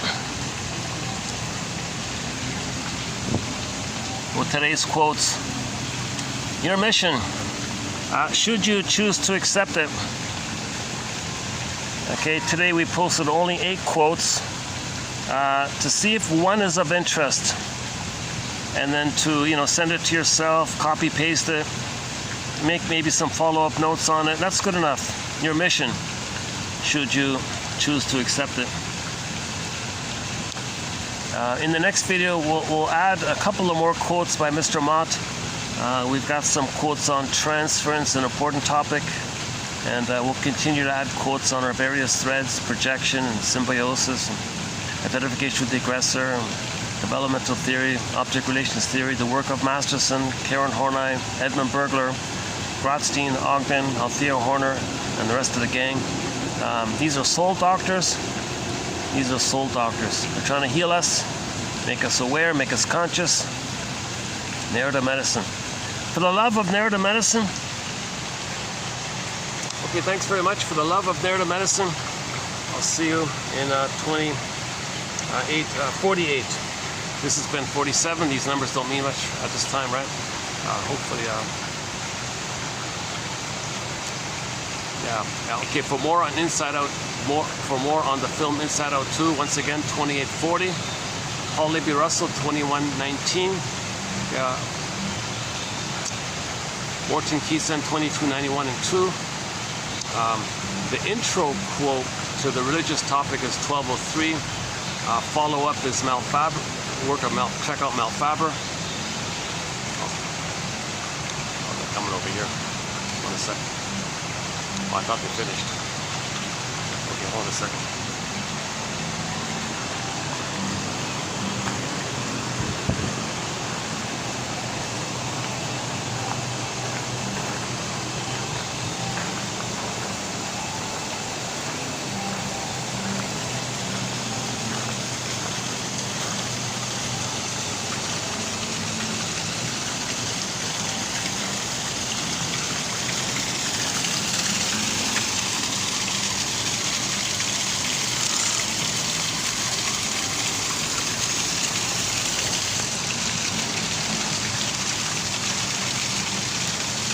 Once again, the comic psychoanalysis, in my humble opinion, is the best, hands down, the best introduction to psychoanalysis. Okay, know that fancy jargon just means know yourself. Your authentic self, which is frozen, that's Rapunzel in the tower. and your false self, your house, your castle that's empty.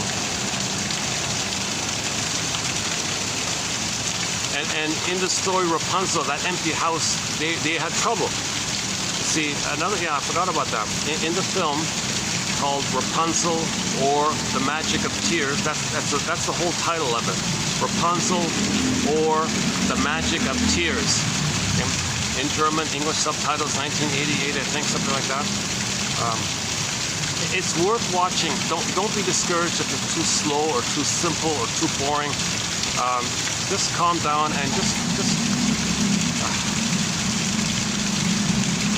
it's the close, so far as I can tell, it's the only thing that partially preserves the spirit of the fairy tale, not mocking it or just using it in a cribbed way.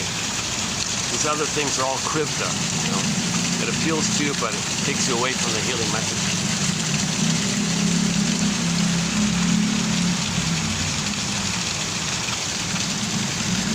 Okay, so so in the film Rapunzel or The Magic of Tears, because Rapunzel was far off in the unconscious, lonely in a tower with no stairs or doors or anything up like that, because the soul was far away, detached, the person, the psyche, the person, the house of the person felt impoverished, and that kingdom, whatever, they were impoverished.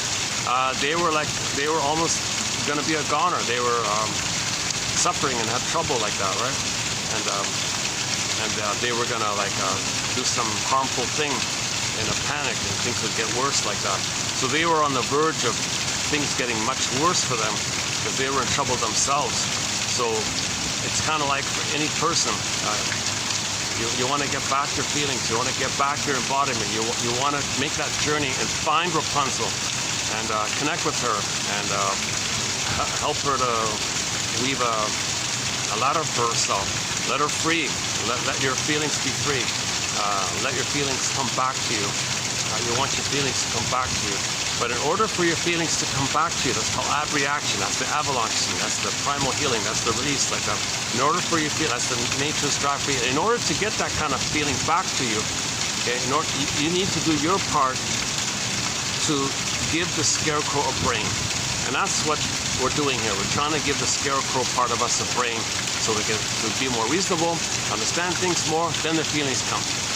On that note, thanks very much. Do we end up on a flower image? Yeah. Let me just close up with this nice little flower here. I'll count to 5 or something and shut down the video. So once again, if you got your mission, okay, pick one quote in each video, make a note of it. It's good enough. It's Robert Bly's advice. Read psychoanalysis for 10 minutes a day, which each video offers here. And then you do something with it. That's good enough. Just bit by bit. It's like a hygienic type of thing for your emotions, for your gradually weaving the basket kind of thing. Yeah, okay. I'm glad I went on this extended portion on Mr. Mock's work. Yeah, so we'll have more quotes on it. That's the power of free association. Things come up to you, right? Now I can feel more the value of this theory about how we transfer the unfinished business with the placenta onto the planet, and that's why the planet's being destroyed. Because we're in a confused, blind panic with our placenta transferred onto the planet placenta. The planet's the phantom placenta, and we're not even aware of it. Indigenous people are shaking their head, praying, "Oh, Great Spirit, help these traumatized people realize that the planet is not their placenta, their placenta."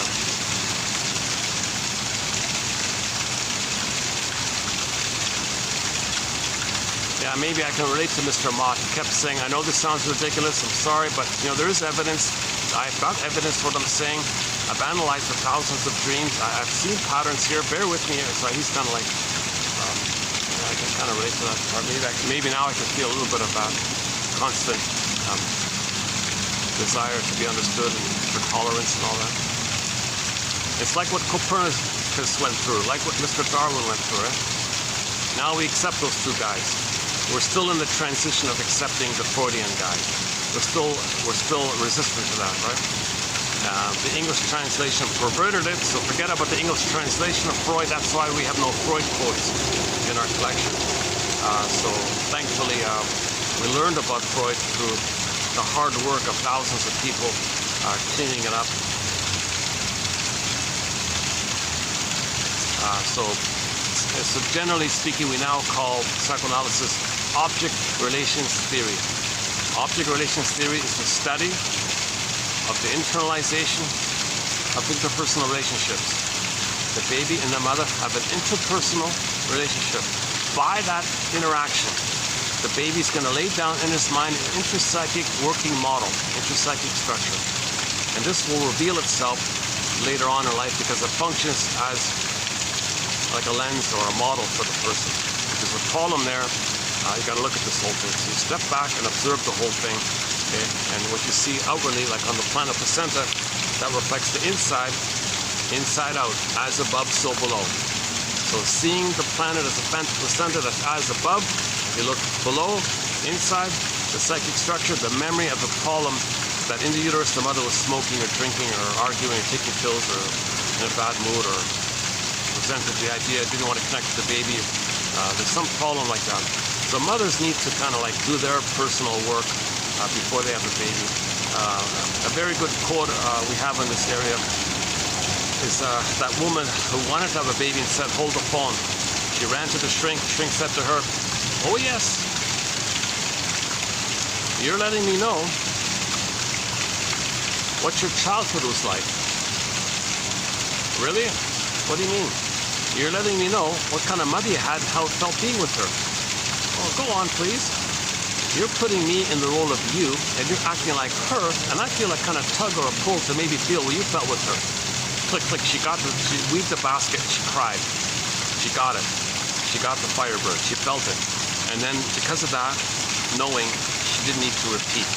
Then she had a baby and was able to be a mother for the baby. You see, when you get your story, you don't repeat. If you don't get your story, you repeat. We need the story to stop repeating. That's Mr. Freud's most famous #1 contribution, his 1914 essay called Remembering, Working Through, Mourning, something like that, I forgot. Masterson mentions it, so I'll mention it. If Masterson quotes that, fine, I'll go along with Masterson. One of our mentors, James F. Masterson. Another good introduction to psychoanalysis, in my humble opinion, is James F. Masterson's book entitled The Search for the Real Self.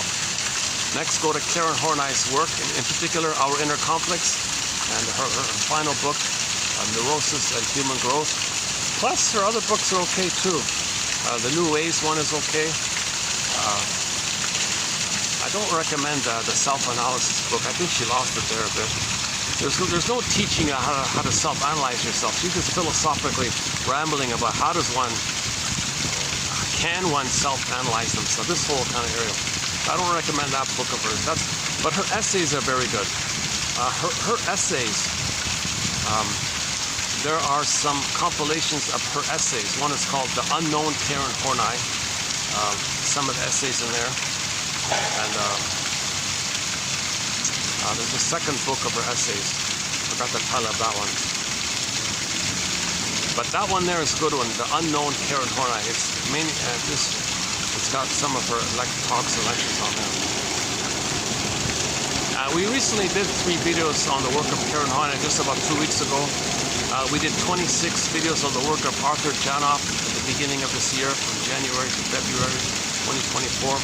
We did a dozen of videos on the BPD pattern, Bratstein, Christina Lawson's book, Understanding Borderline Mothers, interesting topic.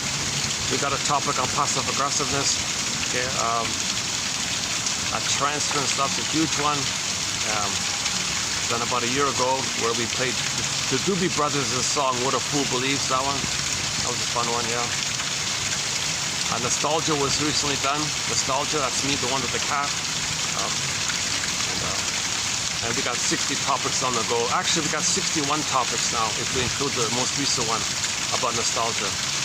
So there's healthy nostalgia, yes, it can help you to mourn, but there's also nostalgia that's called pathological nostalgia, where you're using fantasy to imagine that you're in a place of timelessness, i.e. back with the uterus or the placenta, so you feel you're in a safe, timeless place to avoid the present reality. So we have some good quotes in that. Those three videos are excellent. If you want a good, solid, I would say like 50 good quotes on pathological nostalgia, I would check those ones out. You'll find it easily. Go to the video with me and the cat, that one on the thumbnail. Look out the PQ. About a month ago, roughly.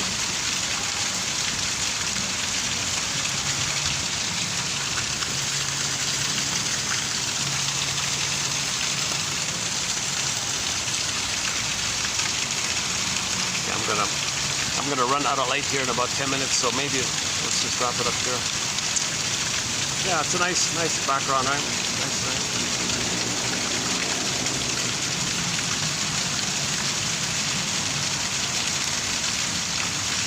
Yeah, it's nice to see they've got two new birds here, two new young swans here.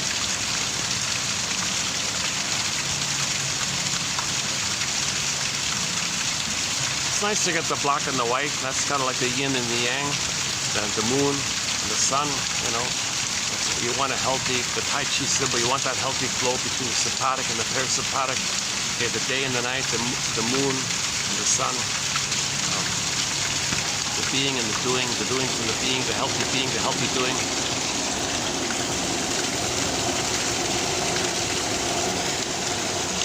You know, one image of embracing the opposites is those whales, the black and white whales. Like the whole whale holds the two sides, like the yin-yang symbol.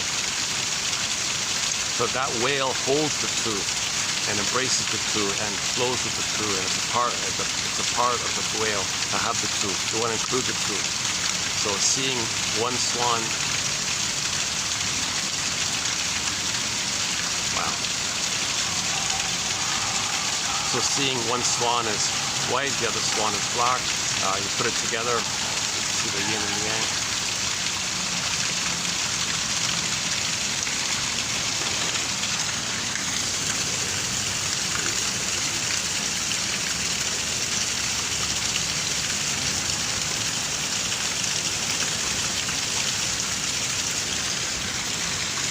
The most recent joke added to our thread on humor, not a major joke, just a little one. The guy was talking about Schadenfreude. He was saying, Mr. Berman was saying, you know, we have in the English language the word, you know, bored from German, again German, bored from German, Schadenfreude. Why don't we have Freudenfreude? We need to have Freudenfreude as the word of the year. Freudenfreude. You feel joy and pleasure at other people's success and all that. That's the natural state of affairs. Then he said, people who take pleasure putting down Freud are Schadenfreudians.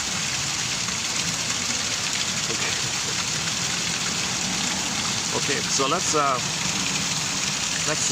continue to heal ourselves. That's the real journey. That's the true hero's journey, is to heal ourselves. It's part of nature.